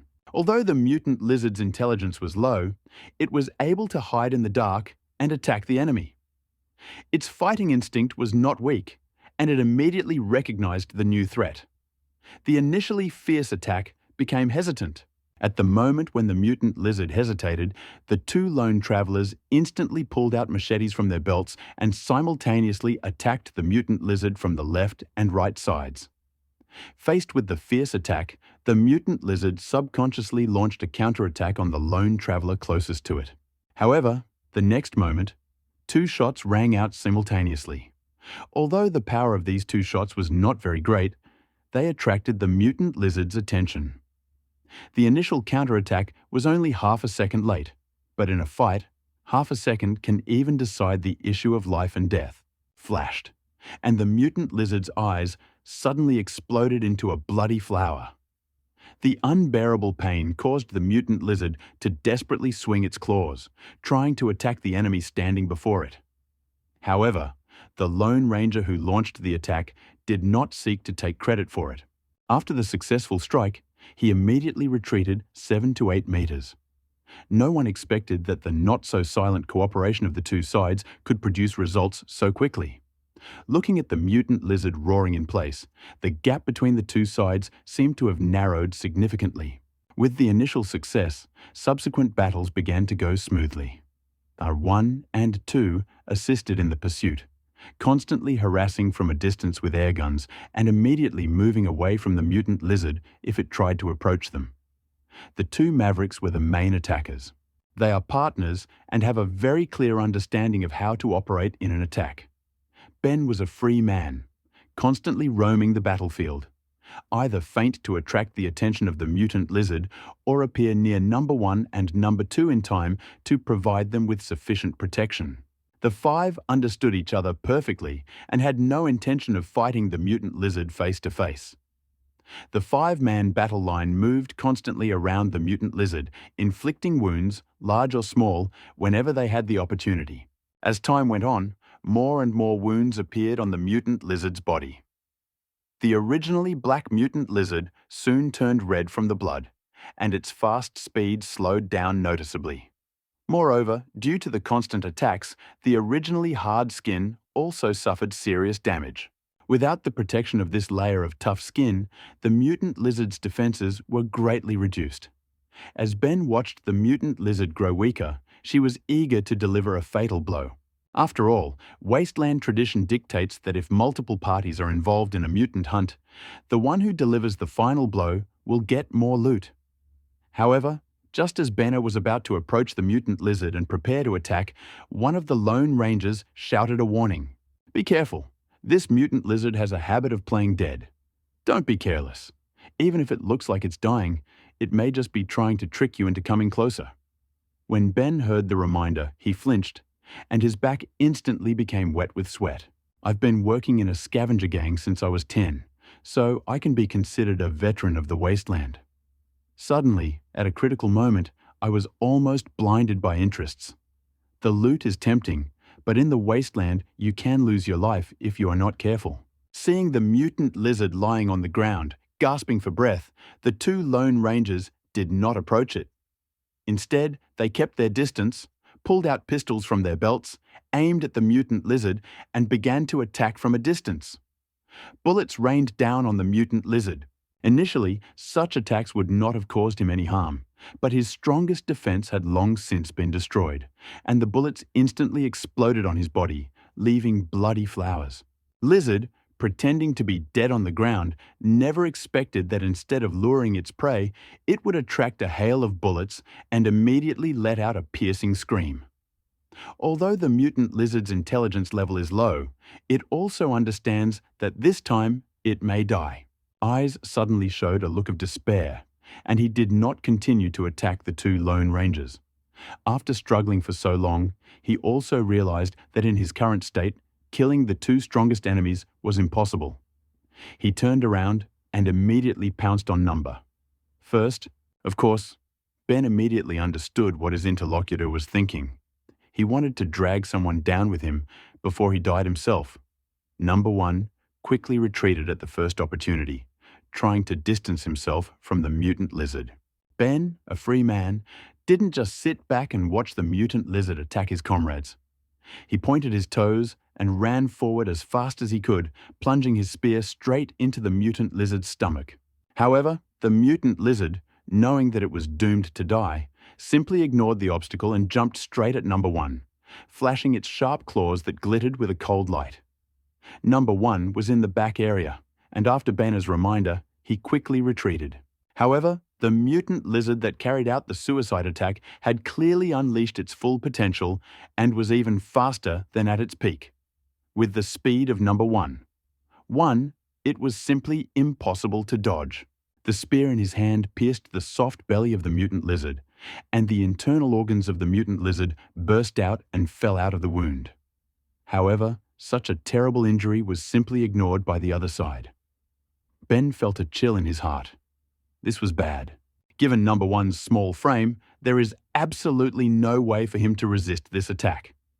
However, at this critical moment, a cold voice came from behind Banner. Imprisonment! On the body of the mutant lizard that was originally flying forward. These chains tightly entangled the mutant lizard, preventing it from taking a single step forward. The body that was originally flying forward froze in midair in an instant, and the next moment the mutant lizard was directly thrown to the ground. The chain became tighter and tighter, and Ben was confused as he watched the mutant lizard flounder on the ground. He immediately looked in the direction where the silver chain came from. One of the psychics raised his hands and silver chains flew across his body. Seeing this scene, he reacted immediately. "This is a superpower!" Ben gasped. One of these 2 lonely travelers was also a mutant. Moreover, unlike his own useless abilities, the other party has an extremely powerful control ability. It is no wonder that the other party, consisting of only 2 people, dared to explore the wasteland. Now everything fell into place. Has such powerful abilities that naturally he has the ability and qualifications to act alone. Before Banner could recover, another man shouted anxiously, "Hurry up and kill this creature! Hisoka won't last long." Banner was stunned. He immediately understood what the other man meant. Without thinking, he swung the spear again, aiming for his eyes. The silver chain firmly chained the mutant lizard to the ground. Banner's attack went smoothly, and the sharp spear accurately pierced the enemy's eye socket. Banner swung her spear furiously, smashing the mutant lizard's head into pieces. The mutant lizard was already at its limit. Not only was its stomach torn apart, but its brain was crushed. It lost its breath in an instant. The taut chain completely slackened without tension, making a metallic clanking sound. Ben raised his spear in alarm and struck his opponent several more times at vital points. The opponent did not move, and he finally sighed with relief. Seeing the death of the mutant lizard, the silver chains originally tied to the mutant lizard instantly turned into countless silver dots of light and scattered into the air. Seeing these silver dots of light, Ben, who had just relaxed, stood silently with the spear in his hand. He thought to himself that he was too careless. Even though the mutant lizard was dead, there were still 2 strangers around him, and one of them was a powerful mutant. The enemy's ability to control even powerful mutant lizards, so it was easy to lock him up. However, recalling the other party's last move, he felt some hesitation again. If the other person really had bad intentions, he would definitely not use his supernatural powers to protect number 1 right now. They could simply let the mutant lizard kill number 1, which would cripple their fighting ability. And there was no need to hide their cards. If a real fight broke out, they could catch themselves off guard. While he was wondering, would the partner he had just fought become his enemy? One of them called out nearby. "Hisoka, are you okay?" Banner looked up and saw that the Lone Ranger, who had been using his superpowers, had dropped to one knee without him even noticing.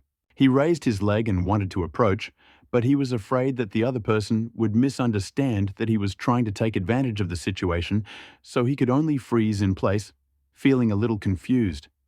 But in a moment, the situation changed dramatically. Hirup, who had been kneeling on one knee, collapsed to the ground. Another Lone Ranger was desperately trying to untie the protective mask on the face of a man named Hisoka. Hisoka, Are you okay? Bena didn't quite understand the situation. He thought for a moment, then thrust the spear he was holding into the ground. He didn't come too close, so as not to cause misunderstandings. Excuse me? Is there something wrong with this brother? Is there something I can help you with? The Lone Ranger, who had been rescuing his comrade, flinched when he heard Bena's voice appear behind him. However, when he saw that Ben didn't have a weapon in his hand, the vigilance on his face faded slightly. Thinking about the relatively silent struggle between the two sides and the sudden help from the other side, the man gritted his teeth and asked Ben, "Now, my brother, do you have any medicine that can reduce the radiation level?" Ben, although Bena didn't understand why the other person would suddenly ask this question, he still shook his head. "This potion is so valuable. How can we have it on us?" When the other person heard Bena's answer, his expression didn't change much. He certainly understood the value of this potion, otherwise they wouldn't have taken such a huge risk trying to track down the mutant lizard. At that moment, Hisoka, who was initially unconscious, suddenly opened his eyes. "Simon, I'm fine. I just overestimated my superpowers. I just need some rest." Simon pursed his lips and said with some displeasure, "Just? That's it? Why do you always speak so casually? Don't you know what's going on with your body? The last time you were tested, the radiation level in your body was over 40%. This time, you actually used your supernatural powers on such a powerful mutant. How is that any different from trying to lure death to your side?" Hisoka shook his head. "If the other side hadn't helped us now, we would have died long ago. It just increases the radiation levels a little bit, so what's the problem?" As Ben listened to their conversation, he became more and more confused. He didn't quite understand the connection between the radiation levels in his body and his superpowers. From what the other person said, does it follow that using superpowers will actually increase the radiation levels in the body? Ben has never heard of such a thing before. More importantly, such a situation does not seem to arise when he uses his superpowers. Bena thought for a moment before asking a question in his mind. Hearing the question, Simon paused for a moment before speaking. "Have you heard of cyborgs?" Bena sighed at the term. Of course he had heard of cyborgs, and had even seen them. The leader of the group of marauders who settled near the city of Witong is a powerful modified man. Both of his arms have undergone special modifications. The left arm is capable of spitting out high-temperature flames, while the right arm can launch powerful projectiles. With the strength of one man, he could easily destroy a small caravan. Bena stared at Hisoka lying on the ground. He couldn't understand at all that he had transformed. His gaze slid down, feeling for a sensitive area. Maybe this was some kind of special modification? Before Bernardo could think, Simon continued to explain. "My brother's superpowers are not innate, but acquired as a result of transformation. Ben, I admit, today I experienced more shock than all the previous times combined. As far as he knew, all people with superpowers were born with them, but they awakened at different times. However, he had never heard of a person who had gained superpowers through transformation." Bena said incredulously, "How is that possible?" Then Simon explained, "We don't know this principle either. We were bought by a madman named Padasi when we were very young. There were also many children about our age who were brought together. I don't know exactly how many there were, but there were certainly many. After we were ransomed, we were imprisoned in a pre-cataclysm shelter. They are conducting insane experiments inside, and we are the test subjects. Padasi coveted the powerful power of psychics, so he wondered if he could turn ordinary people into psychics through transformation. This madman performed an operation on our bodies and implanted something in our brains. After the operation, the vast majority of the subjects died right on the operating table. Very few managed to leave the operating table alive, but soon after the operation, many radiation spots appear on their bodies. Then, within days, the excessive radiation causes the organs to fail and the patients to die in agony. Of that small number of people, very few did not experience this post-operative reaction." Bena looked at the two of them and whispered, "Are you two the other people?" Simon nodded. "Since then, we have superpowers. My brother's special ability is the ability to restrict. He frees his body from countless chains to control the enemy. And my special ability is Hisoka suddenly interrupted his brother. However, our abilities are very different from those of ordinary people. Every time we use our superpowers, the radiation level in our body increases. The more we use them, the faster the radiation level increases. When we were in the shelter, it was not a serious problem. Padasi will give us regular medical checkups. If the radiation level is too high, we will be given injections to reduce the radiation level. With enough potions, we are no different from ordinary mutants. At first, I was not against such a life. After all, the transition from slave to high-ranking psychic seemed like a good change to me. However, I soon realized that we were just experienced rabbits, just test subjects. Our goal was to help Padasi collect more experimental data, which would allow him to get more funds and acquire more test subjects. Some test subjects who do not live up to his expectations always disappear inexplicably. I was afraid that one day my brother and I would be one of those who suddenly disappear, so I decided to escape reality by walking for a while. But after leaving the shelter, I discovered that the world outside was not as beautiful as I imagined. When I was in the shelter, I was a tool, and then I became a high-ranking bandit. After leaving the shelter, won't I be the same? If you want to survive in the wasteland, you need to explore and hunt. To earn money, you need to constantly perform various tasks and strive for a sufficient reward.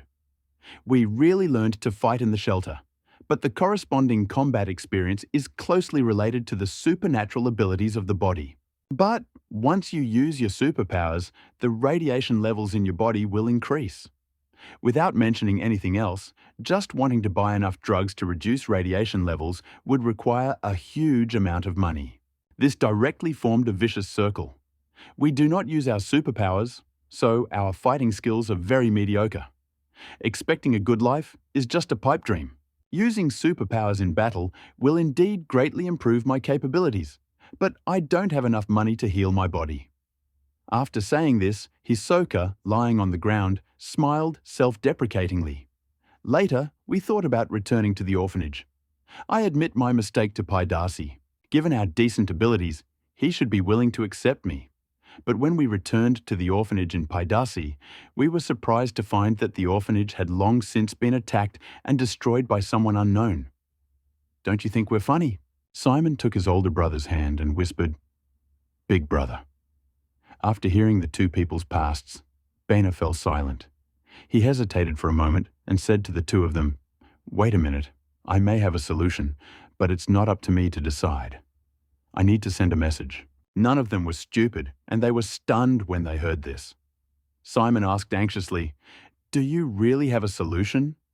Baina hesitated for a moment, then nodded and said, "I don't have any injections that can reduce the radiation levels, but I know where to find them. But in the end, you are not from our orphanage," so Hisoka was stunned. He looked Baina up and down doubtfully. "Are you from the orphanage too?"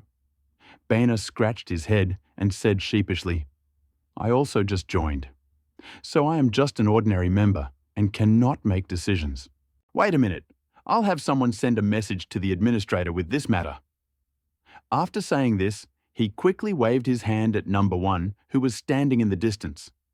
Inside the shelter, Ye Yun fell silent after reading the message sent by number 1. The two lone travelers Baina met were both psychics. Even if they were just products of the lab, they were still psychics. From the few words I said in my previous conversation with Baina, I understood that people with special abilities are extremely powerful beings. To be honest, this surprise was too sudden. Judging from the current situation, the character of these two lone rangers is quite good. After all, it's not something ordinary people can do, risking their health to help number 1 repel a deadly attack. After thinking for a while, Ye Yun made a decision. Bring them back. If they want to join, I'll treat them. Then hearing number 1's words, Hisoka asked with disbelief, "Is your orphanage manager really willing to help us?" Number 1 nodded. "Yes, Mr. Hisoka, the administrator said that he can return you to the orphanage and give you medical attention there." Hisoka and Simon looked at each other, both seeing each other's surprise. Everything was going too smoothly, and it made them a little worried, not hiding their plot. As if seeing the anxiety of both people, Ben said, "Actually, I just checked into the shelter, and before that my radiation level was 52%. But the day I entered the orphanage, the administrator gave me an injection of radiation removal, which reduced the radiation levels in my body to 12%. After listening to Banner's explanation, Hisoka finally understood. The other side was indeed willing to provide them with treatment, but the precondition was that both brothers had to enroll in the shelter. Hisoka shook his head without hesitation. "Sorry, but if your willingness to treat us depends on us joining your shelter, forget it." Hearing Hisoka's refusal, Banner was a little surprised. "Why?" "By going to the shelter, I will be able to live in safety and have enough food and clothing. Isn't that great?" Simon quietly pulled his older brother's hand. "Brother." "What about Hisoka?" interrupted Simon before he could finish speaking. He rose from the ground with difficulty. "Shut up. We have arms and legs and we have special abilities. We don't need to live under someone else's roof." "Okay, that's it.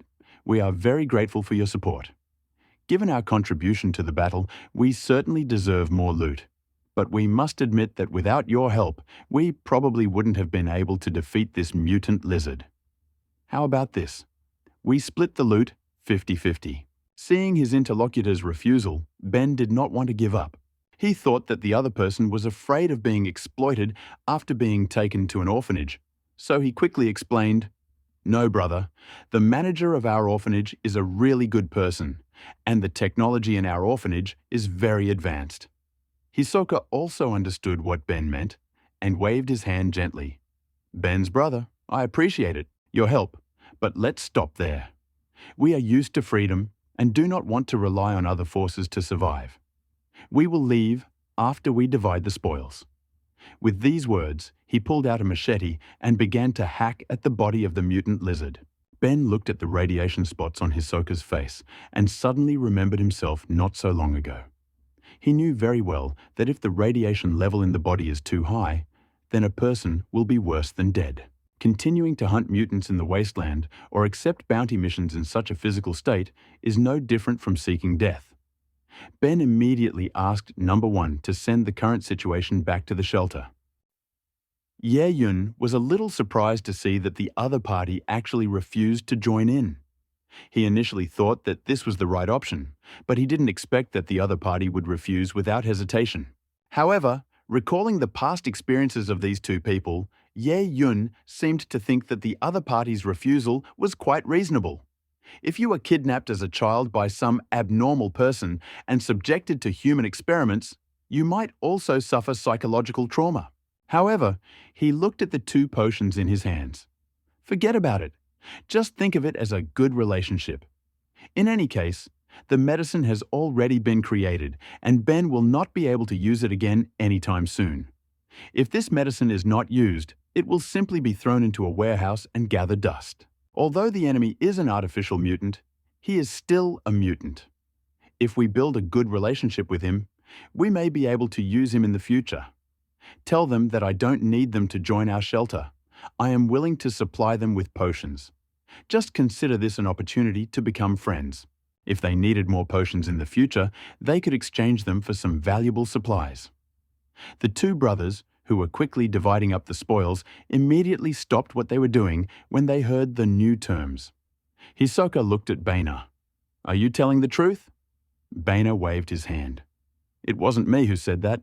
That I, of course, completely believe the administrator." Hisoka thought deeply. The conditions the other party proposed this time were so tempting that even he couldn't resist. "This more," Baina spoke sincerely. "I've encountered your situation before. Given your current physical condition, if you don't receive immediate treatment, your condition will only worsen and your combat effectiveness will decrease. Even if you really don't want to join, you can still get treatment, right?" Simon also spoke at this time. "Brother, they were just willing to come and help us. Why don't we believe that they will be willing to help us again? If they really wanted to harm us, they would have done so long ago." Hearing Simon's words, Hisoka was stunned. After a moment, Hisoka gritted his teeth. "Okay, We are ready to receive treatment. 2 hours later, Boehner and his group of 5 stopped at a long, abandoned roadside gas station. Half an hour ago, Ye Yun had already given a new order asking them to stop at this abandoned gas station 2 kilometers away from the shelter. Since Hisoka and Simon did not want to join his shelter, he could not check their loyalty from the membership list. This meant that he could not fully trust these 2 people. Therefore, until both sides established a stable enough cooperation or until the shelter gained a strong enough fighting power, Ye Yun did not want to expose himself to danger. Given the current fighting ability of the shelter, if the other party has any bad intentions, we will probably suffer greatly. Therefore, Ye Yun did not allow the 2 of them into the shelter.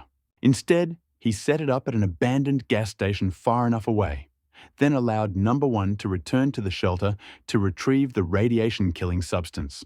Watching the ugly spots of radiation on his skin slowly disappear and feeling the burning sensation in his body quickly subside, Hisoka's face filled with excitement that was hard to hide.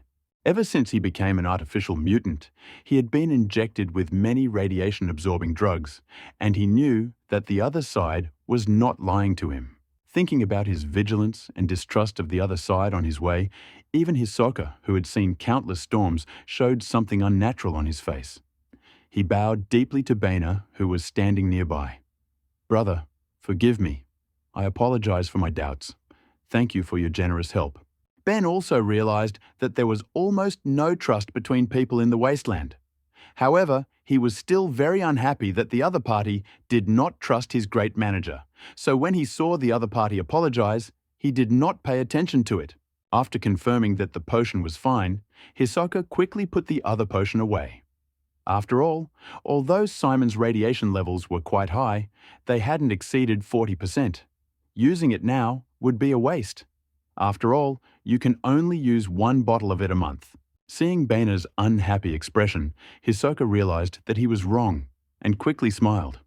"Brother Boehner, this is all my fault. I never thought that there would be such a good person in this world." Boehner waved his hand. "Okay, now you should feel our sincerity too, right?" Shishuo nodded several times. "I can feel it. Absolute sincerity." Boehner handed Hisoka 2 simple communication bracelets. This is a communication bracelet. With this bracelet, you can communicate with each other over a short distance. You can use it to contact our shelter. If in the future you find anything valuable, such as discarded parts, mutant tissue, robot parts or blueprints, you can bring it all to this abandoned gas station. Once you arrive, send us a message and someone will come for the materials. Then, based on the materials you provide, we will exchange them for the radiation-reducing drug we just mentioned. It can reduce the radiation levels in your body.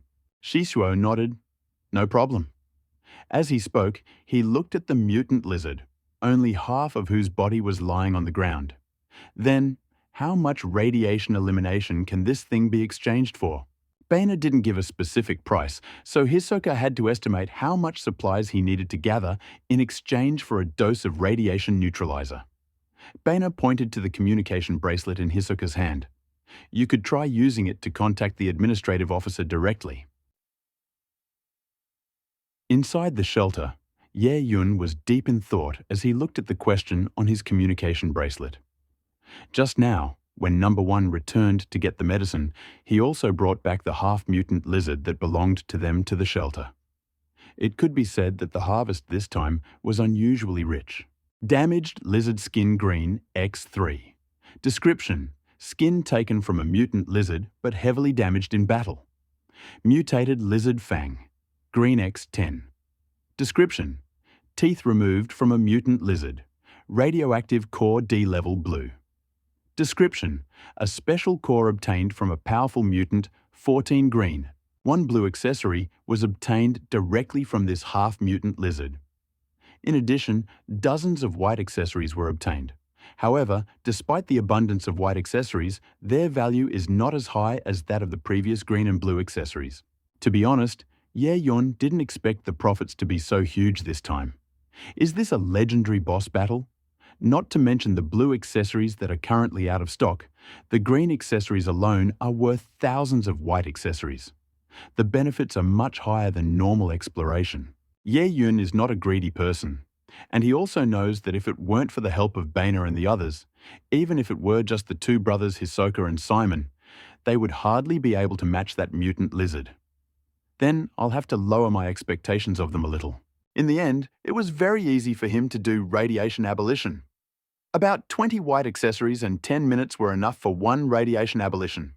The total cost was about 30 white accessories. It's just that the other side can't come, so this thing is especially valuable. Ye Yun.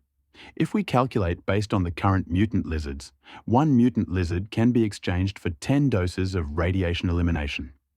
If you are willing to sell the remaining corpses, we are willing to give you another 5 radiation elimination pills. Of course, if you don't want to eliminate the radiation, we are willing to provide weapons, equipment, food, and water of equivalent value as exchange items. Looking at the information displayed on the communication bracelet, Hisoka took a deep breath.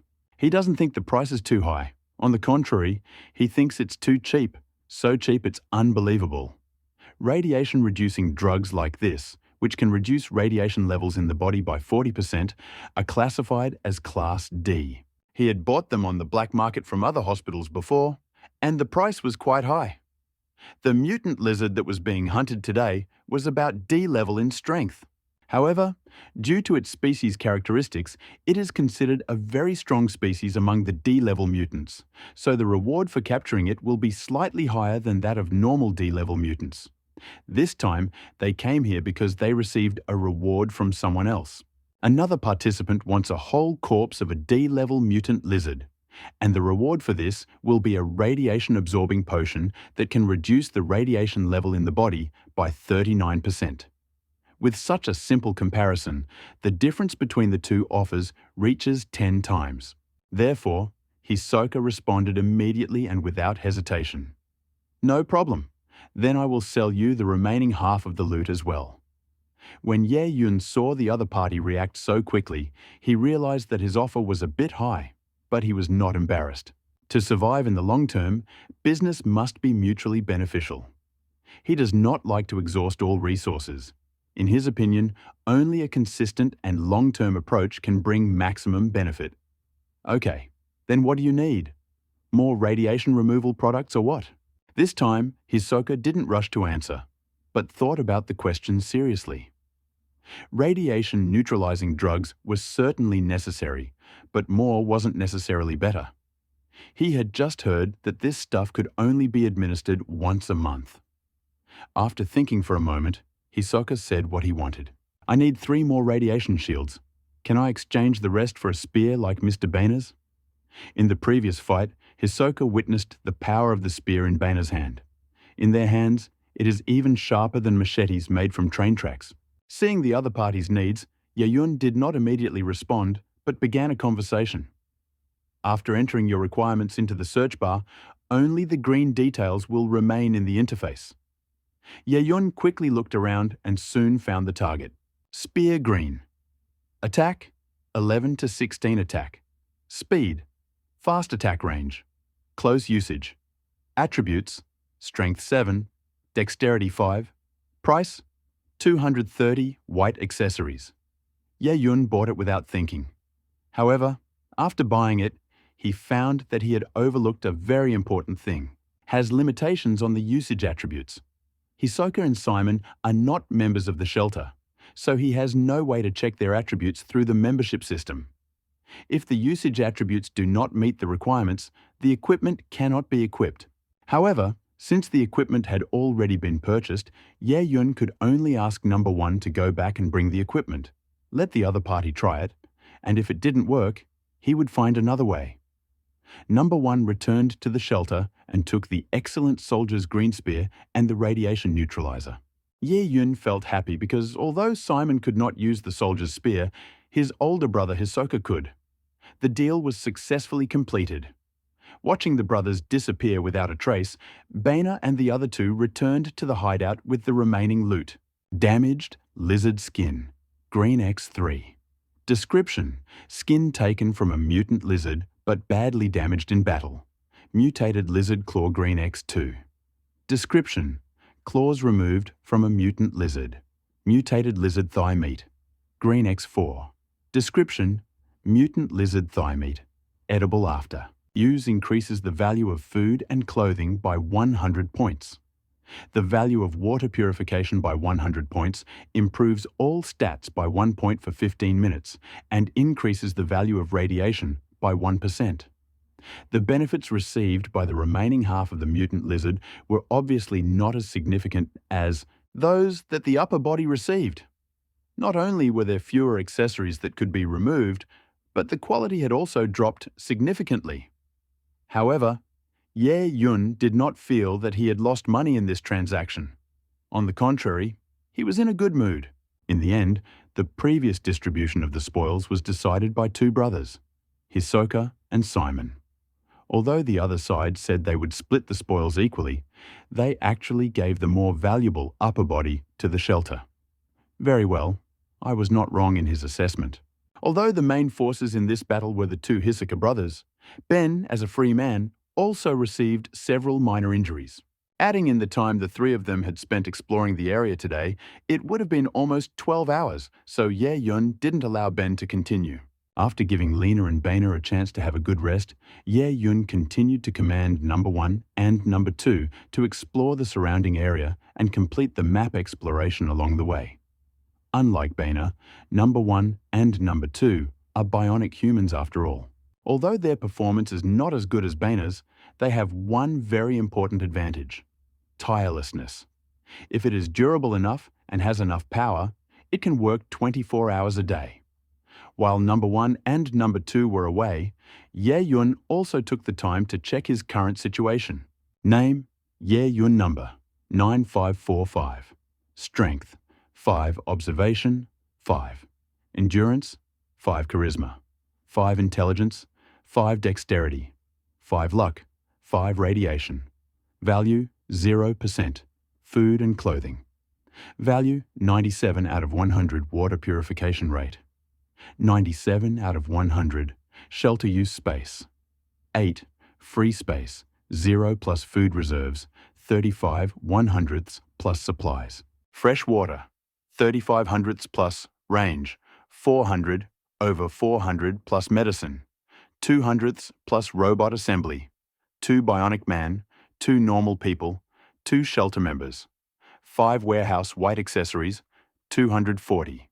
Green accessories, 34 blue accessories, 1 purple accessories, 1 manufacturing blueprints, small filter, white small converter. Squirrel white drawing of damaged 0.32 pistol green, broken airgun white, simple communication bracelet, white maintenance robot, white protective vest for recovery green. Looking at the particularly prominent green option that appeared on the list, Ye Yun subconsciously clicked on damaged gun 0.32 green production requirements. Electricity, 10 points 10 out of 10. Create a robot, 1 person, 1 out of 1.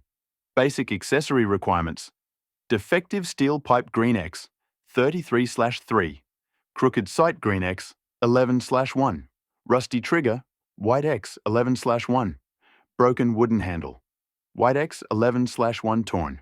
Wire X, 55/5.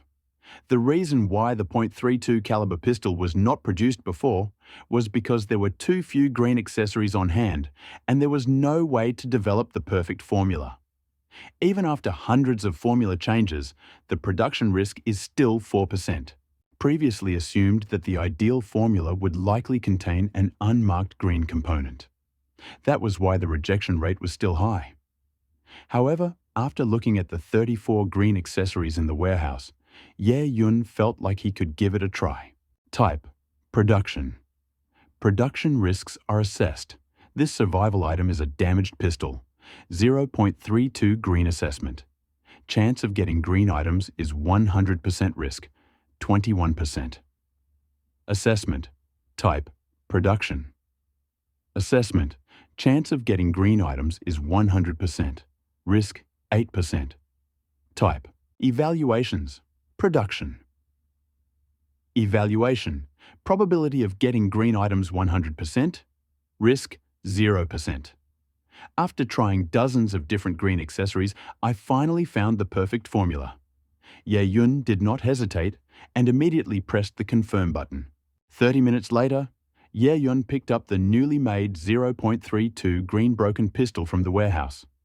Ye Yun carefully examined the 0.32 caliber pistol he had just made.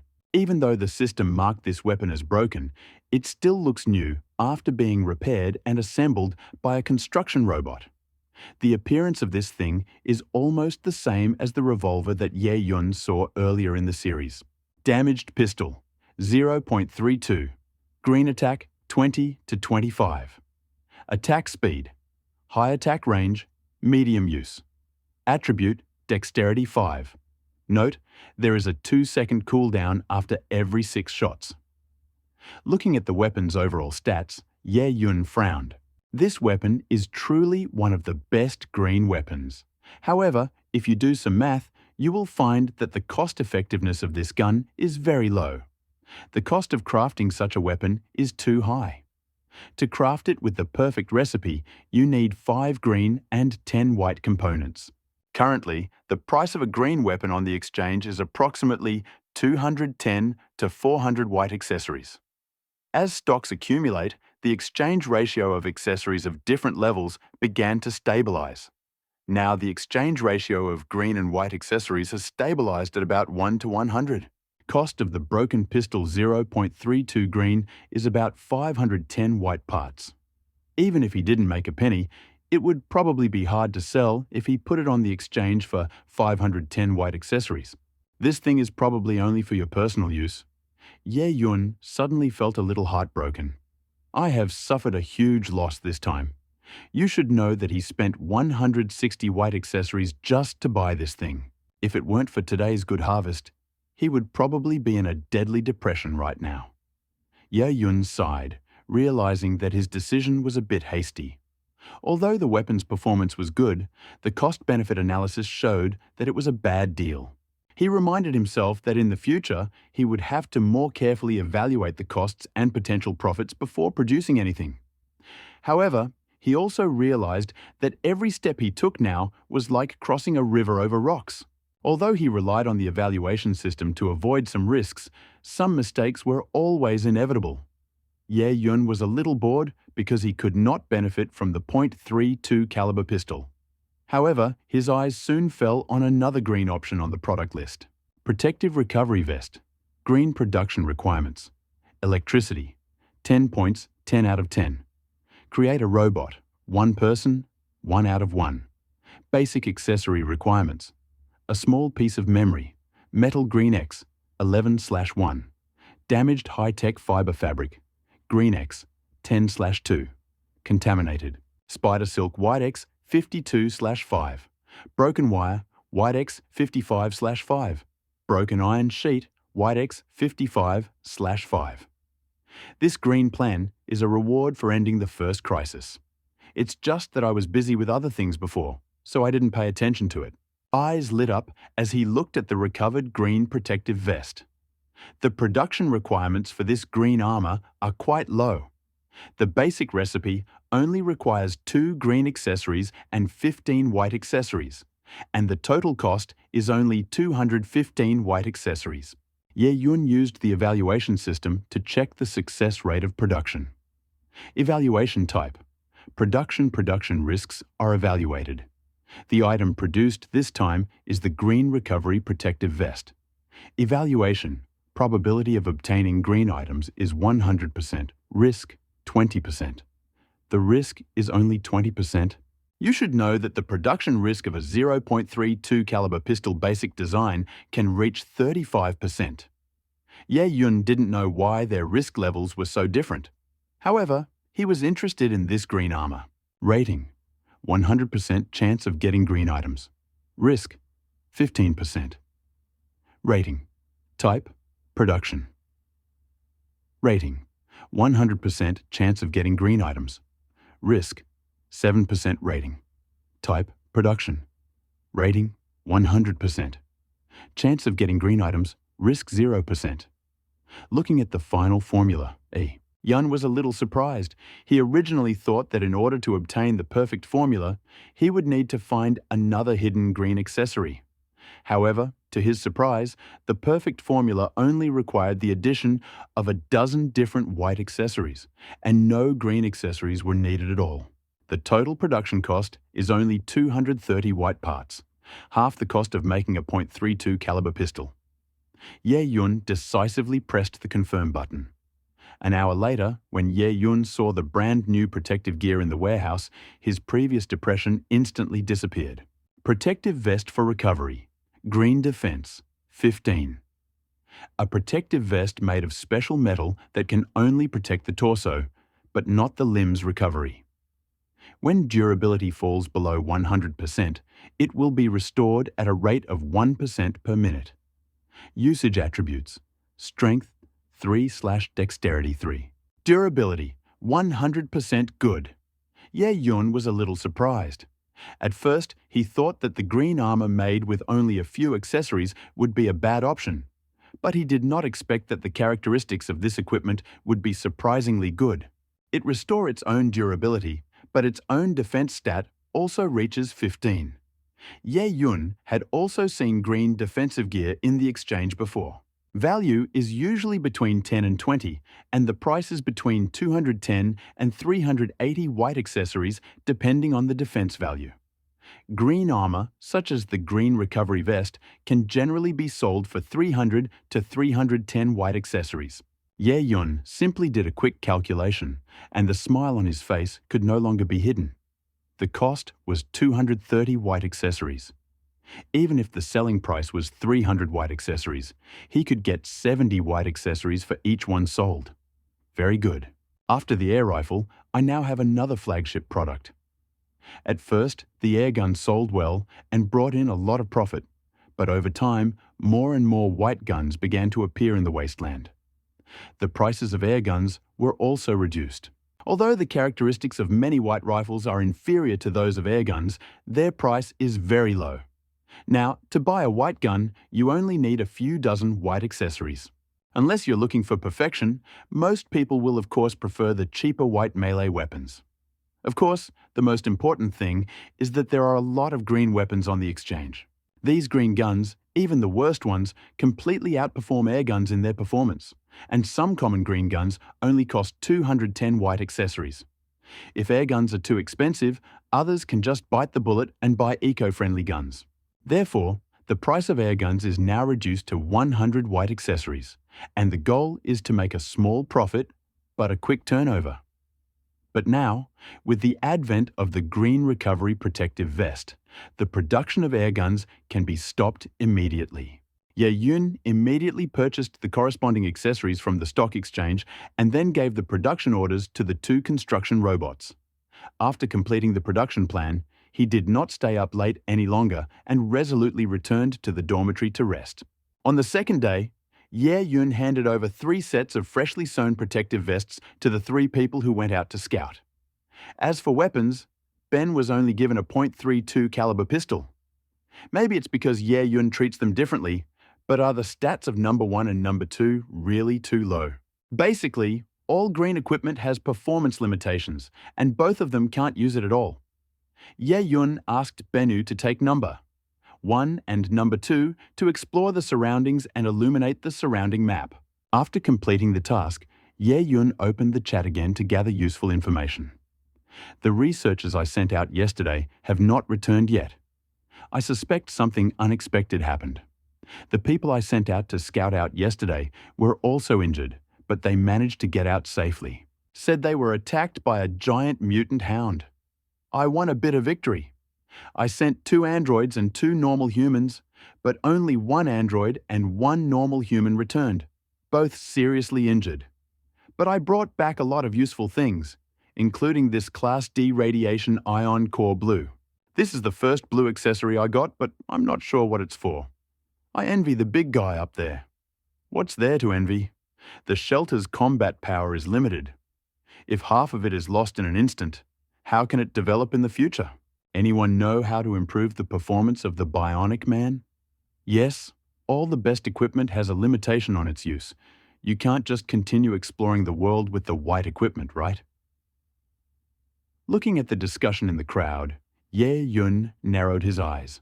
Apparently, what happened to Bina yesterday was not an isolated incident. It seemed that everyone encountered powerful mutant creatures at about the same time, whether it was mutated lizards, hunting dogs, or mutated black bears. However, everyone's experience was different. Some were destroyed, some managed to escape, and some defeated the mutants they encountered. In addition, some keenly noticed the shortcomings of the bionic man himself. A guess arose in Ye Yun's mind. The second danger was most likely related to mutant creatures. This time, the enemy would most likely not be the mutated cockroaches, which are not very strong, but a powerful mutated creature. However, he quickly refuted his assumptions. Now is not the right time. There are still 7 days left until the 10-day deadline. It is logical that it should not come so soon. However, Ye Yun also did not think that the appearance of powerful mutants near the shelter was just a coincidence. But at the moment, there are too few leads, and any excessive speculation is just a figment of the imagination. However, the issue of bionic people should be taken seriously as soon as possible. An average of only 3 is really very low, and I didn't think there was anything bad about it before. But compared to the normal people in the wasteland, they are too weak and can't equip even slightly better equipment. Anyone who has played games knows that equipment is also an important component of combat power, and a good set of equipment can sometimes even decide the outcome of a battle. If we cannot improve the properties of bionic people, their role will become less and less. Ye Yun opened a private chat. Ye Yun. Guys, does anyone know how to improve the characteristics of the bionic man? When Ye Yun asked this question, someone immediately stepped forward. I wanted to ask Brother Ye too, but I didn't expect that Brother Ye didn't know either. My androids are still using white hardware, and I also want to improve their stats. I'd rather figure out how to find other wastelanders than improve androids. I think wastelanders have more in common with androids, except for eating, drinking, defecating, and urinating. Brother Jie is right. The average stats of the 2 new members of my shelter are 5 to 6. Instead of upgrading the androids, I could find some new normal humans. I heard someone mention it in the public chat. It seems they needed some kind of chip. At that moment, there were so many messages in the chat that I just took a look. If you want to improve the characteristics of the bionic man, you can use this data chip white. Ye Yun didn't expect that someone actually knew about this. He hurriedly checked the specific status of the items. Chip white. Description. Special chip used to enhance bionic humans. Randomly increases attribute value by 1 after use. Cannot be effective on targets with attribute values higher than 4. Ye Yun immediately clicked on the interlocutor's message and asked a direct question. Want to sell this white data chip in your hands? The other party immediately replied, if it was someone else, I would definitely say no. But since you asked, I am willing to sell. But what are you going to buy it with, Brother Ye? Ye Yun thought for a moment. How about the green accessory? Seeing Ye Yun's proposal, Zhang Wan frowned slightly. He was not very satisfied with the price and even secretly complained in his heart. Although he didn't know how much resources Ye Yun had, the profit from selling a large amount of various finished equipment and props would definitely be considerable. Brother Ye, isn't your price too low? Ye Yun. The current price of white items on the market, even equipment and armor, is only 100 white parts. Overseer. Brother Ye, this is indeed the price of a common white item, but I have a fairly rare white item. The price of a green accessory is indeed a little low. Ye Yun frowned slightly. Words made some sense. He had never seen anything like this on the exchange before. Ye Yun, then make an offer. Overseer. 1 piece of green armor with a defense rating of over 10 will do. Ye Yun frowned slightly. The market price of a green armor with a defense value of 10 is about 200 to 210 white accessories. The other party directly doubled the price. He quickly calculated the price and found that 1 data chip could increase the attribute value by 1 point. To raise all 7 attribute values of the bionic man to 4, 7 chips are needed, which is 1,400 to 1,500 white accessories. The price is quite high. With his current financial resources, to raise the attribute values of both androids to 4, 30 green accessories are needed. After calculating the price, Ye Yun's mouth twitched slightly. He really wanted to improve the performance of the two androids, but he didn't want to spend his family's savings. Ye Yun, the price is too high. Forget it. Sorry for bothering you. Seeing the other person's refusal, Zhang Wan's heart sank. Could it be that his offer was too high? It couldn't be that the other party was so rich. Why would he care about such a small thing? That's right, Ye Yun must have said that on purpose, just to lower the price. If he ignored it, Ye Yun would definitely come back to find him. However, after 20 minutes, there was no new information in the chat. Zhang Wan sighed and finally felt that something was wrong. Did I ask for too much and end up getting something useless? He had the same idea as many people. The bionic people's attribute values are too low. The initial attribute is only 3, which is probably done to ensure a smooth transition for the shelter at the beginning. In later stages, you will most likely need to recruit more wastelanders to expand the shelter's capabilities. Everyone has limited resources. Not only do you need to improve your shelter, but you also need to strengthen its members. In Zhang Wang's opinion, instead of spending resources on improving the bionic people, it would be better to save those resources to purchase more powerful equipment and props for the new shelter members. Zhang Wan thought about his decision and realized that he may have overestimated the value of the white data chip to Ye Yun. At first, he thought that Ye Yun wanted to get the data chip, but now it became clear that this was not the case at all. Zhang Wan also did not want to miss out on the opportunity of this deal. He quickly posted a message in the chat.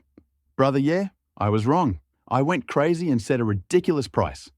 Please be generous and don't take it to heart. How about this? I have 2 white data chips in my hand. How about exchanging these 2 white data chips for a green armor with defense 12? In fact, Ye Yun did not completely give up on the white data chip. He just thought the price was too high. Seeing the other party's new offer, Ye Yun became interested. He clicked on the link and quickly looked through it. The price of a green armor with 12 defense is 250 white accessories. According to this calculation, the price of 1 white data chip is 125 white accessories. Considering the rarity of the goods, Ye Yun could still agree to a 20% premium. According to this calculation, about 18 green accessories can increase the cost of number 1 and number 2 by 4 points. Although this price is a bit high, it is still within his acceptable range. Ye Yun. Yes, Ye Yun decisively bought a green armor piece with a defense rating of 12 on the exchange and then sent a transaction request to the other party. After the transaction was completed, Ye Yun immediately sent a purchase request to the public chat. Get a white data chip, every 120 accessories if you have any, please contact me directly. Also long-term purchase of a seriously damaged construction robot green. Seeing Ye Yun's purchase information, the discussion in the public chat suddenly became heated. It seems that Brother Ye has not appeared for a long time. The white data chip can actually be sold for 120 white accessories. What a waste. This morning, I sold 1 white accessory for 100. God, can this thing really add attributes to androids? Only a big shot like Ye would be willing to spend resources to strengthen androids. Brother Ye, I have one. Please open a friend request. 120 white accessories, this price is too low, isn't it? Ye Yun didn't care about the guys who joined the commotion. He reopened the friend request function that he usually kept closed to prevent some boring people from adding him as a friend. Maybe it's because he's been gone for a while, and some people have had their own adventures. This time, the number of people who added him as a friend was clearly lower than before. Approve all requests at once. As soon as he accepted, someone immediately sent him a trade request. 10 minutes later, Ye Yun closed the last transaction application and successfully received 14 data chip white. The transaction went more smoothly than he expected. Although he had never seen data chip white on the exchange before, it seemed that no one was listing it for sale now. Looking at the 14 white data chips in his hand, Ye Yun did not wait for the research time to end, but directly asked the 3 people to return to the shelter through the communication bracelet. Without any incident, The three of them returned to the shelter safely. Ye-Yun asked Bennu to rest first and then took out the white data chip. The next moment, a system message appeared. Do you want to use the white data chip on number 1 ? Yes, after confirmation, no. One's chest slowly opened like a petal, revealing the core inside. Please insert the data chip. There is no evaluation system, which means that the success rate is 100%.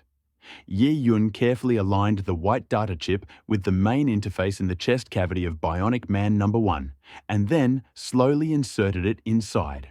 When the chip was fully inserted, number 1's chest panels closed again like petals, tightly enveloping the core. A faint blue light flashed in number 1's eyes, and a whirring sound, like that of an overworked radiator fan, came from his body. Chip was successfully used. The strength attribute value increased. 3 greater than 4. Ye-Yun immediately repeated the action. Chip successfully used. Intelligence attribute value increased. 3 greater than 4. White data chip successfully used. Agility increased from 3 to 4. After successively using 7 data chips on number 1, all 7 attributes changed from the original 3 to 4. After completing upgrade number 1, Ye-Yun took out another data chip and prepared to upgrade number 2. However, the next moment, a new system message appeared. The average value of all the characteristics of the Bionic Man exceeds 4, causing special enhancement conditions. Ye-Yun? What's going on? Overall performance has exceeded 4, and does such a special situation really exist? As the system prompts appeared, Bionic Man number 1's body was suddenly enveloped in a layer of faint white light. Shape number 1 became more symmetrical. His muscle lines became smoother, and even his facial expression became more natural. Special upgrade Bionic Man completed. Get a new card slot. Increase your intelligence. This Bionic Man is the first Bionic Man to complete the upgrade reward. Skill card. Overclocking green. Ye-Yun immediately opened panel 1. Name, number 1, +1. Strength, 4. Observation, 4 endurance, 4 charisma, 4 intelligence, 4 dexterity, 4 luck, 4 durability, 100%.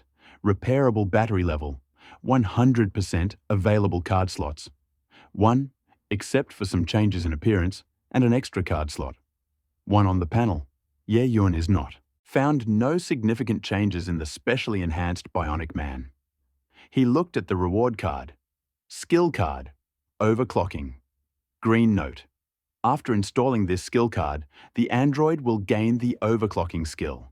Effect. All stats +1. Duration 60 minutes. Cooldown time 24 hours.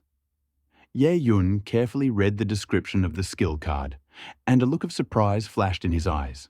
Although this skill doesn't have much attack power, the +1 increase to all stats is quite useful in the early stage, and the duration is only 60 minutes, so the effect is still quite strong. Without hesitation, Ye-Yun immediately installed this skill card for number. First, name, number 1 +1. Strength, 4. Observation, 4 endurance, 4 charisma, 4 intelligence, 4 agility, 4 luck, 4 durability, 100%. Repairable battery level, 100% available card slots, 0. Skill, overclocking, green removable. Very good, skill cards can be removed at any time. No need to worry about this. Installing low-quality skill cards on the Bionic Man in the early stage will affect its combat effectiveness in the late stage. If you come across a higher quality skill card, you can replace it. Ye-Yun wasted no time and also upgraded number Dusra. However, since number 2 was the second Bionic Man to complete the upgrade, he did not receive any reward. Ye-Yun did not hide the news he had just received. He immediately opened his private chat. Ye-Yun, I just upgraded an android with a white data chip. Once all stats reach level 4, the android will have a skill slot, allowing you to install skill cards to further increase its power. If you have more resources, you can follow my example and purchase several data chips to improve the android. Post caused a stir in the private chat. Many people began to realize that they may have previously underestimated the potential of androids and the value of the white data chip. Can enhanced androids gain skills? God, I used 2 before, but I didn't see any improvement, so I stopped upgrading. I didn't know that you need to upgrade all stats to 4 points for this to work. Thank you, Brother Yi, for sharing such valuable information. 1 white data chip costs 120 white parts, and 7 costs 840 white parts. Even if I wanted to upgrade, I don't know how long it would take to earn that much. I only have 300 white accessories now, so I can't upgrade them even if I wanted to. Ye Yun reminded everyone in the private chat about his discovery, ignoring their cries. He was already doing them a favor by reminding them of this. Suddenly, the chat window flickered. Ye Yun thought that the person he added had sent him offensive messages. But when he clicked on it, he saw that it was a message from Lei Hu. The most in the private chat was Lei Hu. This guy rarely shows up in private chats and doesn't communicate with others, but every time he shows up and sends a message, it definitely leaves a bombshell. Thunder Tiger. Brother, I also want to upgrade my 2 androids, but I don't have enough resources. Is it possible to exchange them for something else? The bionic man's remains are green. I found this thing in another shelter. I saw that the purchase information you just sent mentioned the seriously damaged construction robot Green. I think you might need this item too. Wow, he is worthy of being called Lei Hu. He always surprises. After the first danger ended, some of the shelter managers received the coordinates of the abandoned shelter. Ye Yun was in no hurry to explore the area.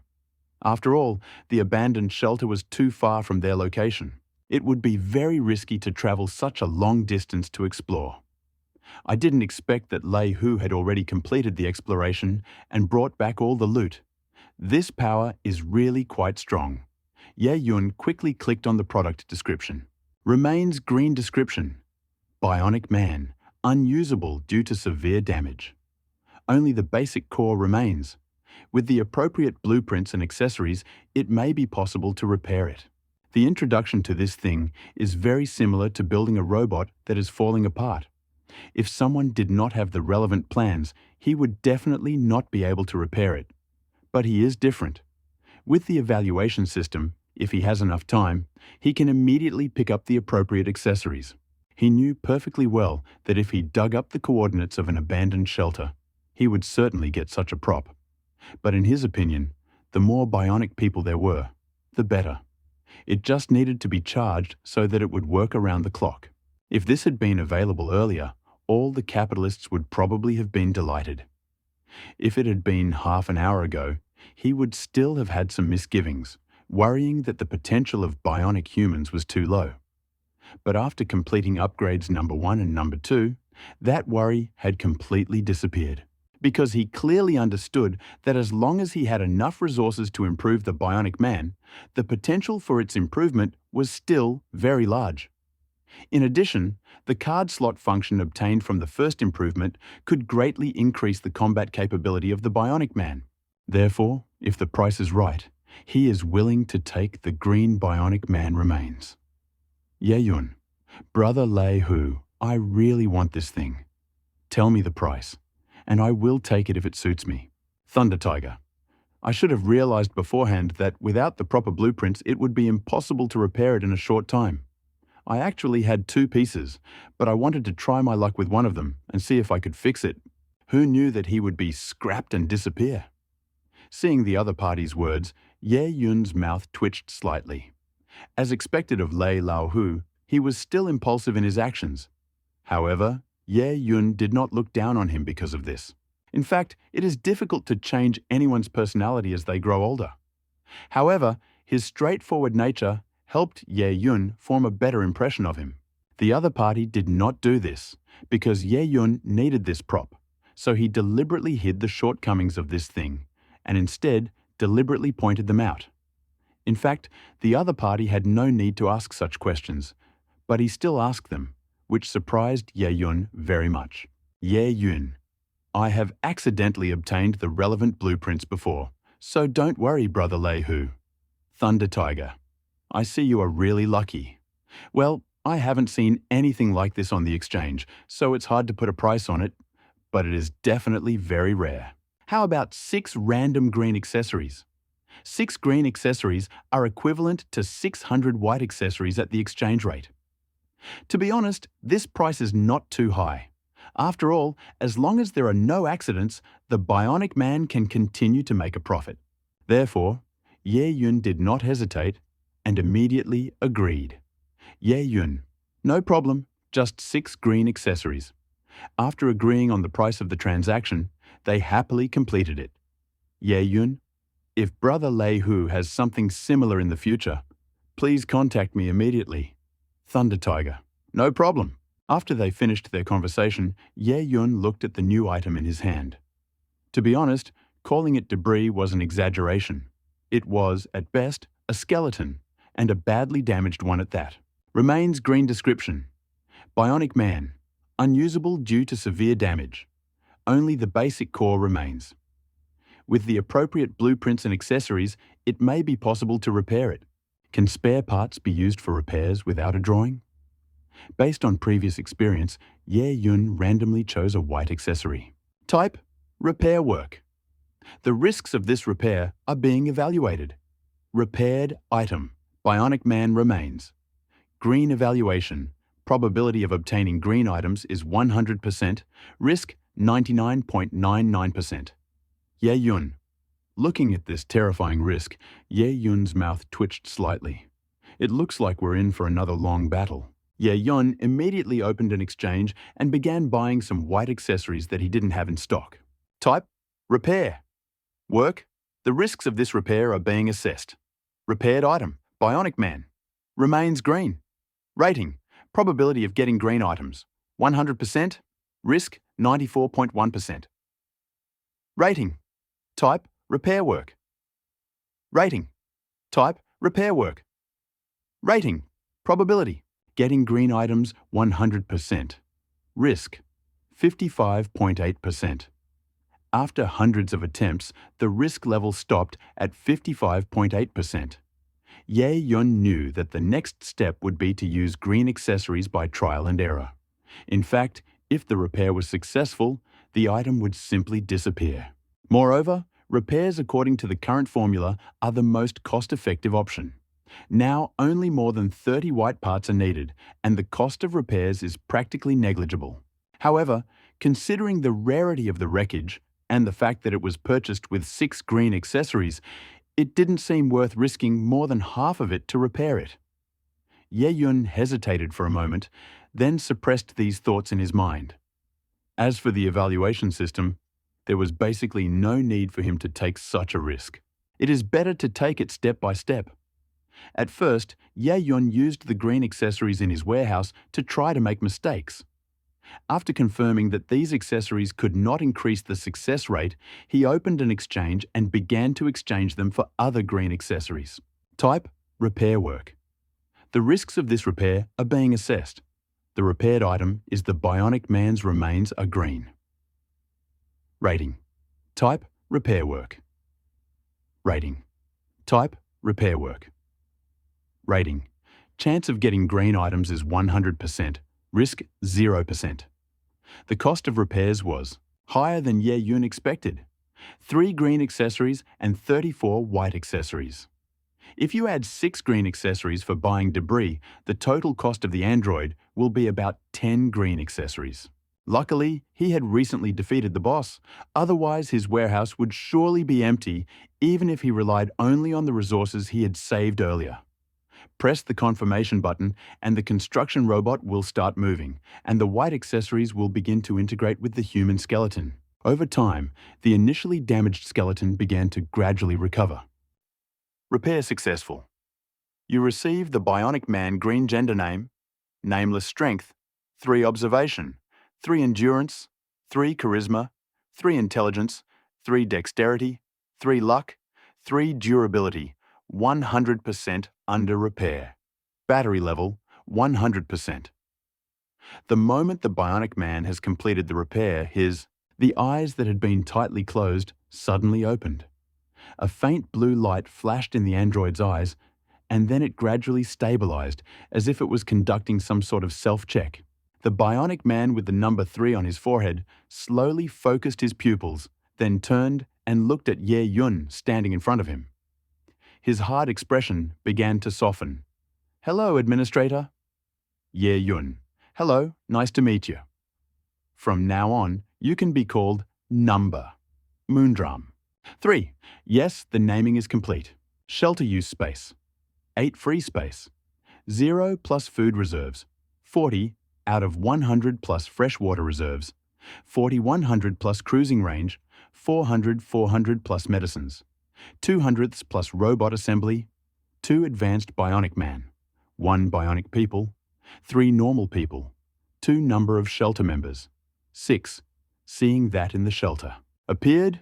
Ye Yun nodded with satisfaction. Very good. Although it is only the most basic bionic man, it has greatly increased the overall combat effectiveness of the shelter. He glanced at his warehouse. Warehouse white accessories. 98 green accessories. 7 blue accessories. 1 purple accessories. 1. After a series of updates and purchases, the number of green accessories has dropped dramatically from 34 to 7. The number of white accessories has dropped below triple digits. God, I accidentally returned to the time before liberation. Looking at the pitiful stock in the warehouse, Ye Yun finally gave up on the idea of continuing to purchase data chips for enhancement number. Moondrum. Now, so he should wait until there are more supplies before upgrading it. Looking at the 3 bionic humans and 2 wastelanders in the warehouse, Ye Yun came up with an idea. Even this guy, Lei Hu, can get something good if he goes to the coordinates of the abandoned shelter. There are always 5 participants who can play, so why shouldn't he join in? He immediately gave a new task. Type: Ruins Research. The risks of this operation are being assessed. This research is an exploration of a specific location. Evaluation. Chance of obtaining a white item, 35%. Chance of obtaining a green item, 53.15%. Chance of obtaining a blue item, 11.75%. Chance of obtaining a purple item, 0.05%. Risk, 4.13%. Ye Yun was a little surprised to see that the risk rate was 4.13%. You know, when he got the coordinates of the abandoned shelter, he used the system to assess the risks when exploring it. At that time, the risk was quite high, so he immediately abandoned the idea of exploring. I didn't expect the risk level to decrease so much in just a few days. Ye Yun was not too surprised. Now the team going to explore has increased from 4 to 5 people. After the update, all stats number 1 and number 2 have also increased to 4, and their combat effectiveness has increased significantly. Baner's equipment has been changed from white armor and white weapons to green armor and green weapons. The characteristics of the green equipment are not comparable to those of the white equipment. The armor on number 1 and number 2 has been replaced with protective vests, but since their characteristics are too low, the weapons in their hands are still the same air pistols. Thinking about the stats, Ye Yun slapped his forehead. Oh right, he had just improved the stats of number 1 and number 2, and their stats had risen from the original 3 points to 4 points. He quickly opened the exchange. Ye Yun quickly looked through the list of green equipment on the exchange. His goal was to find equipment suitable for the members of his vault. His gaze quickly ran over each piece of equipment. Bone-crushing hammer green use. Attribute, strength 7. Rusty spiked whip. Green use. Attribute, dexterity 6. OT. Ye Yun destroyed each piece of equipment one by one. The consumer characteristics required for this eco-friendly equipment are too high and are not its purpose. After scrolling through more than 10 pages, Ye Yun was already a little disappointed and thought that he could not find anything. But then his gaze fell on a green weapon. Stable iron dagger. Green attack. 10 to 10 attack speed. Fast attack range. Close usage attributes. Strength 4, Dexterity 4, Endurance 4, Observation. Price 180. White accessories. Seeing this green weapon, Ye Yun's eyes suddenly lit up. Although the stats of this green weapon are relatively average, 10 points of attack power only meets the minimum standard for a green weapon. It can be said that the attack power of any green weapon is higher than this one. Normal managers will not even look at such junk. However, 10 points of attack power